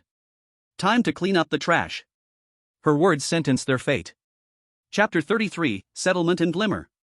Watching Tom instantly suffer rebounding cold, his arm shattered and passed out, Sophie and Raj, hiding in the shadows, were frightened out of their wits, collapsing to the ground, unable to muster the strength to escape. Yan's gaze, like millennia of ice, swept over them, and finally turned soft and helpless when it landed on Lin Yuan. Wife, what did you do to him? Lin Yuan looked at Tom's tragic state, blinking. Wasn't he trying to sneak up on me from behind to give me a surprise? Your reaction is a bit too big, though I know you're just worried about me. Yen. She felt through the contract that Lin Yuan really thought this way and was suddenly at a loss on how to explain the concept of assassination. Zhang Wei quickly stepped forward to check Tom's condition, saying solemnly, Comrade Lin Yuan, he was holding a weapon just now, trying to harm you. Weapon? Lin Yuan looked at the ominous dagger on the ground, suddenly realizing. Oh. You mean this? It looks like a model, pretty realistic. Tom really went all out, no need to hurt himself just for role-playing. He walked over, picked up the dagger, and weighed it in his hand. Feels good. I'll give this to Zhang Wei for duty use later. Zhang Wei looked at the obviously eerie dagger, twitching the corners of his mouth. Thanks, but we have rules, we can't accept gifts casually. Bullet screen. What the hell model? The filter of a love saint is cosmic level. Zhang Wei, I'm having a tough time. Queen Yan, I had murderous intent ready, and you tell me this is a surprise? Tom, I'm wronged. Unconscious. Yan no longer paid attention to these fools, her cold gaze turned to the library entrance. There, Li Jing had hurried over upon receiving the news, accompanied by several eerie nurses comprising the school medical team on standby. Take these 3 pieces of trash away. Yan ordered coolly. Handle it according to school rules. The so-called school rule handling was understood by all the eerie entities and informed humans present, it basically meant physical disappearance. Li Jing felt a chill in her heart and quickly responded. Yes, Principal. Several eerie nurses stepped forward, expressionless, dragging away the unconscious Tom and the already terrified Sophie and Raj. Hey, wait. Lin Yuan suddenly spoke up. Dr. Li, though they were a bit mischievous, they don't deserve to die. Education first, education first. Just confine them for some reflection. Yan looked at Lin Yuan's serious eyes, fell silent for a moment, and waved her hand. Li Jing understood and signaled the eerie nurses to first take the people to the confinement room. Wife, you're really sensible. Lin Yuan happily wrapped his arms around Yan's. Yan looked at him, quietly sighing in her heart. This fool has no idea about the darkness and dangers of this world. But, perhaps it is this purity that so precious illuminates her cold life. Through the contract, she conveyed a hint of soothing emotion from the past. After the attempted assassination at the library, Yan upgraded Lin Yuan's protection to the highest level. Zhang Wei and Li Jing were explicitly instructed that one of them must always follow Lin Yuan closely. Yan even split off a thread of her original mysterious energy, attaching it to the hospital gown Lin Yuan often wore, forming an invisible warning barrier. The command center of the Dragon Country also conveyed the highest instructions to Zhang Wei and Li Jing through a special channel. Everything prioritizes the safety of Comrade Lin Yuan. If necessary, any means can be taken. The happiness high seemed to return to calm. With Lin Yuan as this golden signboard, the strange students in the campus obediently followed the rules as never before, even walking on tiptoes for fear of making noise and being taken by the schoolworkers to reason and do good. The remaining representatives from other countries had completely extinguished their thoughts, struggling to survive in their respective positions, neither daring to provoke Lin Yuan nor able to change their own circumstances, hoping only for the instance to end soon, or for a miracle to happen. However, beneath the surface calm, dark currents surged more violently. The punishment office did not give up because of a single failure. The figure of that suited man, the supervisor, occasionally appeared on the outskirts of the school, lurking like a ghost. Even more unsettling was that some ancient and strange beings, originally hidden deep within the community, rarely showing themselves, seemed to stir due to Lin Yuan's uncertainty. They perhaps did not dare to directly confront Yen and Hai, but the greedy and curious gazes had already turned toward this area. That night, after Lin Yuan fell asleep, Yen quietly left room 404. She came to the densest area of gray mist in the center of the community, where even moonlight could not penetrate. Hai's dwelling, a silent hall built of countless pale bones. Father. Yen bowed to the figure seated on the white bone throne in the depths of the hall. Hai slowly opened his hollow eyes. He is asleep? Yes. Yen nodded, a faint softness on her cold face, showing only when mentioning Lin Yuan. He today helped another classmate tormented by a cursed textbook. Hai fell silent for a moment, his voice like rust echoing. The vanguard of the cleansing team has entered the country. Yan's eyes instantly sharpened like a knife. They dare. It is the old fox's test. Hai slowly said. 3 shadowhounds, skilled in lurking and tracking, their rule is to tear apart the vitality in shadows. I will handle it. Yan's cold aura surged, and the temperature in the entire bone hall plummeted. No need. Hai raised his hand to stop her. This is his tribulation, and also his fortune. Yen frowned. Father, what do you mean? A fledgling eagle must endure storm and rain. Hai's gaze seemed to penetrate the hall, looking towards room 404. His principle needs a more solid foundation. We cannot always protect him. The real crisis comes from the outside. Yen understood. Her father intended to use this cleansing team's test to temper Lin Yuan, or rather, to see how far Lin Yuan's bug-like ability could go. I understand. Yen took a deep breath. But I won't let him leave my sight. It's fine. Hai finished speaking and closed his eyes again, as if turning into a real stone statue. Yen exited the bone hall, looking in the direction of room 404, her gaze unwaveringly firm. No matter if the shadow hounds or more terrifying beings come, if they dare to hurt him, she wouldn't hesitate to flip this entire happy community upside down. Bullet screen, observed through a special perspective. Father-in-law is starting to lay the groundwork. Cleansing team's vanguard? Shadow hounds? Sounds quite tricky. Queen Yan's heart in protecting her husband shines through the heavens. Is this to develop the romantic saint's ability to face risks independently? It feels like a storm is truly coming. At the same time, on the other end of the global broadcast, the last representative of the bear country, while playing the role of a boiler attendant. Because they failed to pay the warmth tax on time, a group of frost ghosts dragged them into the heart of the eternal frozen furnace, turning them into new ice sculptures. Representatives of the bear country are all dead. The random S-level strange disaster extreme cold eternal night will descend on Siberia in 1 hour. The system announcement reminded everyone again of the brutality of this era. Compared to the harmonious atmosphere of the Dragon country's live broadcast room, which still had undercurrents flowing, the live broadcast rooms of other countries were left with only a desperate gray. Chapter 34, Shadow Dog's Attack and Ineffective Stealth. 3 days later during lunch break, Lin Yuan was pulling Zhang Wei and Li Jing on the playground, demonstrating the 9th set of radio calisthenics to a group of bizarre students who were forced to voluntarily participate in the Sunshine Sports event. 1 2 3 4, 2 2 3 4. Stretch. Raise your arms. Haven't you eaten? Look at that student, their arm is about to fall off, pick it up and fix it. Lin Yuan shouted with great enthusiasm. Zhang Wei followed along with a face full of despair, while Li Jing tried to stifle her laughter, making her movements look as standard as possible. Just then, 3 strands of black smoke, almost merging with the shadows, silently glided past the edge of the playground, slithering toward Lin Yuan's shadow like poisonous snakes. They were the vanguards of the cleanup team, Shadow Dogs. Without a physical form, their shape was unstable, specifically attacking target shadows to achieve harm to the body, with normal physical attacks and most defensive rules being ineffective against them. The order they received was: test target Lin Yuan's resistance to stealth and assassination rules. The leading shadow dog locked onto the shadow beneath Lin Yuan's feet that swayed with his movements, its eyes gleaming with a cruel light. Their rules were extremely hidden. Once successfully attached to a shadow, they could instantly tear apart its life force.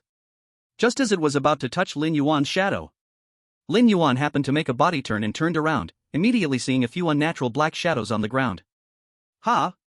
Lin Yuan stopped his movements, squatted down, and curiously looked at the few strands of black smoke that were trying to blend into his shadow. What is this? A new kind of moss? Or did someone lose some hair? He reached out his finger, wanting to poke at it. The leading shadow dog. Its attack rule was instantly triggered. However, the tearing force that could cause an A-level weirdness to instantly vanish into nothingness, upon touching Lin Yuan's finger, seemed to disappear without a trace, like a cow sinking into the sea. The rule, ineffective. Lin Yuan's finger passed through the strand of black smoke without any hindrance, feeling chilly. Oh, still cool. Quite interesting. Lin Yuan, like discovering a new toy, blew lightly at the black smoke. Where did you come from? Are you from our school too? Why haven't I seen you before?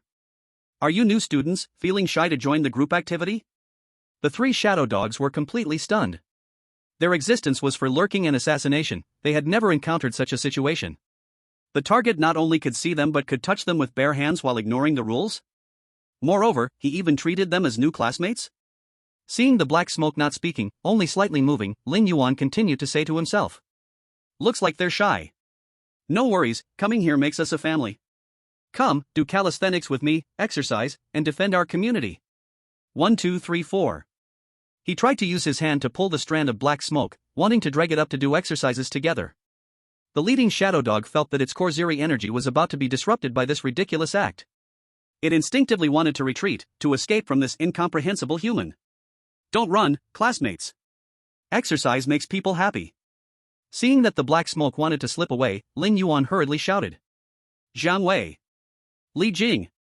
Quickly help me stop those new classmates, let them feel our school's enthusiasm. Although Zhang Wei and Li Jing couldn't see the true forms of the shadow dogs, they could see Lin Yuan talking to an empty space and the several unnatural shadows on the ground moving quickly.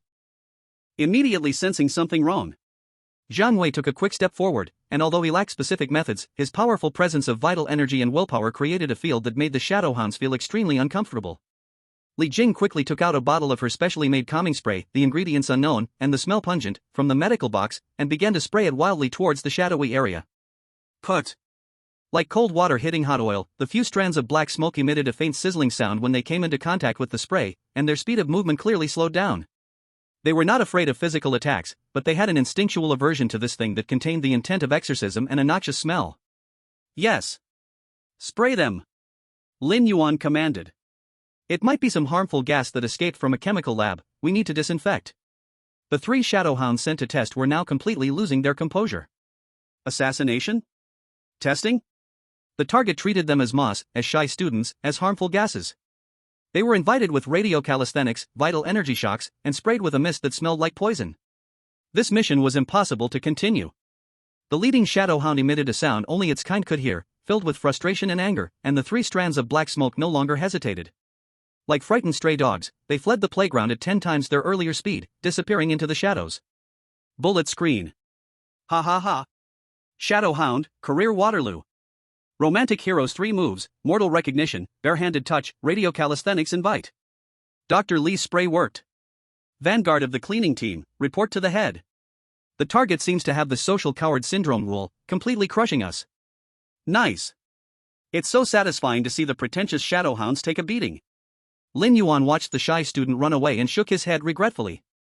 Today's young ones are too introverted, it is not beneficial for their physical and mental health development. Zhang Wei and Li Jing exchanged glances, seeing the seriousness and a hint of amusement in each other's eyes. They knew that what had just arrived was anything but kind, but in front of Lin Yuan, even the most bizarre enemies seemed to become oddly pleasing. Yen's figure slowly materialized not far away, watching the shadowhounds flee, her mouth curling into a cold arc. In this first round of probing, her husband had completely triumphed. Through the contract, she sensed Lin Yuan's lingering regret for not being able to motivate the new classmates to exercise together, and couldn't help but smile. Let's go back and have a midday rest. She stepped forward, naturally linking her arm with Lin Yuan's. Okay, wife. Lin Yuan immediately cast aside the shy student, feeling delighted as he followed Yen back to the principal's office. However, everyone knew this was just the beginning. The setback for the vanguard of the cleaning team meant that the next wave would likely not be such a gentle probe. Chapter 35, The Official Greeting of the Cleaning Team. The Shadowhound's hurried retreat did not surprise the director of the punishment center, instead, it made him even more interested in Lin Yuan. To ignore the rules of the Shadowhounds, one either possesses great treasures or has a special essence. It seems I need to send over some more enthusiastic fellows to give a greeting. The next day, Lin Yuan still appeared in the campus full of energy, followed by the diligent Zhang Wei and a helpless Yan. Wife, look at how great the sunlight is today. Lin Yuan pointed at the always gray sky, occasionally piercing through with a few strands of pale light, and sincerely praised it. Yan lightly responded with an but her gaze scanned every corner of the campus vigilantly. She could sense a more refined and aggressive aura than the Shadowhounds had already locked onto this place. As the first class bell rang, suddenly there were violent energy fluctuations and eerie howls coming from the Forgotten Forest, which had been shrouded in thick fog year-round on the east side of the school. What sound is that? Lin Yuan's ears perked up. Are some students fighting in the woods? That's too dangerous. Without a word, he rushed toward the direction of the Forgotten Forest. Lin Yuan. Don't go. That's a forbidden area. Zhang Wei hurriedly tried to stop him. Even Yan had explicitly forbidden students and staff from approaching that part of the forest. The more forbidden the area, the easier it is to have accidents. As a school worker, I can't just sit and watch. Lin Yuan didn't look back and ran even faster. Yan sighed and, like a flash, appeared by his side, walking alongside him. Zhang Wei gritted his teeth and had no choice but to keep up. In the Forgotten Forest, the fog was so thick it couldn't disperse, with visibility less than 5 meters. The air was filled with the smell of decay and a strange scent like burned circuits. In the sky above the forest, 3 oddly shaped creatures were fiercely battling against the original misty spirits of the woods. The leader was a knight wearing broken armor and wielding a giant sword engulfed in green flames. Each swing of the sword brought a soul-rending shriek. Killing rule: launch an unavoidable charge at moving targets within sight. Next to it was a mirror demon, floating in mid-air, its body made of countless shards of mirrors, reflecting distorted images of everything around it, extending pale arms from within. Killing rule: copy the target's attacks and rebound part of the damage. The last one was a puppet, small in stature, crouching on a branch, constantly making clacking sounds. It was scanning the battlefield with its red electronic eyes, its arms occasionally transforming to shoot poison crossbow bolts. Killing rule: analyze target behavior patterns, predict and set deadly traps. These 3 were the official members of the cleanup team: Soul-Rending Knight, All-Seeing Mirror Demon, and Head-Hunting Puppet. Their orders were: conduct a strength test, assess the target's combat resistance, and kill if necessary. They clearly looked down upon those low-level spirit beings in the forest, with their sights set directly on the 3 intruding Lin Yuan.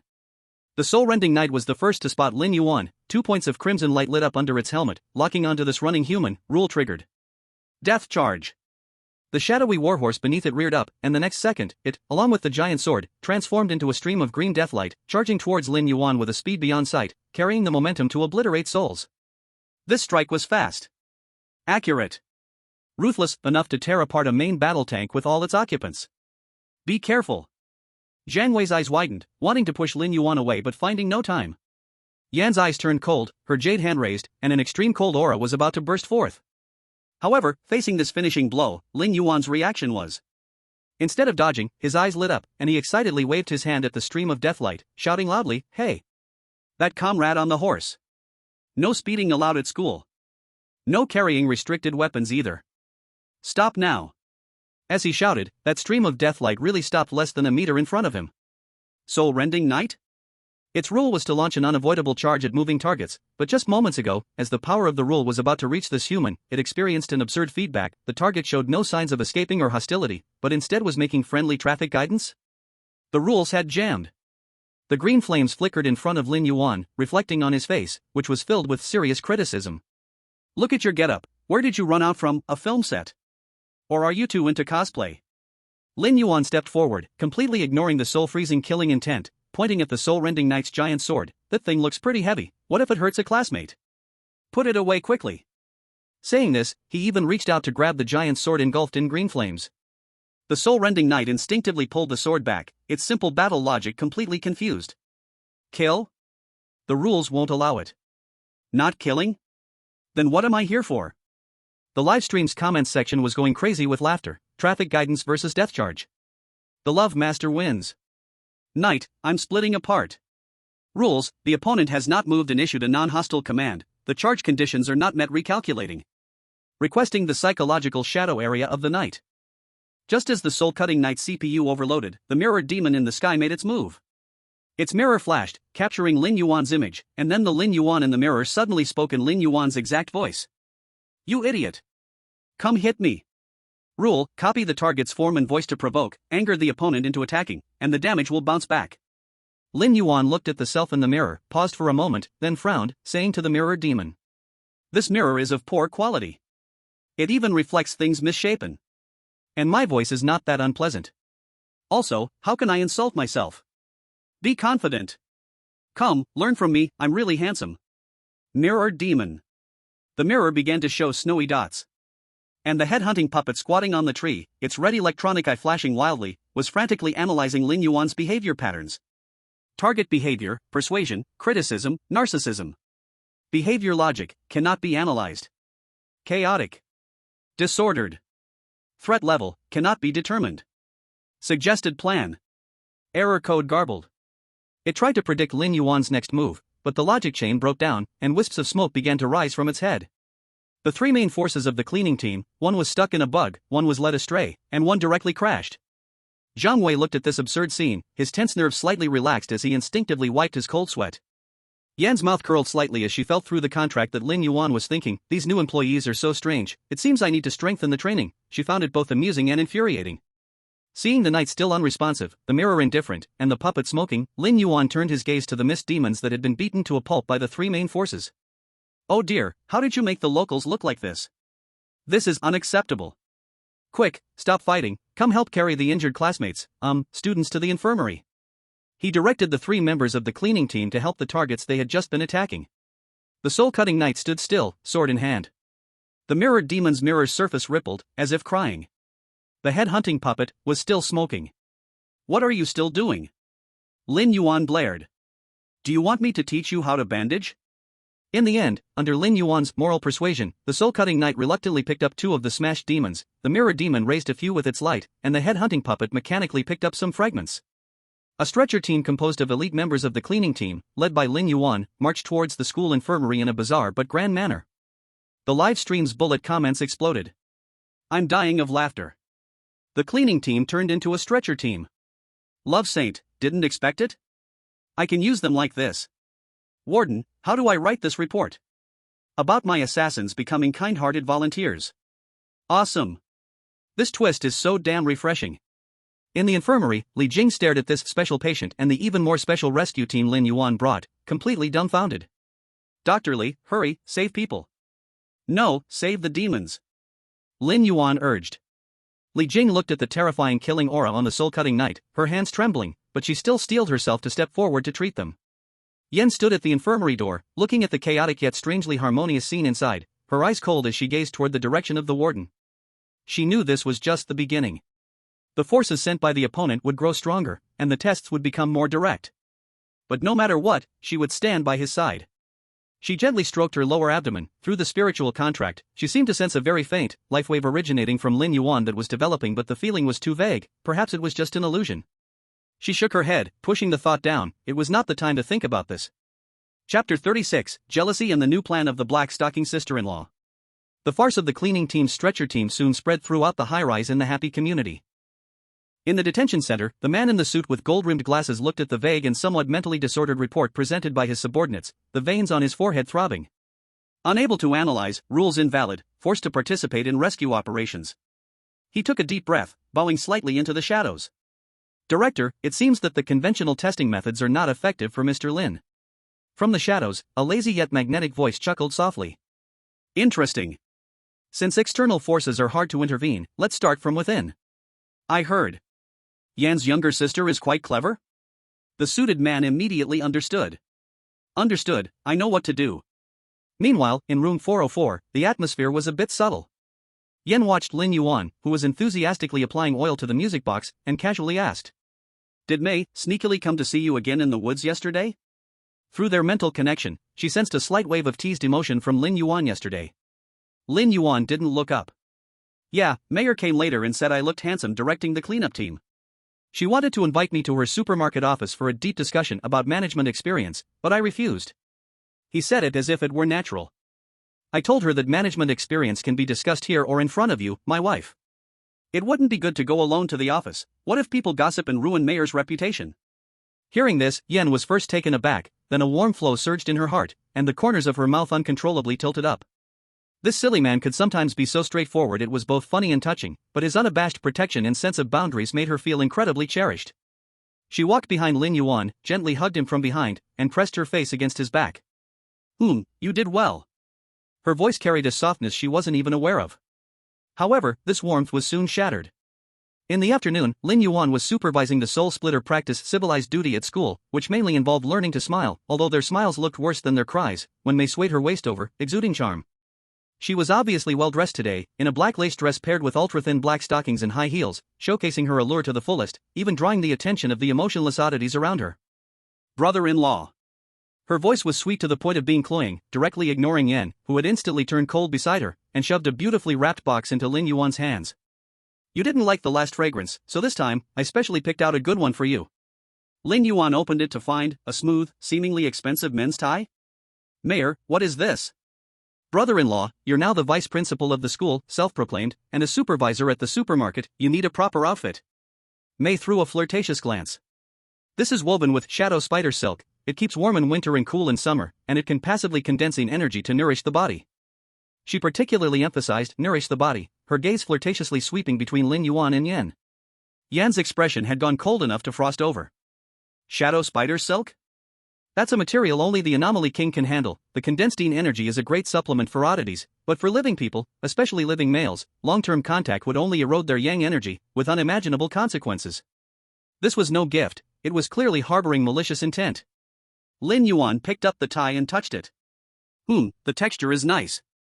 However, he turned to Yan, looking cheerfully and asked, Wife, do you think I look good in this? If you like it, I'll wear it. Yan directly snatched the tie from his hands, a cold energy surged from her fingertips, and the precious shadow spider silk tie was instantly frozen into shards of ice before dissipating into wisps of black mist. He isn't suited for this. Yan coldly glared at Mei. From now on, don't give him useless things. Mei looked at the gift she had carefully prepared being destroyed, her chest heaving with anger, but faced with her domineering sister, she could only grit her teeth and endure. Sister, you are too overbearing. What's wrong with sending a gift to my brother-in-law? That's right, honey, Mayor is just being kind. Lin Yuan wanted to mediate. Kind? Yan snorted coldly, using a mental bond to directly transmit a vague concept of the tie's harm to Lin Yuan. Lin Yuan received the message, and although he didn't quite understand what eroding yang energy specifically was, he knew it was something harmful to the body, and his face immediately became serious as he said to Mei. Mayor, this is your mistake. How can you give me something that is bad for my health? Were you deceived? Next time you buy something, make sure to check the production date and the quality certification. No, I need to complain to the Consumer Association about the person who sold you that tie. Mei. I at #Yuan%. Live stream comments. Haha, the Consumer Association is legendary. Queen Yan fiercely protects her husband. Directly wiping out the evidence. Mei, I hate that you're such a blockhead. The love saint's thought process can always accurately infuriate those who want to harm him.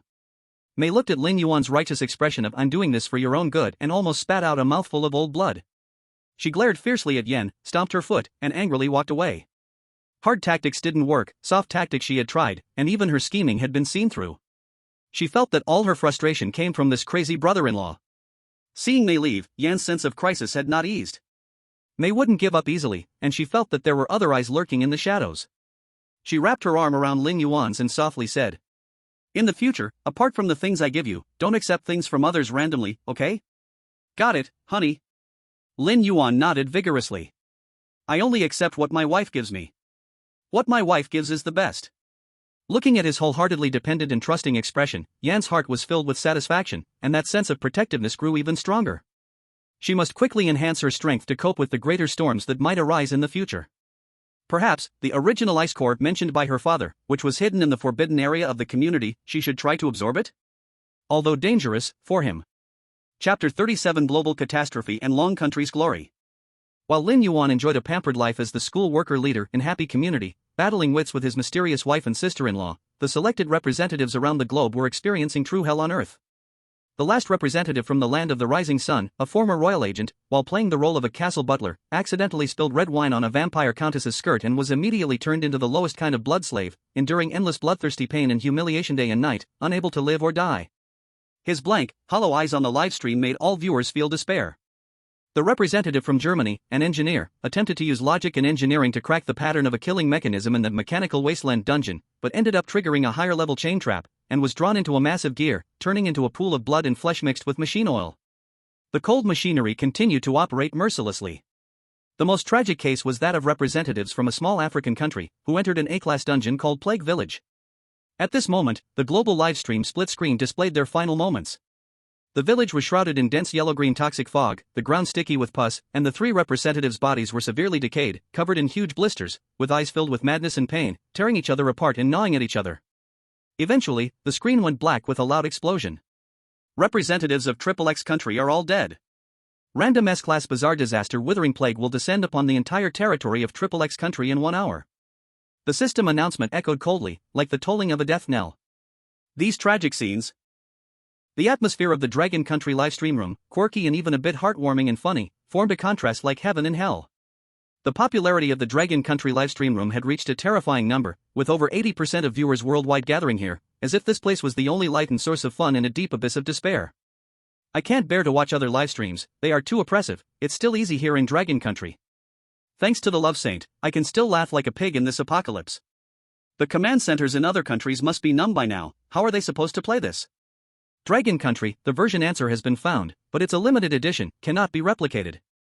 Every day when I wake up, the first thing I do is check what new trick the Love Saint has pulled. Inside the strategic command center of Dragon Country, the atmosphere was relatively relaxed, yet still heavy. Report, according to monitoring, the energy levels of the Happiness Community instance are steadily rising, possibly related to the presence of Comrade Lin Yuan. The energy reactions of the 3 strange kings Yen, Mei, and Kuei have all shown varying degrees of increase, especially Principal Yen, whose energy purity has improved significantly. Comrades Zhang Wei and Li Jing are in stable condition, have initially adapted to the instance environment, and, under Comrade Lin Yuan's unconscious protection, their strength has slightly increased.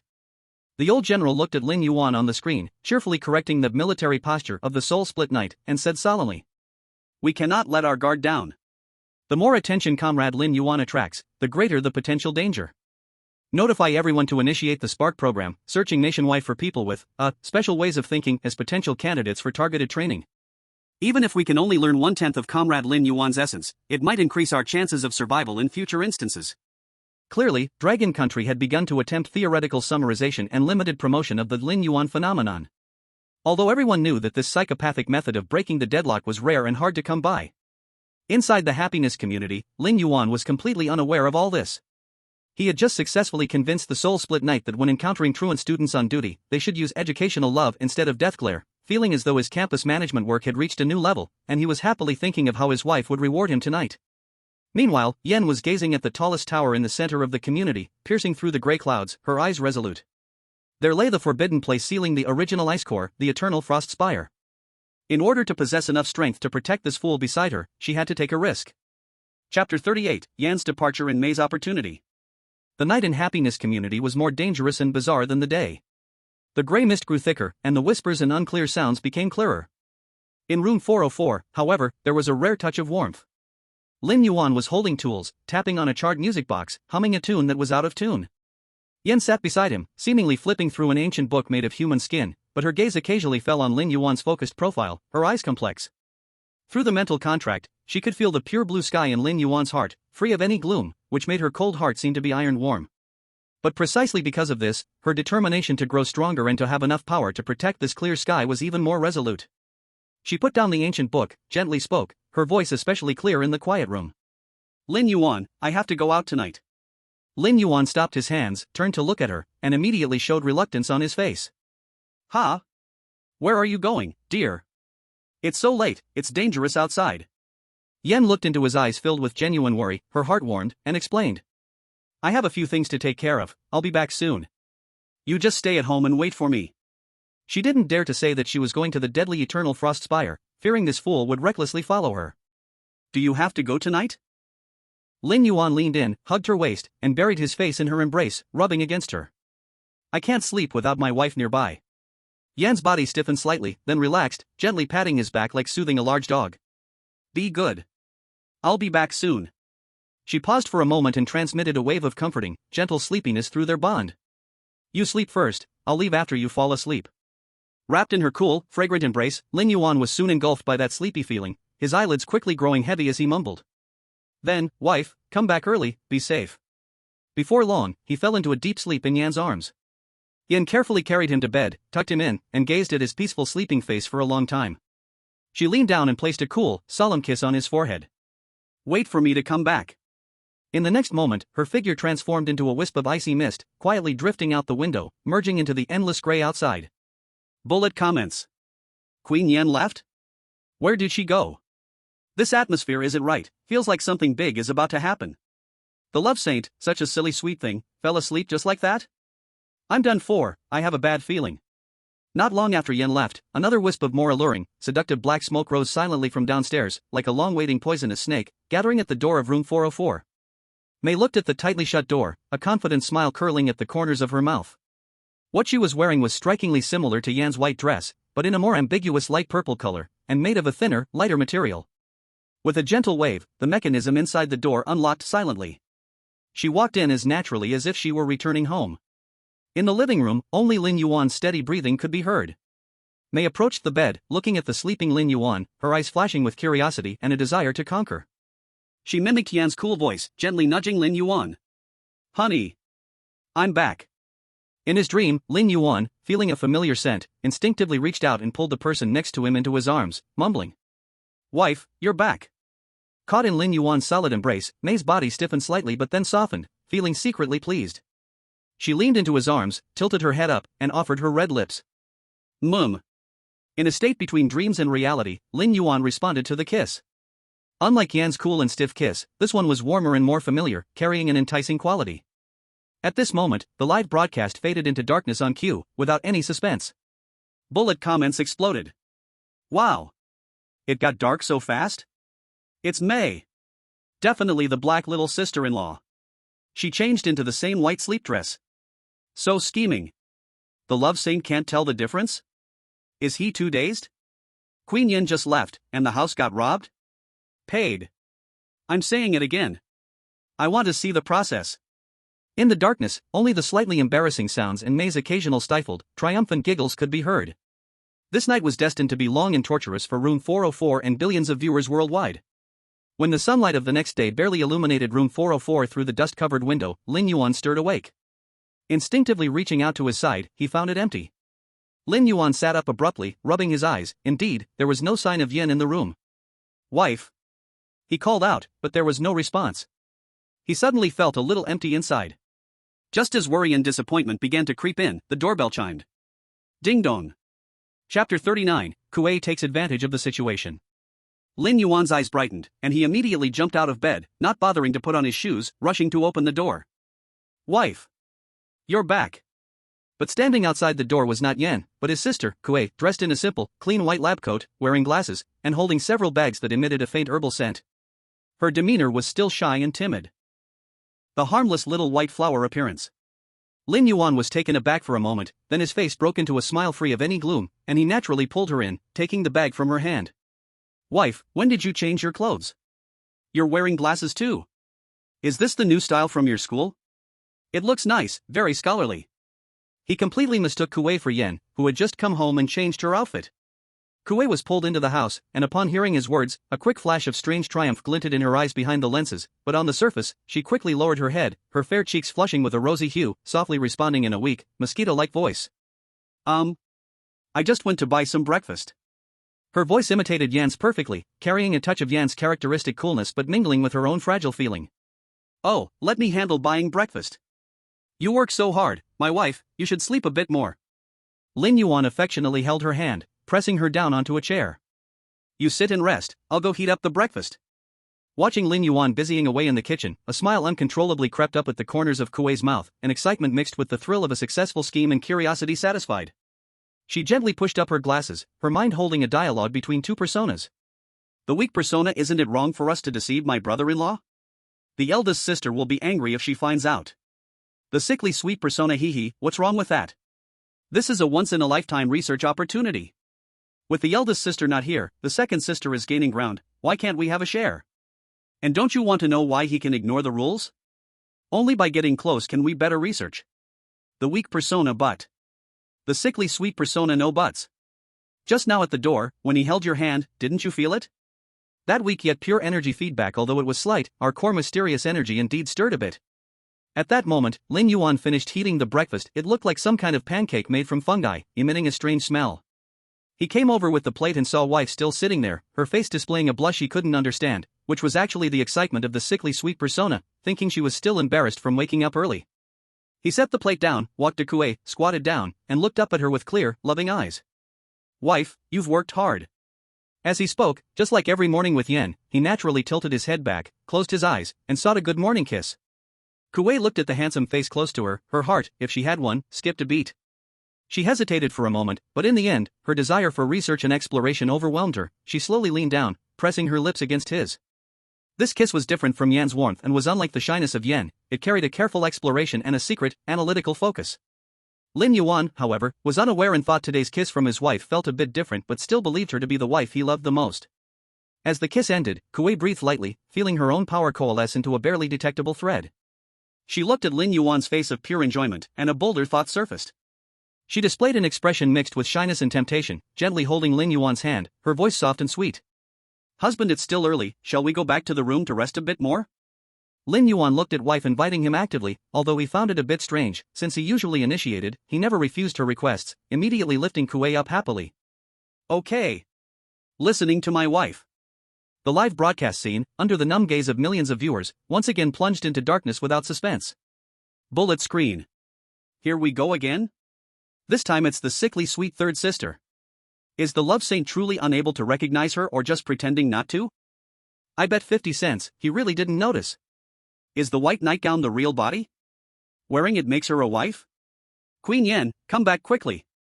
Your home is about to be emptied. Dragon Country Live Room, forever a god. Screeching voice. An hour later.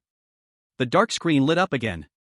Kuei had already dressed and stood in front of the dressing table, tidying her slightly messy hair and white robe.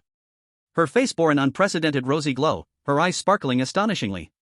She carefully sensed her own changes, though extremely subtle. She was certain that her power had indeed become a bit purer than when she had first arrived.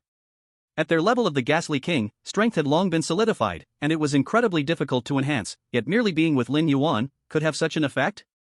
She looked at her bashful yet secretly delighted expression in the mirror, slightly frowning. Weak persona, this feeling is so strange. Immediately, her expression switched instantly, showing a face with a fervent curiosity in the mirror. Yandere persona, what's so strange about it? Weren't you fully engaged just now? This feeling is unprecedented. Not only can it enhance strength, but it also allows us to ignore the rules. No wonder the elder sister hid him so well. She turned around, looking at Lin Yuan, who had fallen asleep again on the bed, perhaps because he was tired, licking her lips, her eyes glimmering with the light of discovering a new continent. It seems I can come to research more often in the future. I must uncover the secrets within him. After speaking, she quietly left room 404 as she had come, as if she had never appeared. Only the sleeping Lin Yuan remained, along with the global live room, once again flooded with, and, in the comments. Everyone realized that with Yan's temporary departure, the balance in the happy community seemed to be broken. And the oblivious Lin Yuan had apparently become a walking Tang Sang meat. Chapter 40, The Trial of the Frozen Spire and the Return of the Heartbeat. The grey mist surged beneath her feet, and Yan's figure darted like a meteor slicing through the night sky, heading straight for the most towering and dangerous building in the community, the Frozen Spire. The tower was constructed from eternal unmelting azure ice, piercing the sky, as if connecting to a cold alternate dimension. The closer she got, the more the chill in the air became piercing. It was not merely a physical cold, but an absolute zero capable of freezing souls and obliterating consciousness. Even the ghastly king, unless absolutely necessary, would never wish to tread here. The tower door consisted of 2 giant ice crystal doors, intricately carved with countless pain-twisted faces. As they sensed Yan's approach, those faces suddenly opened their hollow eyes, emitting a silent shriek, forming a barrier of mental impact. Yan's expression remained unchanged, cold energy erupting around her. The pressure of an SSS-level ghastly king was released without reservation, forcefully pushing back that invisible shriek. The ice crystal doors groaned with a creaking sound and slowly opened inward, revealing a deep, lightless passage behind. For him. Yan silently recited in her heart, her gaze firm as she stepped into the eternal darkness and cold. Inside the tower was a different scene. The space seemed infinitely stretched, with a smooth ice surface beneath her feet, reflecting no shadows. Surrounding her was a constantly changing, twisting maze of ice crystals, with tiny, diamond-like ice shards floating in the air, each one containing extreme cold rules capable of freezing A-level abnormalities. Comments, from a certain special perspective, possibly limited footage obtained by the Dragon Country Strategic Department. Damn! Is this the inside of the frozen spire? Just looking at it makes me feel like my soul is about to freeze. Queen Yan is charging in here alone? Too dangerous. All for the love saint. This is definitely true love. The love saint is still at home snoring away. Is it really that foolish people have foolish blessings? Yan cautiously navigated through the maze, her perception compressed to a very small range.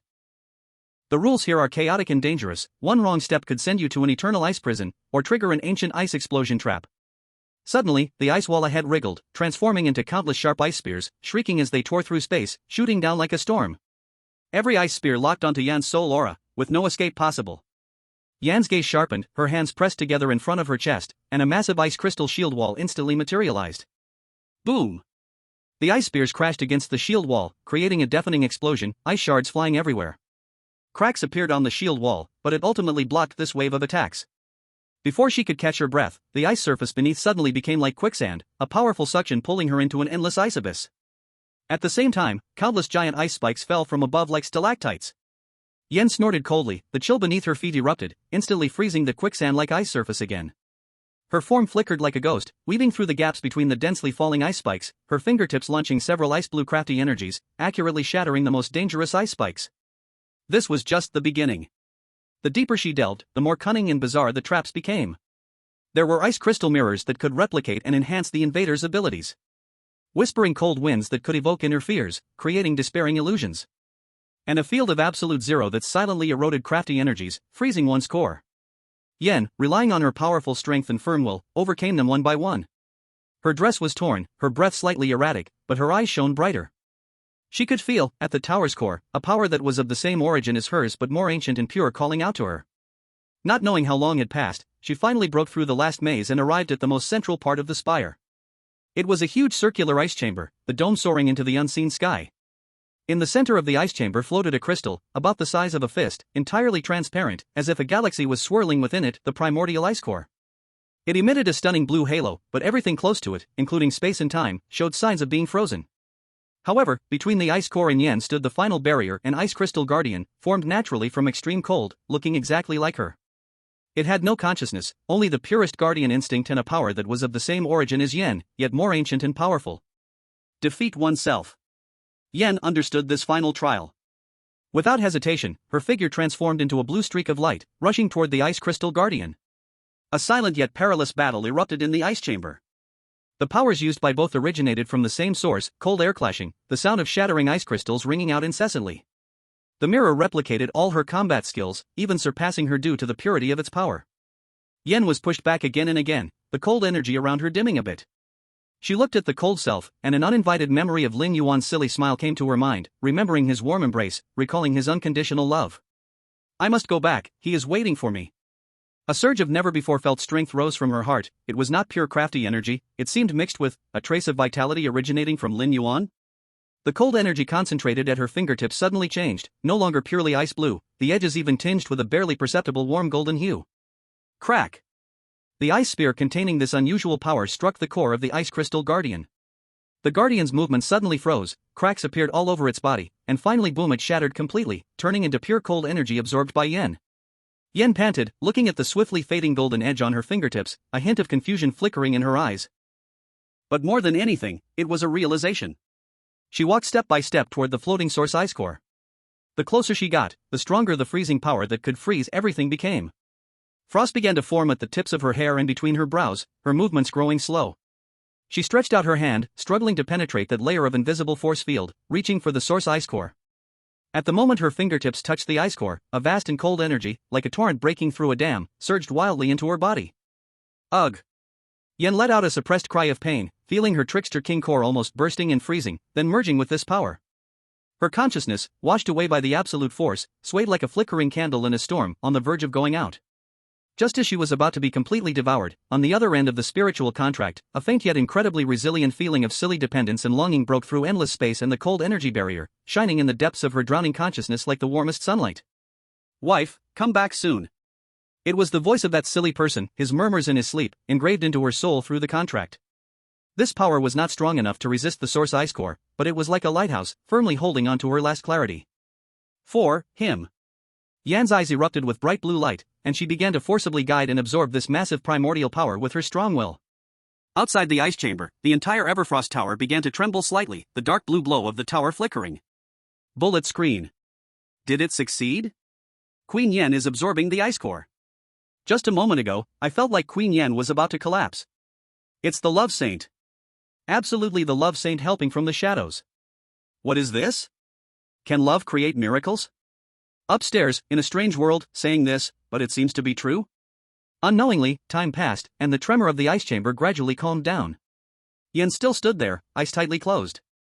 Her torn dress had been replaced by a magnificent palace gown formed from the purest ice crystal energy, flowing with dreamy colors like the aurora under the night sky. She slowly opened her eyes, the ice blue in her gaze deeper than before, as if containing an endless world of ice and snow. The aura she emitted, while still cold, was less dead and contained a kind of restraint, like the vastness and majesty of the cosmic starry sky. She had successfully absorbed the source ice core, her strength had undergone a qualitative leap. She spread her hand, the source ice core had vanished, replaced by a small ice crystal vortex slowly rotating in her palm, as if holding the authority over the rules of ice. Without a moment's pause, her figure flickered, and she had appeared outside the Everfrost Tower. She glanced back at this ancient building, then without hesitation transformed into a blue rainbow piercing through heaven and earth, rushing toward room 404 of Building 4. The boost in her strength made her heart race with eagerness, and also allowed her to sense Lin Yuan's state more clearly through the spiritual contract he seemed to have just experienced intense emotional fluctuations. His body was also somewhat fatigued. An inexplicable, extremely unpleasant premonition floated to the surface of her mind. Her speed surged once more. Chapter 41 Yen Queen returns, the storm in room 404. The gray mist in Happy Community seemed thicker than usual, as if foretelling an impending storm. Yan's figure was like a blue lightning bolt, cutting through the silent night sky, landing steadily at the bottom of Building 4. Having absorbed the source ice core, her aura was more restrained and vast, as if surrounded by an invisible ice crystal force field, making the surrounding gray mist actively avoid her. She was eager to return, the joy from her power increase pushing her to share it first with that silly figure. However, as she got closer to room 404, the trace of fatigue and satisfaction belonging to Lin Yuan, sensed through their mental bond, stirred up an inexplicable unease in her heart. She frowned slightly, quickened her steps, and in an instant arrived at the door of room 404. The door was closed. But she keenly detected a faint, otherworldly aura left on the door lock that did not belong to her or Lin Yuan, carrying a strange mixture of seduction and the scent of herbs. Yan's gaze instantly turned as cold as eternal ice. She did not knock on the door, instead, she transformed into a wisp of cold air and slipped through the door, entering the room. The living room was empty, and the air was filled with an indescribable, ambiguous scent tinged with a hint of sweetness and blood. Her eyes immediately darted to the bedroom. The door was ajar. She silently approached the doorway, peering through the gap to see the scene inside. Lin Yuan lay sprawled on the bed, deep in sleep, with a foolish yet satisfied smile on his face. The blanket only covered half his body, exposing his strong chest and arms. And in the room, apart from him, although there was no one else at the moment, the lingering presence was more than one. One was the familiar, nauseating seductive aura, thick enough to almost become tangible, especially near the bed. The other was more subtle, carrying the scent of disinfectant and a sort of cold, sharp sensation like an anatomical scalpel, and it was a puppet. Yan's pupils suddenly contracted. She stood there, her aura uncontrollably swirling, and the temperature in the living room plummeted at an alarming rate, the walls, floor, and furniture, all surfaces of objects suddenly covered with a thick layer of eerie blue ice. The entire room 404 instantly transformed into an ice cave. So cold. Lin Yuan on the bed shrank slightly from the biting cold, slowly opening his eyes in a daze. He immediately saw Yan standing at the door with a cold expression, her eyes seeming to freeze the whole world. Wife! Lin Yuan's sleepiness vanished in an instant, and he joyfully called out, immediately jumping off the bed, disregarding the cold, opening his arms to rush towards Yan, wanting to embrace her warmly as usual. You're back. I missed you so much. However, this time, before he could reach Yan, he was gently yet unresistingly pushed away by an invisible, cold force. Lin Yuan was stunned, standing there, feeling somewhat at a loss as he looked at Yan. Wife, what's wrong? Aren't you happy? Did someone outside bully you? Tell me, and I'll reason with them. Seeing his pure worry and confusion, the anger in Yan's heart mixed with an indescribable bitterness and grievance, almost driving her to lose control. She took a deep breath, forcibly suppressing the swirling aura and emotions, pointing at the room, her voice so cold it could cut through ice. While I was away, who came here? Who came? Lin Yuan scratched his messy hair, confused as he recalled. No one, oh. Right. Wife, did you forget? It was you. Didn't you come back in the morning? You even changed your clothes, wore glasses, brought me breakfast, and we. As he spoke, he looked at the new, shimmering ice crystal dress Yen wore, and her stunningly beautiful, cold face without any trace of glasses. His voice gradually quieted, his mind a bit muddled. Me? Change clothes? Wear glasses? Yan's frown deepened, and through their mental bond, she could clearly see the vague fragments of Lin Yuan's memories about the wife in white and the wife in the white coat and glasses. This was not disguise. He truly couldn't tell the difference. This fool. Taken advantage of, yet oblivious. A nameless anger surged to the top of her head, and the cold aura around Yen erupted again, the large bed in the bedroom cracking with a crack as it was directly frozen in two. Wife. Don't be angry. It's okay, the bed is broken. I will fix it. I will compensate. Lin Yuan was startled by this commotion, thinking he had said something wrong. He quickly assured her while cautiously trying to get closer. Did I do something wrong? You tell me, I will change. Please don't get too upset. Seeing him in such a hurry to admit his mistake, yet having no idea what he did wrong, Yan's anger miraculously dissipated a bit, replaced by a deep sense of helplessness and heartache. That fool, what does he understand? He understands nothing at all. It's not his fault, but those two sisters who took advantage of the moment. Yen closed her eyes, and when she opened them again, the icy coldness in her gaze was slightly lessened, but her determination was even stronger. She walked in front of Lin Yuan, reached out her hand, and gently stroked his tousled hair, her movements still slightly stiff, yet filled with unprecedented seriousness. Listen, Lin Yuan. Her voice remained cold, but carried an undeniable tone. From today on, apart from me, any woman who looks like me is not allowed to get close to you, and you must not let them enter the door, do you understand? Lin Yuan blinked, and although he didn't understand why, his wife's words were like a decree. He immediately straightened his back and promised loudly. Understood, wife. You can rest assured. I only recognize you. No matter how much they look like you, they are all fakes. I, Lin Yuan, have keen eyesight and will never get it wrong. Seeing him so serious, Yan's lips twitched slightly. Keen eyesight? Your memory from just now didn't say that. However, she accepted his attitude. She replied softly, considering the matter settled. But this matter would not just end like this. She took Lin Yuan's hand, feeling the warmth from his palm, and the coldness in her heart seemed to be dispelled a little.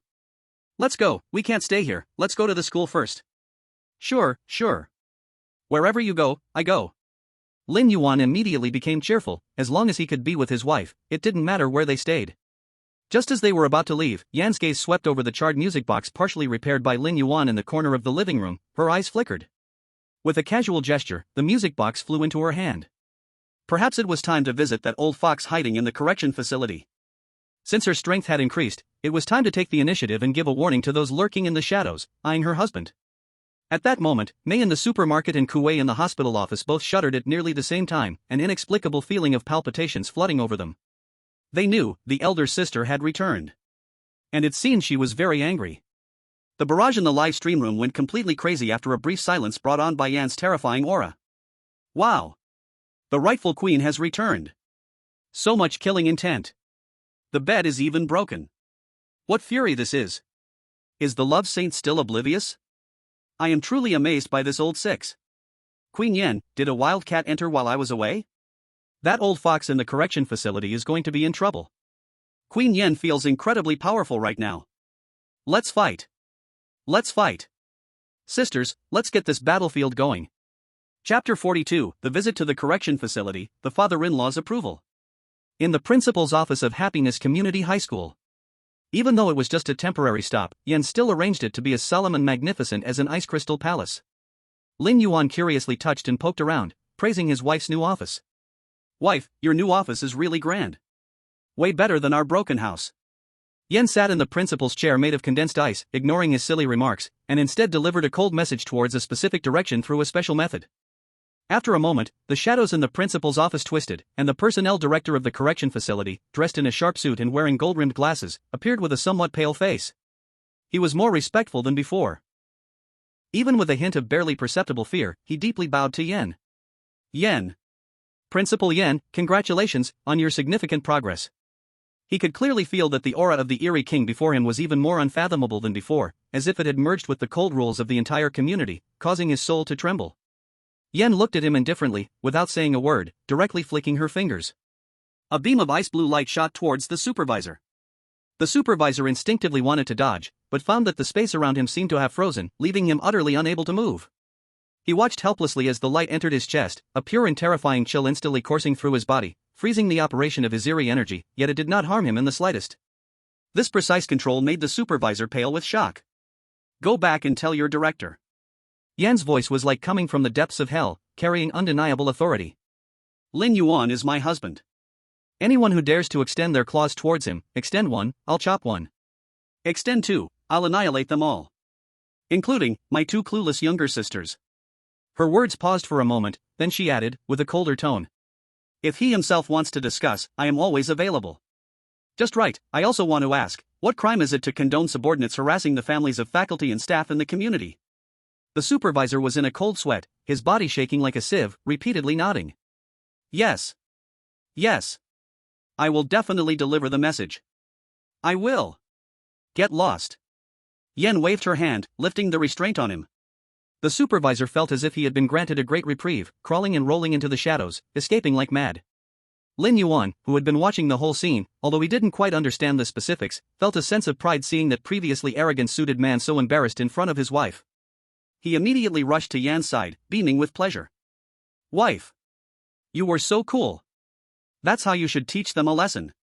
Let's see if they dare to bother us again." Yen looked at his flattering demeanor, and her inner resentment dissipated a lot, gently replying with a soft Just then, there was a knock on the principal's office door. Zhang Wei's calm voice came through. "Principal, Comrade Lin Yuan, Mr. Hai has arrived." "Father-in-law?"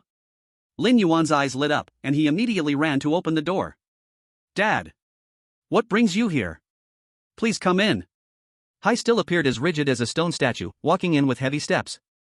His hollow eyes first swept over Yen, pausing on her for a moment, and he slightly nodded, seemingly acknowledging her improvement.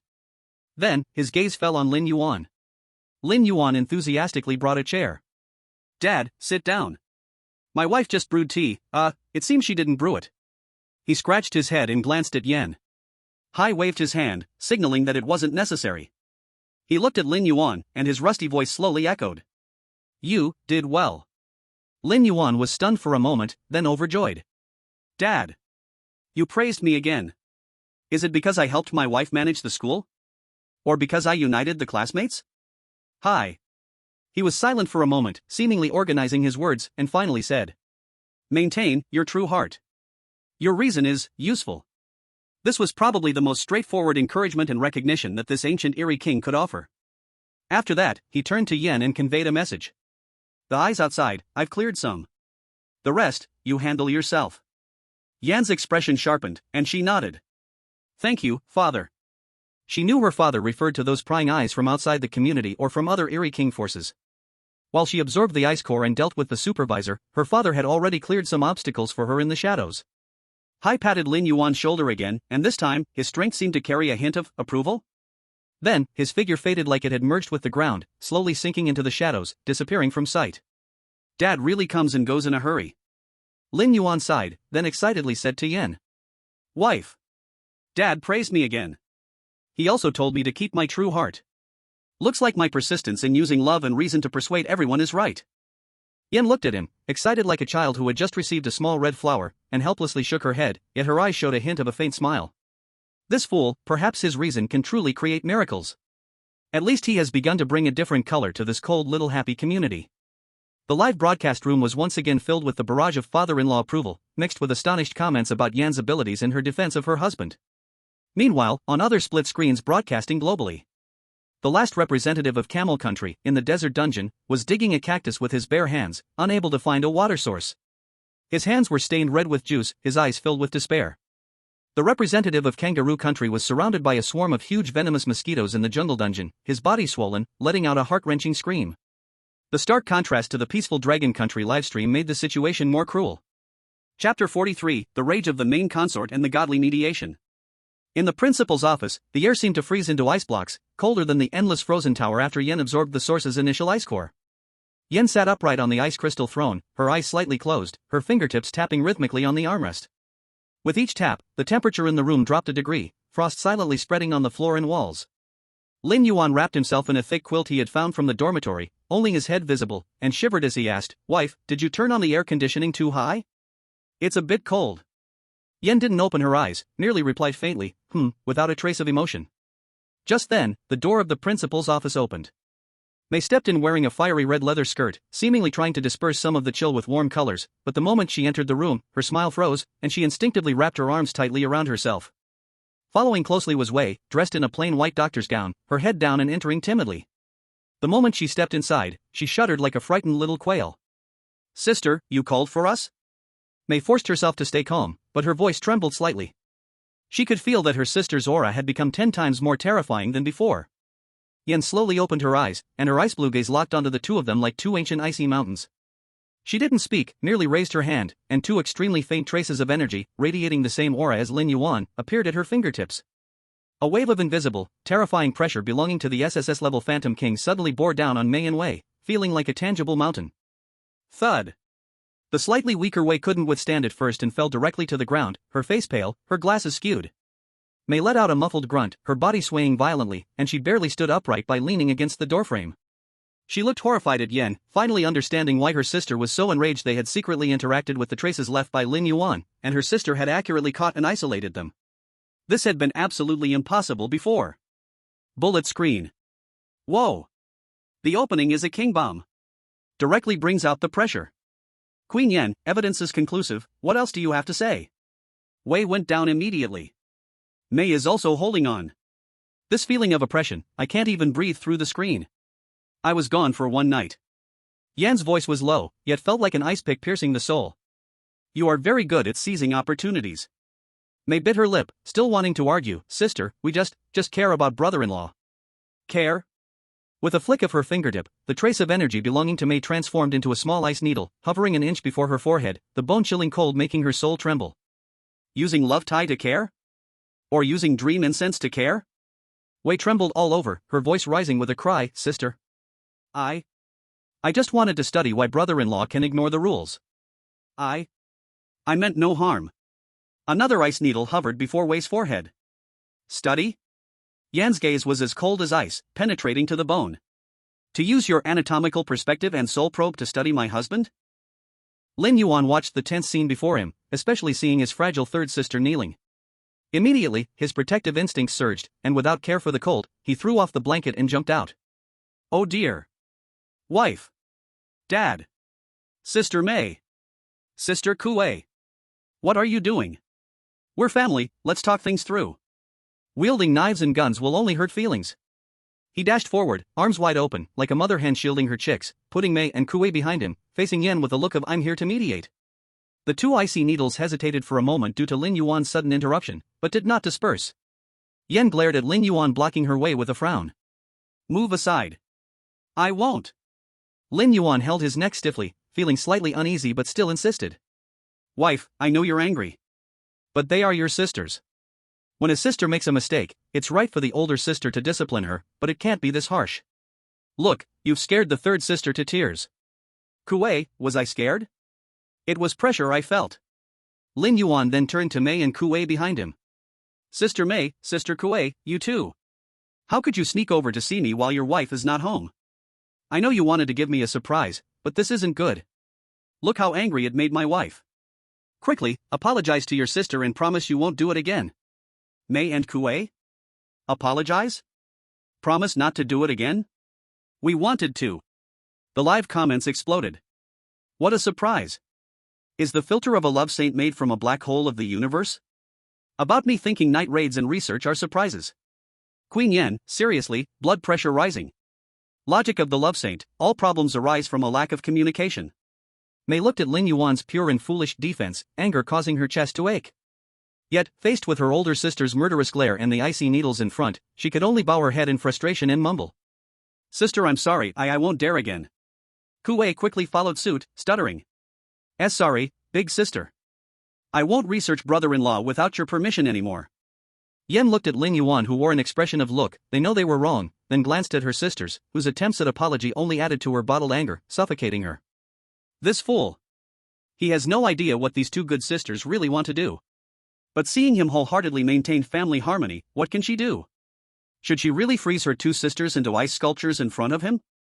Through their spiritual connection, she clearly sensed Lin Yuan's thoughts. It's so good for a family to be harmonious. Wife, calm down, tonight I'll give you a back rub. Yen took a deep breath, forcibly suppressing the swirling strange energy, the chill around her slightly receding. She coldly glanced at Mei and Ku Wei. Remember what you said.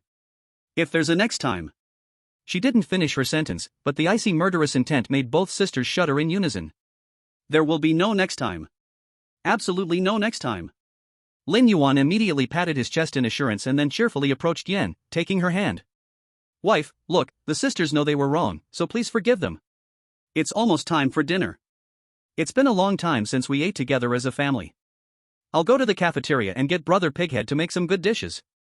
Let's have a reunion dinner to celebrate your, successful return in a new outfit. Saying this, he curiously touched Yen's beautiful, sparkling ice crystal dress. Wife, your new clothes are stunning. Where did you buy them? I'll buy you a few different colors to wear. Yen. Mei and Ku Wei. Comments. Is the reunion dinner okay? Love Saint, there's no problem that Emil can't solve. Chef Pighead, is it me again? The pressure is enormous.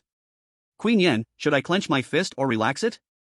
In the end, this cleansing that almost sparked a civil war within the strange kingdom reached a bizarre conclusion of family reunion under Lin Yuan's unique mediation of feeding people.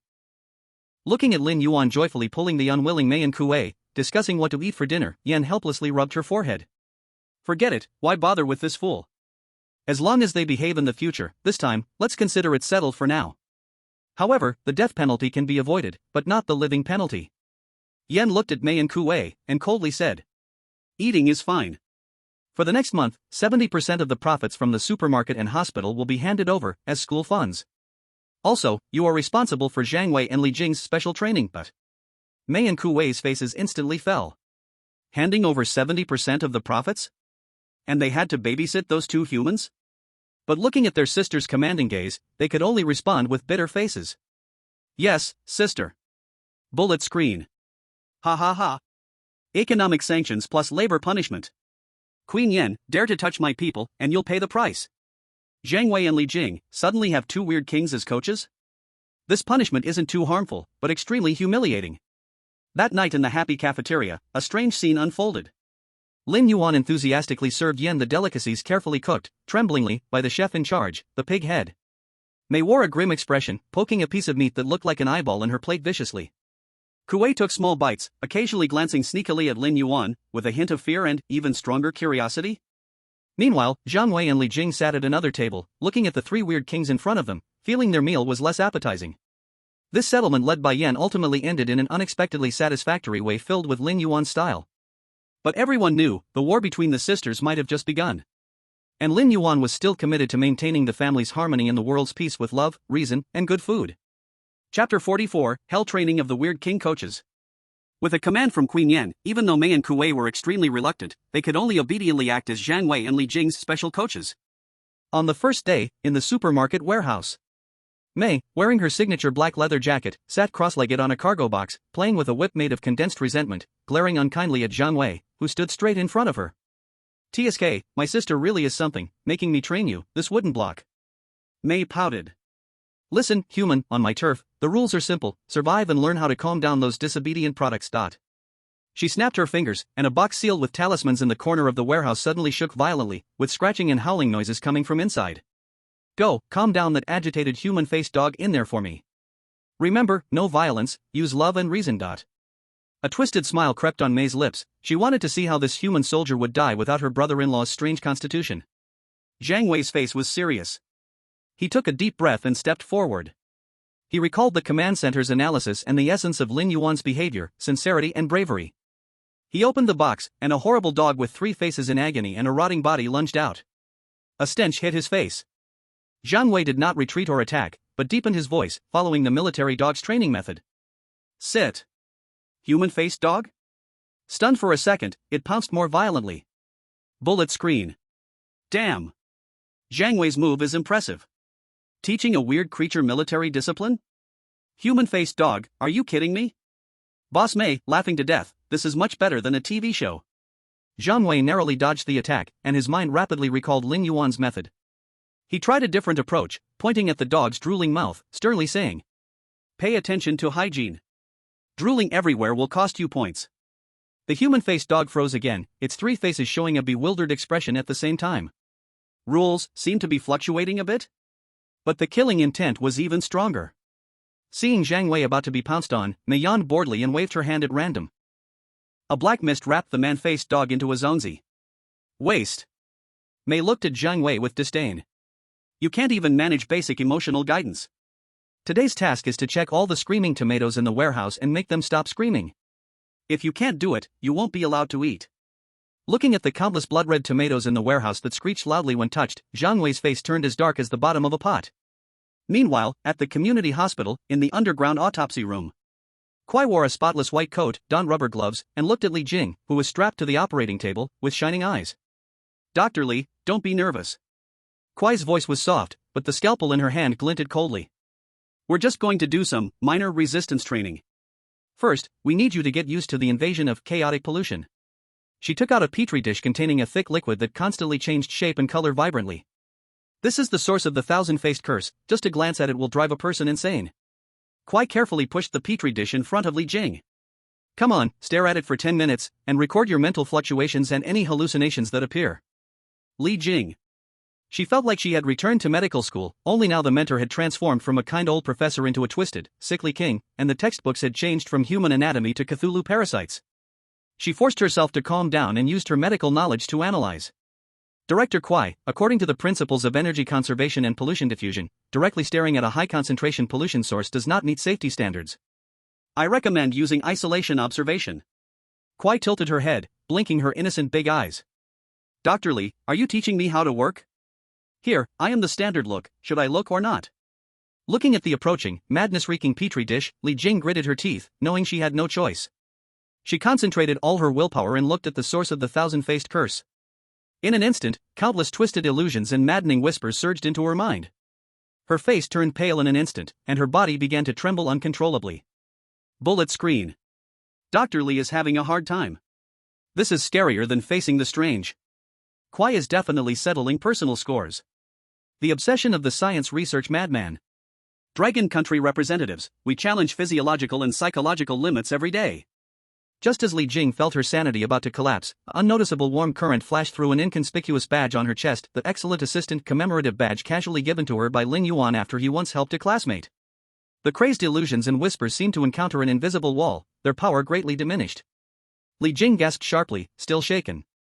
Kuai keenly noticed this and leaned closer to Li Jing, nearly face to face, her eyes behind the lenses filled with extreme curiosity. Oh? You have residue of brother-in-law's power? Interesting, so interesting. The next topic will be to study the resonance effect between you and brother-in-law's energy field. Li Jing. She felt like she had transformed from being an observer of the experiment into the experiment itself. Compared to the Dragon Country representatives in deep training, survivors from other countries were still struggling in despair. The representative from a tropical island nation was currently being bitten by countless vengeful spirits dwelling in a beautiful shell he picked up in the cursed beach instance, writhing in pain on the beach with transparent worms crawling all over him, while the live broadcast screen was filled with mosaics. The representative from a Nordic country was frozen in an ice wall in the frozen temple instance for failing to solve the ancient riddle posed by the temple guardian, becoming a new decoration of the temple, his eyes frozen in eternal terror. System announcement: representatives from XX country have all died. Random S-class strange disaster eternal ice prison has descended. The cold announcement reminded global viewers of the harsh reality of this era once again.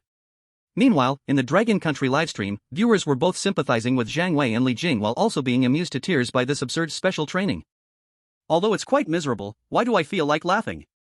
The boss and the puppet director have poured all their resentment towards Queen Yan onto Zhang Wei and Li Jing. Am I the only one who noticed that Dr. Li seems to have withstood the first wave of pollution thanks to the badge from the Love Saint? The halo of the Love Saint is terrifying. Even the people around can benefit. In the evening, Lin Yuan carried the care package prepared by the pig head chef to the warehouse and the dissection room. Seeing Zhang Wei, who was exhausted on the ground and still had a few tomatoes weakly screaming on him, and Li Jing, who looked pale and had a somewhat vacant expression, Lin Yuan was greatly shocked. Oh dear. Comrade Zhang Wei, Dr. Li, what happened to you? Is the training so tough? He quickly handed over the delicacies. Quick, eat something to recover. Look at your faces, they're so bad, it must be low blood sugar. Zhang Wei looked at the bowl of 10 perfect nourishing soup bubbling with purple and with little tentacles wriggling inside, his mouth twitched and his stomach churned. Li Jing weakly waved her hand. Comrade Lin Yuan. I'm not hungry for now. Lin Yuan furrowed his brows and turned to the watching Mei and Kuei seriously and said, Sister Mei, Sister Kuei, this is where you're wrong. Training should be based on scientific methods, balancing work and rest. Look at how worn out they are. What if they get exhausted? Won't that delay the dungeon business of Dragon Country? This is a principled issue. Mei and Kuei. We're training them to save their lives, not doing physical training. Bullet screen. The principle of the love saint, the body is the capital of the revolution. Mei/Kuei, can't talk sense to the brother-in-law, just can't talk sense. Zhang Wei/Li Jing, please don't say anymore, can't we just drink it? Under Lin Yuan's caring gaze, Zhang Wei and Li Jing ultimately drank the bowl of 10 perfect nourishing soup with a sense of determination. Surprisingly, after the soup went down, although the taste was still heartbreaking, a pure cold energy mixed with a unique vitality spread within them, actually restoring more than half of their consumed physical strength and spirit, even slightly enhancing their resistance to pollution. The two glanced at each other, their eyes filled with shock. Could it be that everything Comrade Lin Yuan casually picked up is truly treasures? Mei and Kuei also noticed this scene, their eyes moved. The brother-in-law truly had more secrets than they imagined. At this moment, in the grey mist surrounding the happiness community, several greedy eyes from different forces were closely watching the direction of Building 4. Yan's increasing strength and Lin Yuan's special value had already caught the attention of deeper lurking beings. The storm has not moved away, it is merely brewing a stronger force. Chapter 45, Special Training Results and Signs of Kidnapping. In the Happiness Community High School, the principal's office had become a temporary command center and residence. Yan sat on the crystal ice throne, handling school affairs, but most of her mind was tied through a mental contract to that lively figure bouncing around the campus. After absorbing the source initial ice core, her strength became increasingly pure, and her grasp of the community rules deepened. She clearly sensed several malevolent auras, like rats in a gutter, gathering on the outskirts of the community. The failure of the clearing team has made some guys restless. Yan's eyes turned cold. It seems the last warning wasn't enough. With a thought, an invisible icy intent was sent towards the supermarket and the hospital. At the same time, in the supermarket warehouse, Zhang Wei faced the new day's special training task, soothing an entire box of frightened screaming alarm clocks that would attack spontaneously. These alarm clocks had fine sharp teeth, the hands as sharp as blades, and instead of ordinary ringing, they emitted screams that could shake the soul. Mei lazily leaned against the side, yawning. Today's goal is to make them quiet and, on time. Zhang Wei took a deep breath. Over the past few days, even though he lacked Lin Yuan's ability to ignore rules, but he also figured out a little trick. He discovered that when he was free of distractions and purely focused on getting the job done, the strange resistance would lessen a bit. He no longer tried to use commands or force, instead, he picked up a struggling alarm clock that was making a harsh noise, as if it were a precision instrument. He carefully observed its structure and then, with his specially gloved hand, gently twisted the winding mechanism, trying to make adjustments. Noise pollution affects the city's appearance. He muttered Lin Yuan-like principles, his movements precise and careful. Miraculously, under his steady and focused adjustments, the shrill sound of the alarm clock slowly diminished, eventually turning into a steady tick-tock. Mei raised an eyebrow, a glint of surprise flashing in her eyes. This wooden lump seemed to have a little insight? Bullet screen. Whoa! Zhang Wei has learned the essence of being a romantic master, focus, and you will win? Physical comfort? Mechanical repair? This idea is quirky but effective. Boss Mei, this script is wrong, he should be chased and bitten instead. Community Hospital, Underground Anatomy Room. Li Jing's topic today is toxicity resistance training. Kuei brought over a cup of colorful liquid bubbling with dreamlike bubbles. Dream potion.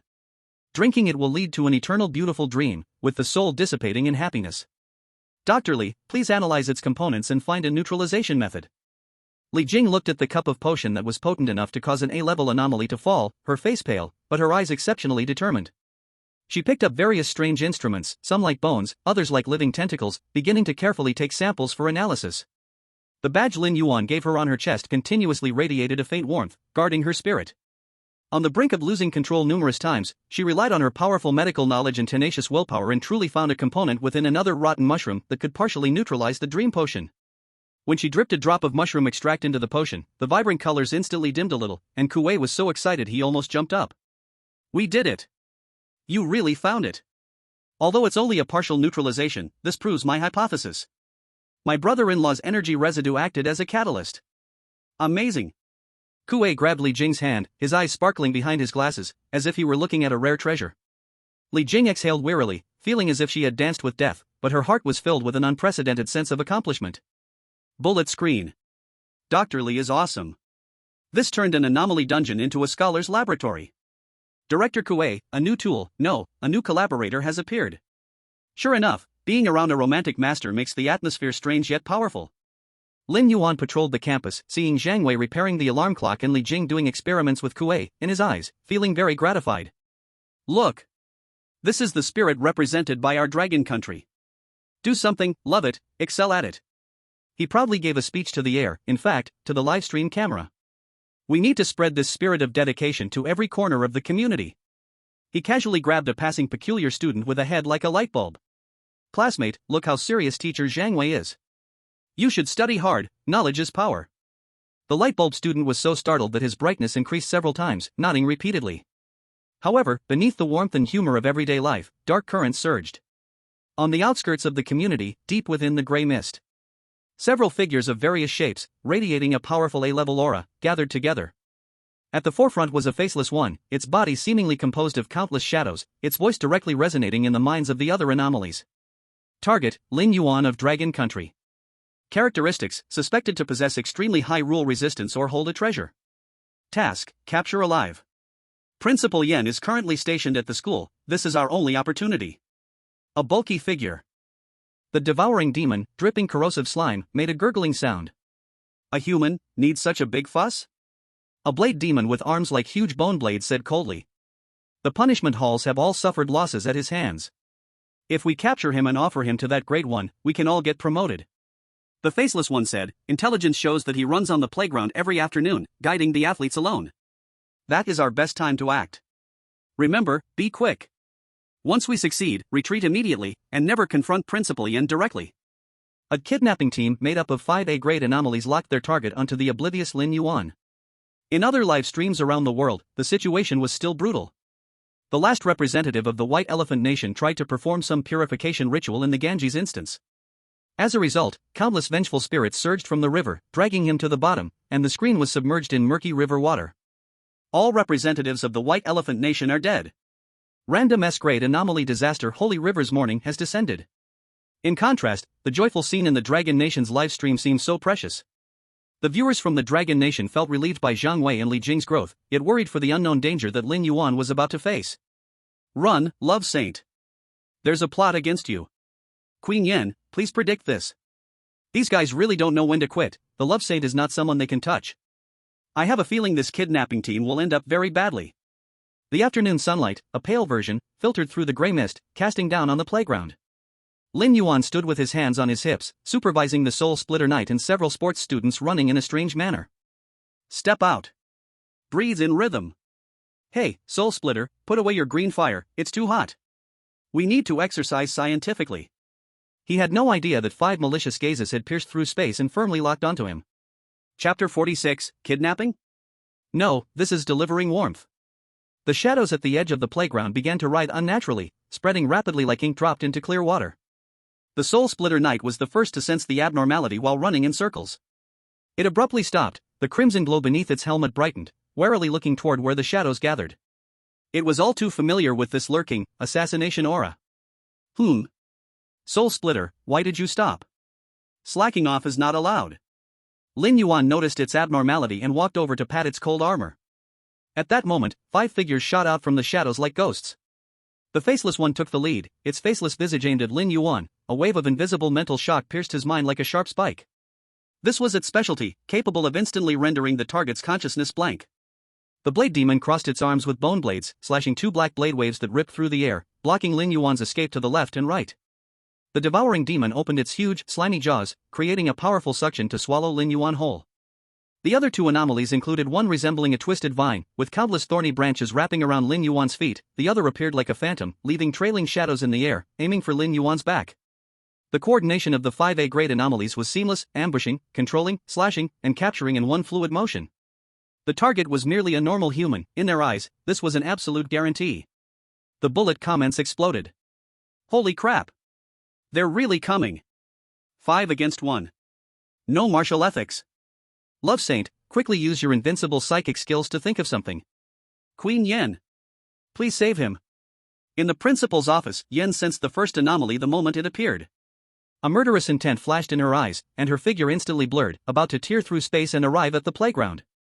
However, the next second, the image she perceived through the mental bond made her stop in her tracks, her face bearing an extremely strange expression mixed with shock, absurdity, and a hint of pity. In the center of the playground, facing this sudden attack, Lin Yuan's reaction was. He looked at the faceless being rushing at the front, a look of surprise lighting up his face, completely ignoring the mental impact that could scare B-class anomalies out of their wits, and warmly welcomed it. Oh. Is this a classmate from the news department? Here to interview our school's sunshine sports activities? Welcome, welcome. But next time, remember to make an appointment first. Rushing out like this affects the student's exercise. Faceless being? Its mental impact was like a cow sinking into the sea. Not only was the other party unharmed, but also treated it like a school reporter?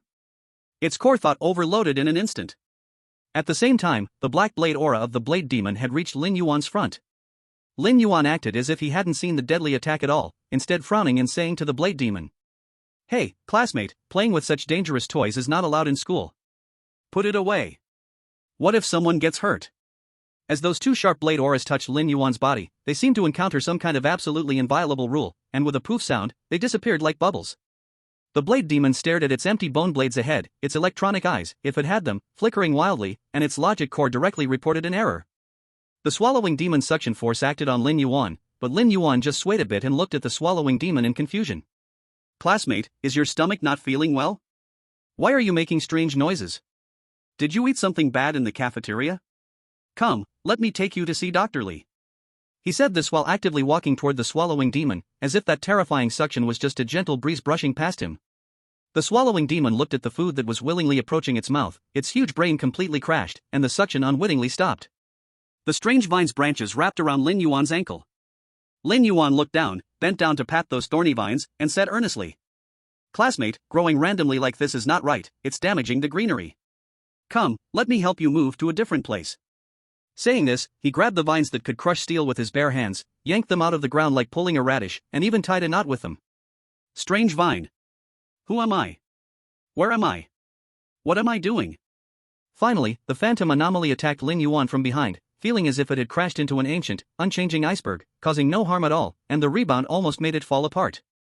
In the blink of an eye, 5A-class Anomaly's deadly combined attack was effortlessly resolved by Lin Yuan with a combination of warm welcome plus campus discipline management. The entire playground fell into a dead silence. The soul-rending knight and the sports student anomalies looked at Lin Yuan, their eyes filled with awe reaching its peak. The 5 anomalies of the kidnapping team glanced at each other, seeing enormous confusion and fear in each other's eyes. What the hell is going on? The data didn't say the target was a rule-immune individual plus a severe social butterfly syndrome. After a brief pause, the bullet screen exploded. Ha ha ha. I'm laughing so hard the neighbors called the police. Kidnapping? No. This is care from a love saint. 5A-class anomalies, are we here to be funny? About how our meticulously planned kidnapping operation turned into a campus discipline rectification scene. Queen Yen, worry not, my idiot comes with anti-damage and taunting abilities. Lin Yuan looked at the 5 news department classmates standing there in shock and thought they might be frightened by his enthusiasm, so he softened his tone and displayed a self-proclaimed kind smile. Classmates, don't be nervous. Our school is very open-minded.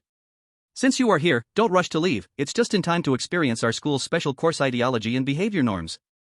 Come on, soul-rending classmate, take these new classmates to the classroom and have them copy the campus civilized code I lectured on yesterday 100 times to deepen their impression. The soul-rending knight immediately straightened his chest, feeling a great responsibility, and carefully pointed his giant sword, burning with green fire, towards the direction of the teaching building. In a deep, resonant voice, he said to the 5 suspicious and eerie kidnappers. Let's go, according to the order of Lin's school worker. The Faceless One, Blade Demon, Devourer, Vine Weird, and Phantom Weird. We are terrifying Class A anomalies. We did not come here to punish mischievous elementary school students. But under Lin Yuan's expectant gaze, along with the soul-rending knight and a group of eager sports students escorting them, the 5 poor kidnappers eventually walked to the teaching building, dejected and lifeless. A carefully planned kidnapping operation had thus been declared a failure and had turned into a booming campus legal education activity. In the principal's office, Yen watched the outrageous scene in the water mirror and finally couldn't help but chuckle, putting her hand to her forehead. This fool. Indeed, any conspiracy before him is a paper tiger. She gathered cold air at her fingertips and wrote a few runes in the air, sending orders to Zhang Wei and Li Jing. Go and assist those 5 new students in completing their copying tasks. It's just right to test the results of your special training. She wanted to see how long these unfortunate souls could last under her husband's loving education. At this moment, somewhere hidden globally, a member of the cleaners organization who watched this scene through special means, darkened his face and shut off the screen. The target is even more troublesome than we imagined. Start Plan B. Chapter 47, The Love Saint Starts Class. The shocking education of the King of Weird by his father-in-law. In the principal's office, Yen slowly opened her eyes on the crystal throne, a cold smile spreading at the corners of her mouth. Through the ice crystals spread across the campus, she saw the 5A class anomalies arranged by Lin Yuan to copy the campus civilized code. They were being supervised by the soul-rending knight, sitting at small elementary school desks, using twisted hands to hold tiny pens, painfully copying. No spitting, no bullying, must unite with classmates. The faceless one's featureless face was twitching, feeling that its very existence was violating the rule of no strange clothing. Interesting. Yen murmured. Since my husband likes education so much, I will help him a bit. With a thought, she sent an ice blue command to the playground. On the playground, Lin Yuan was happily watching the news department students being taken away, feeling that he had once again contributed to campus harmony. Suddenly, the air in front of him rippled, and his father-in-law, Kai, tall and rigid, appeared silently again. Dad. Lin Yuan greeted warmly. You are here to inspect work again? Just right, I've caught a few undisciplined students. Kai's hollow gaze swept over Lin Yuan, and his rusty voice echoed. You are good. He praised once, then changed the subject. But, your reason is not sharp enough. Sharp? Lin Yuan scratched his head. Dad, why does reason need to be so sharp? It's not a knife, it won't hurt people. Kai. Father-in-law's inner thoughts, how do I explain the importance of strength to a lunatic? He paused for a moment, deciding to change his approach. He raised his hand, pointing to the area next to the playground that was designated as a restricted zone, where even the anomalies did not dare to approach, the resentment Black Forest. There is a bad student. Kai said. Can your reason persuade it? Lin Yuan's eyes suddenly lit up upon hearing this. A bad student? Then it must be persuaded. If left unchecked, it will lead other students astray. Dad, you can rest assured, I will handle it. I'm going to talk some sense into it right now. With that, he rolled up his sleeves and boldly strode towards the Black Forest. Bullet chat. The father-in-law is starting to teach personally? About my father-in-law the King of Weird trying to teach my mental husband how to be more effective in reasoning. Resentment Black Forest? Sounds like the ultimate dungeon. Love Saint, not sharp enough reasoning? Then I'll sharpen it with love. In the principal's office, Yen saw this scene and frowned slightly but did not stop it. She also wanted to see how far Lin Yuan's bug-like ability could go to the limit. Zhang Wei and Li Jing received Yan's message. Immediately rushed to the outskirts of the Black Forest for support. At the entrance of the Black Forest, the trees twisted like struggling ghostly shadows, thick resentment almost taking a solid form, and countless painful murmurs echoed in the air. Lin Yuan stood at the entrance, took a deep breath, and shouted loudly. Students inside. Come out quickly. Hiding in the woods is so unsafe, and you might catch a cold. As the voice entered the forest, the murmurs inside instantly stopped, as if all the vengeful spirits were momentarily stunned. The next second, a more violent resentment surged out like a tsunami. A gigantic, twisted figure made up of countless resentful souls, hereafter referred to as the Collective, crawled out from deep within the forest, standing 10 meters tall, adorned with hundreds of faces in pain, letting out a deafening scream. Zhang Wei's face changed drastically, this aura was far beyond Class A. Li Jing also felt her mental energy plummeting. Comrade Lin Yuan. Retreat quickly. But Lin Yuan stared at the terrifying Collective, frowned, and not only did he not retreat, he took a few steps forward, pointed at the wailing faces on it, and loudly criticized. Look at you. What do you look like? Sticking so many classmates' faces onto yourself? Did you get their permission? This is an infringement of portrait rights. And with so many mouths yelling at once, the noise pollution is severely over the limit. Hurry up and free all the classmates. Collective? Hundreds of faces showed a confused expression simultaneously. Its killing rule is to absorb the fear of those getting close and materialize their greatest fears, but from this human in front of it, it felt not an ounce of fear. Only disdain and accusation? The rule could not be activated. The Collective angrily swung its gigantic arm made of limbs down towards Lin Yuan. Is physical attack okay? Dare to make a move? Lin Yuan was also angry, and instead of dodging, he put his hands on his hips and glared at the descending giant arm. Violence does not solve problems. It seems you are deeply poisoned and need to purify your heart. He looked around, picked up a rusty horn, discarded by some student from the ground. Lin Yuan put the horn to his mouth, took a deep breath, and shouted at the descending giant arm with all his might. Hello, classmates. please use civilized language. Do not use hands or feet. His ragged voice, amplified by the rusty horn, became a screeching sound comparable to a mental attack. Even more absurdly, his pure desire to purify the other seemed to invoke some strange power of rules, the sound turning into visible sound waves with faint golden edges, crashing into the collective's giant arm. Buzz. The collective's giant arm, capable of crushing tanks, disintegrated the moment it touched the sound wave. The vengeful spirits that made up the arm let out piercing screams, fleeing in all directions. The collective's size instantly shrank by a circle. Fear and disbelief appeared simultaneously on its hundreds of faces. What on earth is this attack?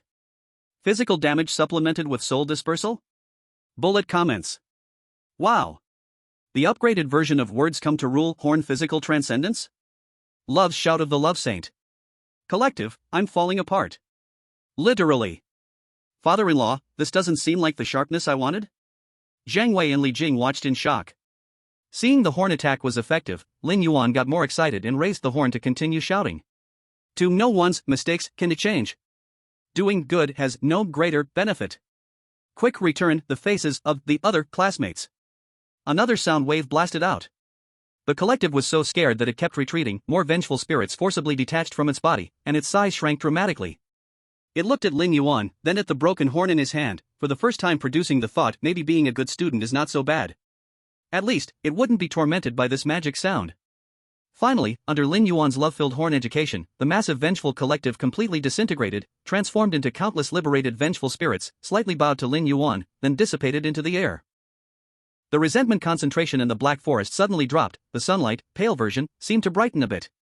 Lin Yuan put down the horn with satisfaction, wiping away the non-existent sweat. Done. Another lost classmate has found their way back. He turned around and gave a brilliant smile to his father-in-law in the distance, giving a thumbs up. Dad. Look. My reasoning is still very useful. No need to be so sharp. Father-in-law. On his stone-carved face, there seemed to appear the slightest crack. He silently turned and blended into the shadows, disappearing. He needed to be quiet. Bullet comments. Father-in-law, teaching failure. Love saint, I have proven with strength that love is better than violence. How to purify an A+ level resentment forest with a horn and reasoning. Awesome. This kind of alternative crushing is too satisfying. Meanwhile, on the other end of the global live broadcast, the last representative of the Camel Country, in the desert dungeon, was swept into a huge sandstorm tornado for refusing to kneel to a sandstorm evil god, instantly torn to pieces. All representatives of the Camel Country are dead. Random S-level bizarre disaster endless sandstorm has descended. The system announcement rang again, reminding everyone of the cruelty of this era. Yet in the Long Country live broadcast room, the audience was still cheering for Lin Yuan's horn exorcism. Zhang Wei and Li Jing stepped forward, looking at Lin Yuan with a praise-me expression. Their feelings were complicated. Comrade Lin Yuan, are you okay? Li Jing asked with concern. She felt dizzy just listening to that magical sound. What could be wrong with me? Lin Yuan patted his chest. Help classmates, enjoy myself. He looked at the broken horn in his hand as if he had discovered a new continent. This thing is quite useful. In the future, if anyone misbehaves, I'll use it to broadcast. Zhang Wei looked at the horn, his mouth twitching, already beginning to mourn for the school's oddities. In the principal's office, Yan looked at Lin Yuan in the water mirror, unable to help but smile and press her forehead. This fool always manages to solve the most troublesome problems in the most absurd ways. Through the contract, she felt Lin Yuan was happily thinking in his heart. Hee, my wife knows I've done another good deed, she will definitely give me extra chicken legs tonight. I wonder if the chicken legs here also have eyes. A hint of true tenderness flashed in Yan's eyes. Perhaps, it's good to not have to become too sharp, just like this, it's fine. She gently stroked her little belly, where there seemed to really be a faint, shared life wave growing. This time, the feeling was much clearer. It seems, she whispered to herself, her cold voice carrying an unprecedented warmth, it's time to tell him. Chapter 48, Surprise? Shock. The pregnancy crisis of Queen Yan. Lin Yuan was eagerly showing Yan the treasure he had just picked up from the playground. A bouncing rubber ball that resembled a heart. Wife, look. This ball is so lively. It's clearly a good ball that loves sports. I've decided to name it Little Bouncy, as our school's ambassador for sunny sports. Yan sat upright on her ice crystal throne, propping her chin on one hand, watching Lin Yuan dance around. If it were usual, she might have helplessly shook her head or just made an indifferent hum.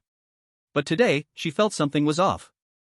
An inexplicable feeling of irritation lingered in her heart, especially when she saw the constantly thumping bouncing rubber ball. She felt an odd impulse to completely freeze it and then smash it.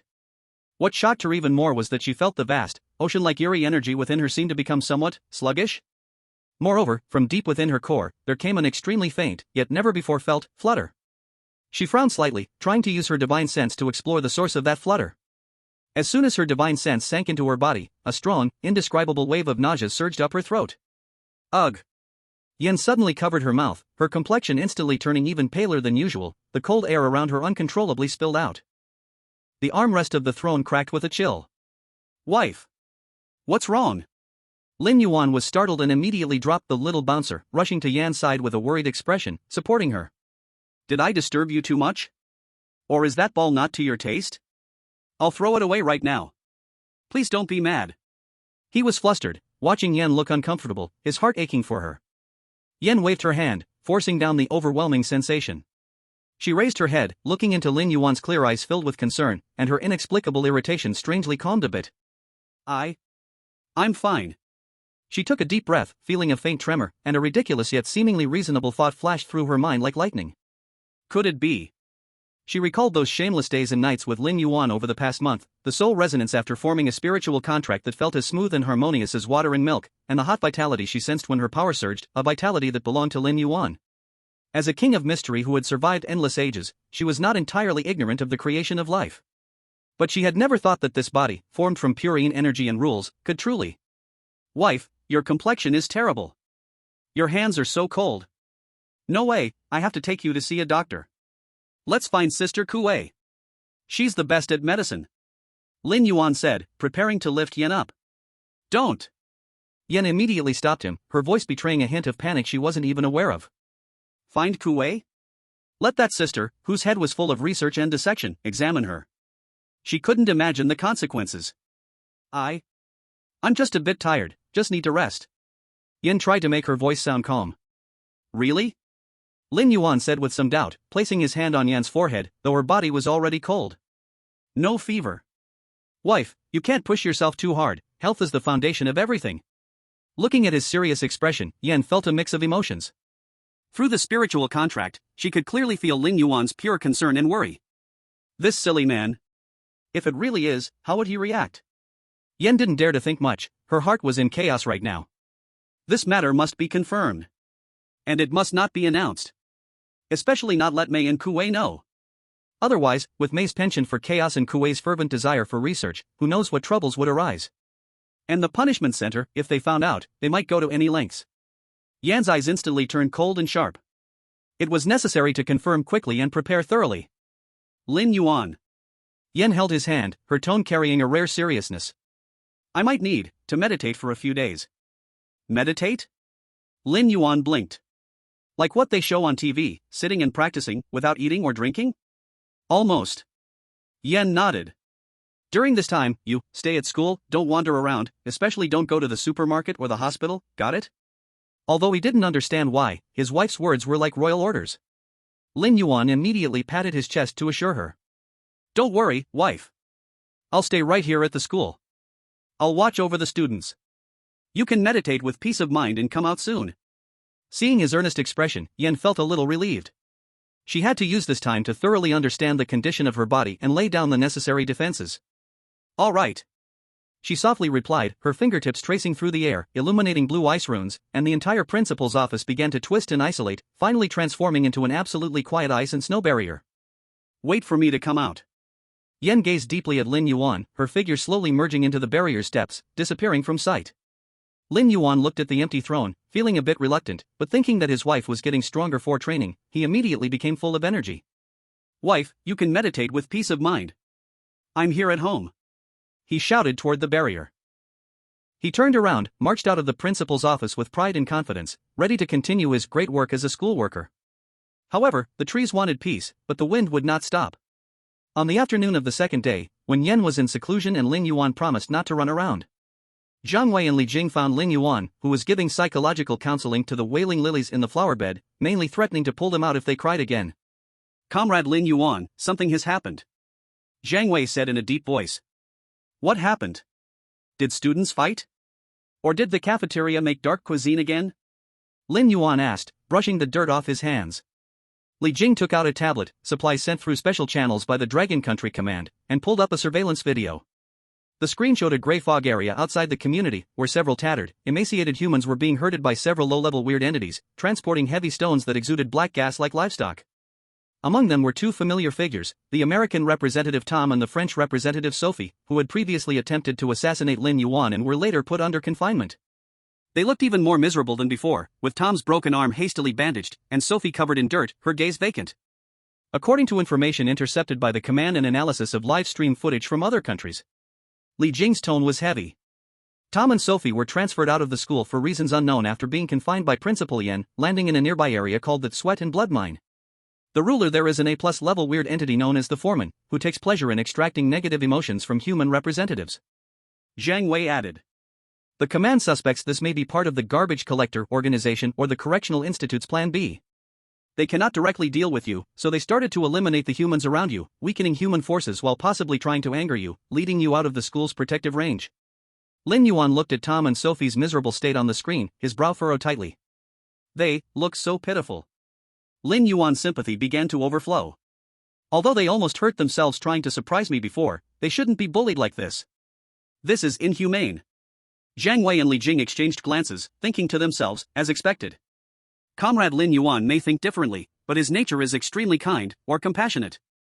Comrade Lin Yuan, the command suggests we remain still for now until Principal Yen comes out. It's very dangerous outside. Zhang Wei tried to dissuade him. How can that be? Lin Yuan's eyes widened, filled with a strong sense of justice. It's unworthy of a gentleman to look on without helping. Moreover, my wife said to unite and love our classmates. Even though they once went down the wrong path, they are now classmates in need of help. I cannot stand by and watch my classmates suffer in the fire pit. He clenched his fists, and that familiar, determined expression to help classmates appeared on his face. I have to go rescue them. I need to talk reason with them, that Foreman cannot treat classmates like this. Zhang Wei and Li Jing both felt a jolt in their hearts. Oh no! The helpful mode of the love saint has been triggered again. And this time, he is voluntarily leaving the safety zone of the school. The comments section instantly exploded. Wow! Luring the tiger away from the mountain? This is an open plot. The love saint's compassion is truly both good and bad. Knowing there is a tiger in the mountain, yet still heading towards it. The love saint is amazing. Queen Yen is still in seclusion.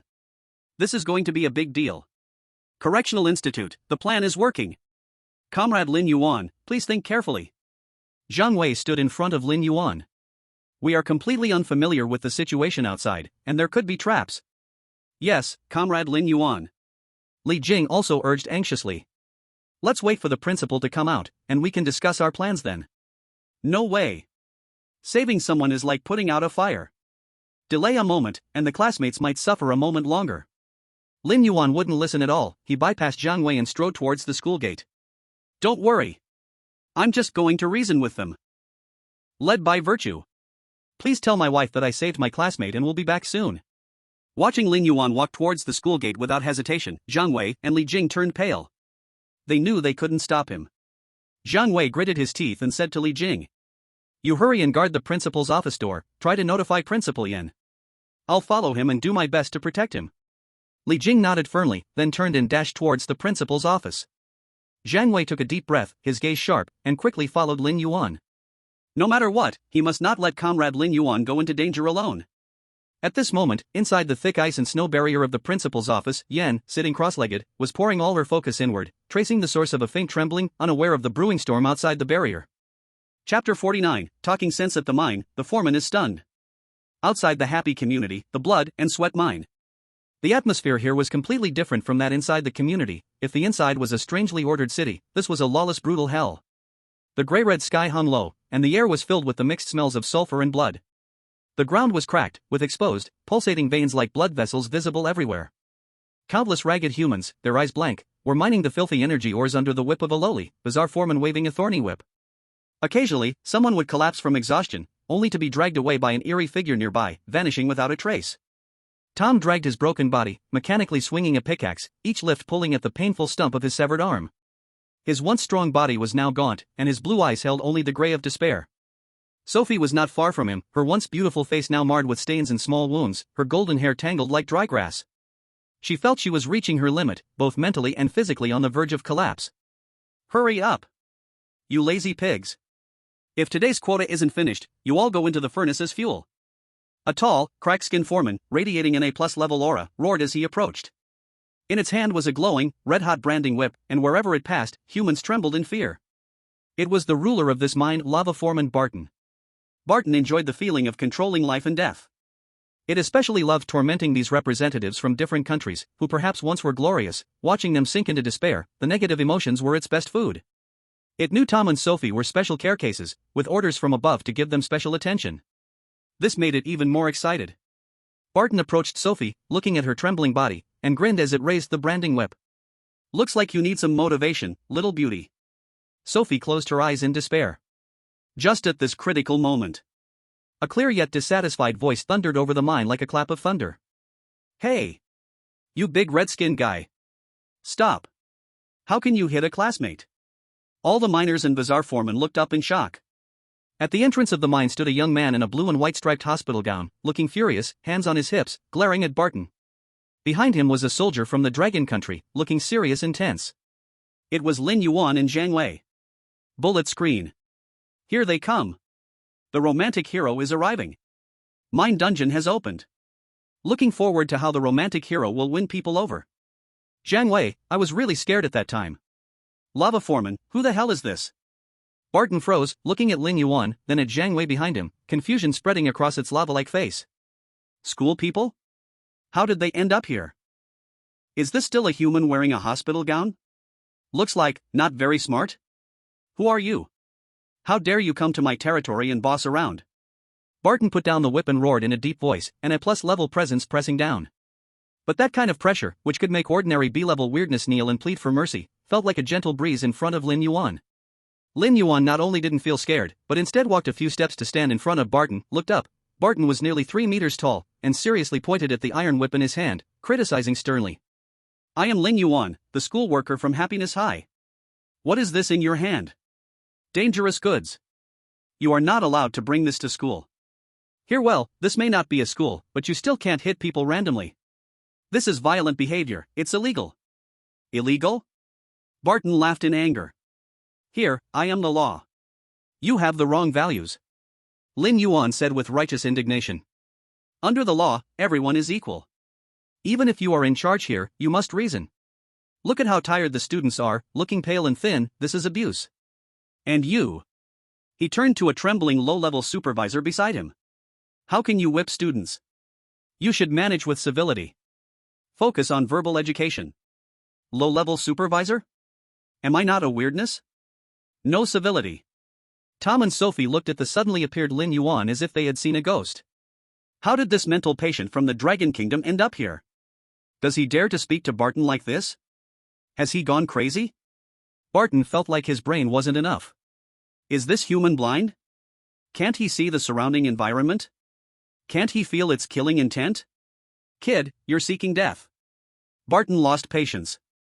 It decided to teach this ignorant human a lesson.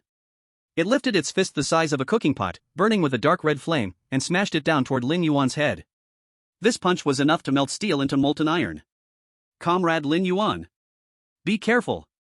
Zhang Wei's eyes were about to burst as he wanted to rush forward, but was pressed down by Barton's terrifying aura. Tom and Sophie could only close their eyes in despair. However, facing this molten heavy punch, Lin Yuan's reaction was. He not only didn't dodge, but instead widened his eyes and became even angrier. Hey! Do you dare to strike again? Refusing to change your ways. He not only didn't retreat, but instead moved forward, extending a finger, yes, just one finger, pointing at the molten fist that was larger than his head. In the gaze of all those weird people who found it hard to believe, Lin Yuan's seemingly fragile finger collided with Barton's molten heavy fist. There was no expected sound of bones breaking or explosive impact. Only a soft puff, like popping a bubble. Barton's fist, which contained terrifying power, extinguished its burning flame at the moment it made contact with Lin Yuan's fingertip, and the violent aura was instantly deflated like a burst balloon. All that remained was a bare, still smoking stone fist, frozen in midair. Barton. It felt like its power of rules lost its effect the moment it touched the opponent, as if encountering some absolute nullification zone. How is this possible? Bullet screen. Ha ha ha. Here it comes. Classic scene reappears. Molten supervisor, where's my punch? Where's my big flaming fist? Love Saint's killer move, finger of reason. Zhang Wei, worried for nothing, basic operation. Lin Yuan retracted his finger, blew away the non-existent dust on it, and continued to criticize. Look! How dangerous! Luckily, I reacted quickly. Your fist is so high in temperature, what if it burns the kids? Even if it doesn't burn the kids, burning flowers and grass is also wrong. Barton looked at its restored fist and then back at Lin Yuan's "I'm doing this for your own good" expression. Its massive brain completely crashed. Rules ineffective? Physical attacks also inexplicably neutralized? What on earth is this human? Who are you really? Batten's voice trembled with a slight quiver he was unaware of. Me? I'm Lin Yuan, the school worker of Happiness High. Didn't I just say that? Lin Yuan glanced at it strangely, then disregarded the confused Batten and turned to walk towards the stunned human miners. He arrived in front of Tom and Sophie, looked at their miserable state, and sighed with pity. Tom, Sophie, you've suffered. Come on, let's go back to school. The environment here is too bad and harmful to your health. Tom and Sophie looked at Lin Yuan as if they were gazing at a deity who had descended to earth, their eyes brimming with tears, too stunned to speak. Lin Yuan then shouted to the other miners. Classmates! You are all free. This mine has mistreated students and violated the spirit of humanity. I now declare it closed. Everyone can go home. The miners were initially stunned, then erupted into cheers of survival. However, not all strange beings were subdued like Batten by Lin Yuan. A few low-level overseers loyal to Batten saw the humans gearing up for a riot and immediately brandished their whips and charged over. Who dares to move? Back to work. Lin Yuan frowned, looking at the oncoming overseers, and said to Zhang Wei behind him. Comrade Zhang Wei. These stubborn classmates need stronger ideological education. It's up to you now. Remember, win them over with virtue. Zhang Wei.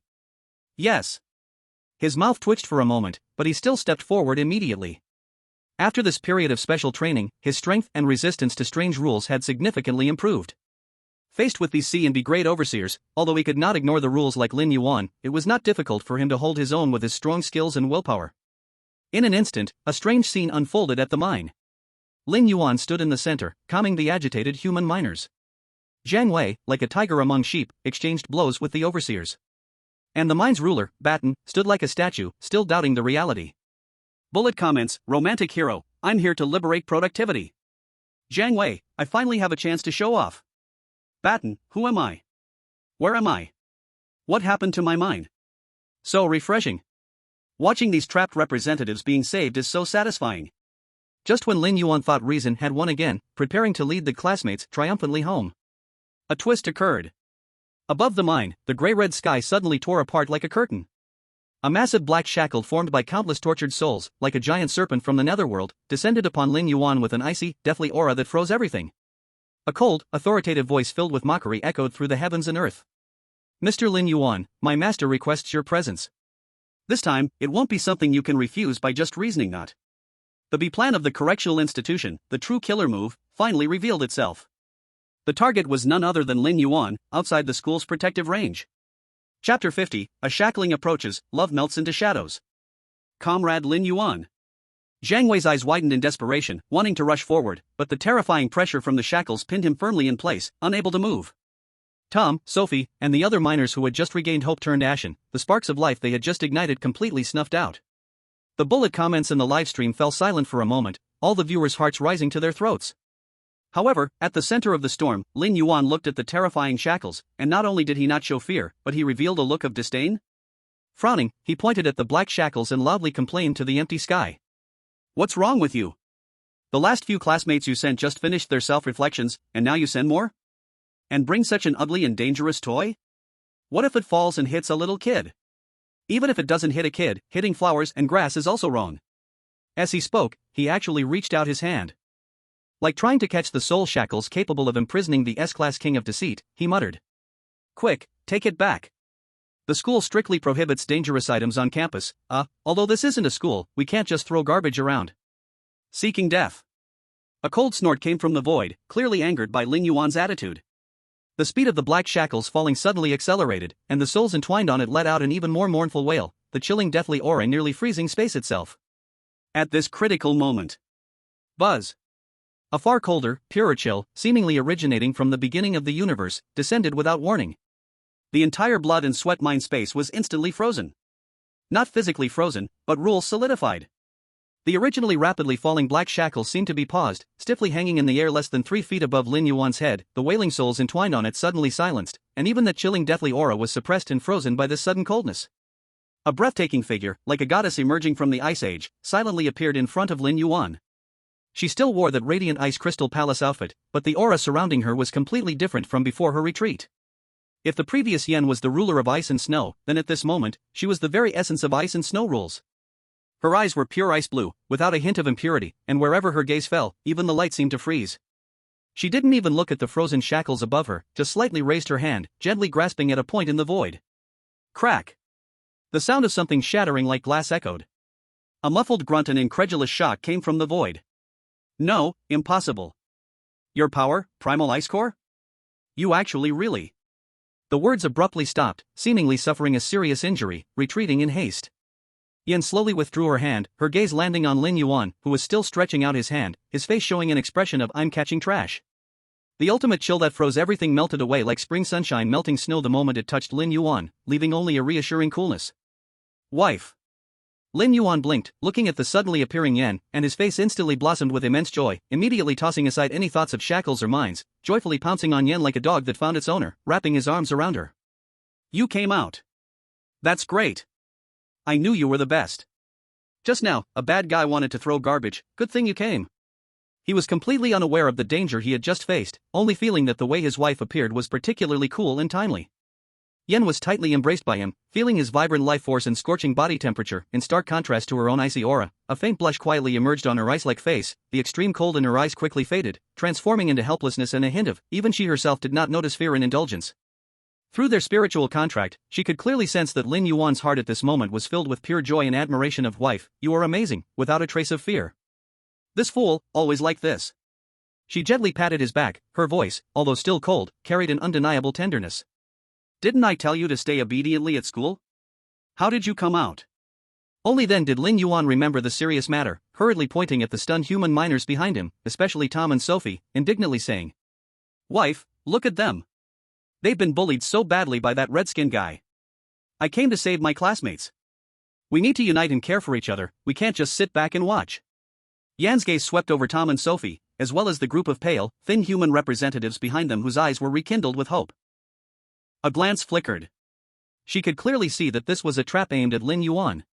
But looking at Lin Yuan's clear and determined gaze, seeing his genuine desire to help his classmates, the displeasure in her heart caused by being plotted against faded away. You did the right thing. She gently nodded, affirming Lin Yuan's actions. This affirmation made Lin Yuan beam with joy, as if he had received the best reward in the world. The live stream's comments went wild at this moment. Wow! Queen Yan is so majestic. She directly crushed the attack from the Penal Institute. Source Ice Core. Just the name sounds impressive. Has Queen Yan become a god? No, this is a being above the SSS-level trick king that we all don't know about. I would like to call it the Trick Emperor. Love Saint, my wife is the best in the world. Proud face. In the face of absolute power, all schemes are just paper tigers. Look at how Queen Yan looks at Love Saint. I'm dead. So pampered. Penal Institute, this script isn't supposed to be like this. Yan no longer paid attention to those trivial matters, her gaze moved toward the depths of the mine, to the petrified lava supervisor, Barton. Just a glance. Barton's huge lava body was instantly frozen inside and out, then with a bang, it turned into sparkling ice powder, dissipating in the air. Along with it, all traces of its existence were erased. A plus-level anomaly, gone in the blink of an eye. The entire mine fell into dead silence. All the anomaly supervisors were so frightened they crawled on the ground, not daring to raise their heads. And the human representatives looked at Yan and the still grinning mental patient beside her with eyes full of awe, like they were looking at gods. This place is now under the jurisdiction of Happiness High. Yan's cold voice echoed throughout the mine.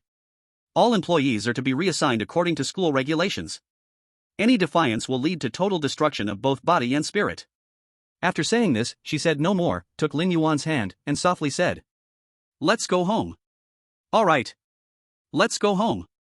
Lin Yuan happily agreed, then turned to Zhang Wei and the human representatives, shouting, Comrade Zhang Wei, organize the classmates for an orderly retreat. Be safe. Tom, Sophie, remember to write a thoughts report when you get back and deeply reflect on the lessons learned this time. Zhang Wei, yes. Tom and Sophie, write a report? Amidst countless awe, gratitude, and complex gazes, Yan held Lin Yuan's hand and took a step forward, the space twisted, and the two instantly vanished from the spot. All that was left was a completely transformed mind, along with countless shocks and cheers and the global livestream's comments. The Penal Institute's Plan B had become a complete joke in the face of absolute power. And everyone realized that with the Source Ice Core's power, Yan, along with her husband, who was like a cheat code, would likely rewrite the balance of the entire strange world of the happiness community. Chapter 51, Joy Pulse Shocks Heaven and Earth, Father-in-Law Awakens the Dreamer. In the Principal's Office of Happiness Community High, the ice and snow barrier had already been lifted, but an even more refined and profound chill lingered in the room. Yan sat solemnly on her ice crystal throne, her fingertips unconsciously tapping on the armrest, the palace attire formed from Source Ice Core energy flowing with tranquil light. She seemed to be meditating, but in reality, all her focus had already sunk within her, carefully tracking that weak yet incredibly persistent pulse that had become impossible to ignore since returning from the mine. Lin Yuan sat cross-legged on the carpet by her feet, enthusiastically giving a lesson to the rubber heart-shaped ball he named Little Bouncy Q. Little Bouncy Q, you must be a good ball with ideals, morals, culture, and discipline. You can't just bounce all day long, you must think about the meaning of ball life, for example how to bounce more elegantly and rhythmically. Little Bouncy Q thumped and jumped in his hands, as if responding. Comments. The love saint has started moral education for the ball now. Ball, I'm just a damn ball. The Queen Yan's aura feels scarier than before her retreat. The atmosphere is a bit heavy, it feels like something big is about to happen. Yan's consciousness, like the most precise probe, penetrated the vast ocean of eerie energy, avoiding the interweaving of rule runes, and finally, in the depths of her core which should have been eternally frozen, only giving rise to a trace of warmth after forming a contract with Lin Yuan, saw. A seed the size of a grain of rice, crystal clear like ice crystals and snowflakes, but containing a glimmering golden light inside. It quietly floated there, pulsing slowly and steadily in a mysterious rhythm. With each pulse, it greedily absorbed mixed energy from her, the power of the ice core, and Lin Yuan, the vitality conveyed through the contract and the inexplicable affection, imperceptibly growing stronger. A sense of bloodline connection and soul resonance was clearly communicated to Yan's consciousness. This, really is. Even with Yan's mindset as the ancient trickster king, at this moment, it stirred up towering waves. She suddenly opened her eyes, her ice blue gaze filled with unprecedented shock, confusion, and a trace of softness arising from instinct that even she did not anticipate. Wife. You're awake? Lin Yuan immediately noticed her movement, holding Little Bouncy Q and coming close, asking with concern. Was it my lecture voice too loud? Did I disturb you? Yan looked at his face, filled with pure worry, so close to her, opened her mouth, but found her throat a bit dry, that message rolled around her tongue, yet she didn't know how to say it. Should she tell this fool? Congratulations, you're going to be a dad, and the child might be a half-human, half-eerie snow sprite? She was afraid his brain would short-circuit or that he would happily run off to distribute weird candies to the whole school, educating everyone about good breeding. In that moment of hesitation, the shadows in the principal's office, as before, began to gather without warning. Father-in-law Hai, that tall, rigid figure, once again seemed to rise from an ancient tomb, quietly appearing in the center of the room. His hollow gaze first fell on Yan, pausing momentarily at her not yet completely calm breathing and the flatness of her abdomen under her palace dress, even though it was still flat.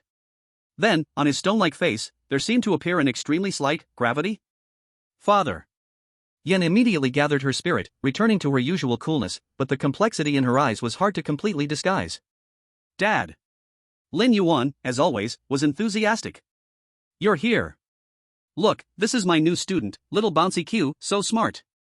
Hai ignored the bouncing rubber ball, his voice slowly resonating like a rusty iron plate, but this time it carried unprecedented weight. The power of the ice core, the seed of life. Fortune? Misfortune? One sentence, like thunder, exploded in Yan's heart. Father knows. And he understood it more thoroughly than she did. Lin Yuan blinked, not quite understanding, but felt like his father-in-law was talking about something seriously impressive, quickly chiming in. Dad. You're right. Whether it's fortune or misfortune, we must face it with a positive and optimistic attitude. When the soldiers come, I'll block them, when the water comes, I'll reason with it. Hi. He stared at Lin Yuan for a few seconds in silence, as if trying to find some trace of foolishness in his clear, silly eyes, but failed. He turned to Yan, his voice deep and solemn. Get ready. They will not allow this variable to exist. They? Yan's gaze instantly sharpened like an ice pick, cold energy uncontrollably spreading around her, making the temperature in the principal's office drop again. Is it the higher-level existence behind the punishment house? Hai slowly shook his head, his hollow eyes seeming to penetrate through the school, gazing at the misty gray sky and the unfathomable depths beyond it. The guardians of the rules? Or, the ancient existence that fears change? I also am not very clear. But the fusion of life and death has broken the ancient balance. His words were intermittent, yet contained immense information. This child carries your icy core origin and its extraordinary essence. Its existence itself is a challenge to the current order. Hai's gaze fell again on Yan's lower abdomen. Its gestation requires massive energy, and it will act like a lighthouse, attracting covetousness and hostility. Yan instinctively protected her belly with her hand, an unprecedented cold-killing intent and a firm desire to protect surged at the same time. Who dares to touch her child? Thank you for the reminder, father. Yan's voice was as cold as ice.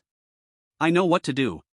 Hai nodded, and took one last look at Lin Yuan, who was still attempting to make little Q perform a jump on the spot for his father-in-law, and awkwardly said, "Keep an eye on him. He is the key." After speaking, his figure sank once again into the shadows, disappearing from sight. Once the father-in-law left, Lin Yuan quickly approached Yan and said mysteriously, "Wife, didn't Dad just mention them referring to those people outside the community who don't care about environmental hygiene and throw garbage everywhere? Don't worry, I'll definitely give them a good moral lesson when I find them." Watching him crack his knuckles, ready to reason with the guardians of rules, Yan felt an inexplicable relief from the heavy pressure in her heart. This fool, perhaps, really can create miracles again with his unbelievable ways? She gently took Lin Yuan's hand, feeling the warmth from his palm, which was completely different from hers. A strange sense of reassurance spread. She softly responded, guiding his hand to her still flat belly, speaking with extreme gentleness and a hint of tentativeness. "Here, might be a little classmate who needs your reasoning even more." Lin Yuan froze for a moment, looked down at Yan's belly, then up to Yan's slightly blushing cheeks and her eyes filled with a certain expectation. His mind raced with thoughts. Moments later, his eyes widened in surprise, and an expression of ecstatic realization spread across his face. "Wife! You mean, we're going to have a new member in our family? You're going to have a baby? That's wonderful! I'm going to be a dad." He excitedly picked Yan up and spun around several times, startling Yan into using her mysterious energy to steady herself. "That's fantastic, fantastic. I have to tell everyone this good news." Lin Yuan gently placed Yan down, dancing with excitement. "I have to prepare gifts for our child." Is it a boy or a girl?" "It doesn't matter, I'll go to the library to find a few books on how to be a good dad and selected music for fetal education." Saying this, he was about to rush out. "Wait." Yan quickly pulled him back, both amused and exasperated. "It's still uncertain, and this matter must not be made public." "Why?" Lin Yuan was confused. "Welcoming a baby is a great joy. It should be celebrated widely." Yan felt helpless and had to explain in a way he could understand. "Because, there are many bad classmates who might be jealous of us and want to cause trouble. We need to prepare quietly. When the little classmate is strong enough, we will give them a surprise, understand?" When Lin Yuan heard this, he immediately became serious and nodded vigorously. "Got it. We need to protect the weak. Don't worry, wife, I understand. This is our family's top secret. I won't even tell Zhang Wei and Li Jing." Seeing him look so serious and full of mission, Yan could no longer hold back and smiled slightly, revealing a beautiful and genuine smile. Perhaps, with this fool by her side, even the greatest storms could turn into a lively adventure? Bullet screen. Whoa! Really pregnant? The Love Saint and the Mischief King are having a child? What kind of ultimate hybrid is this? Frosty mental illness? Father-in-law's warning is so frightening. What are they? The Love Saint is going to be a dad. Will he sing Unity is Strength as a lullaby for the baby?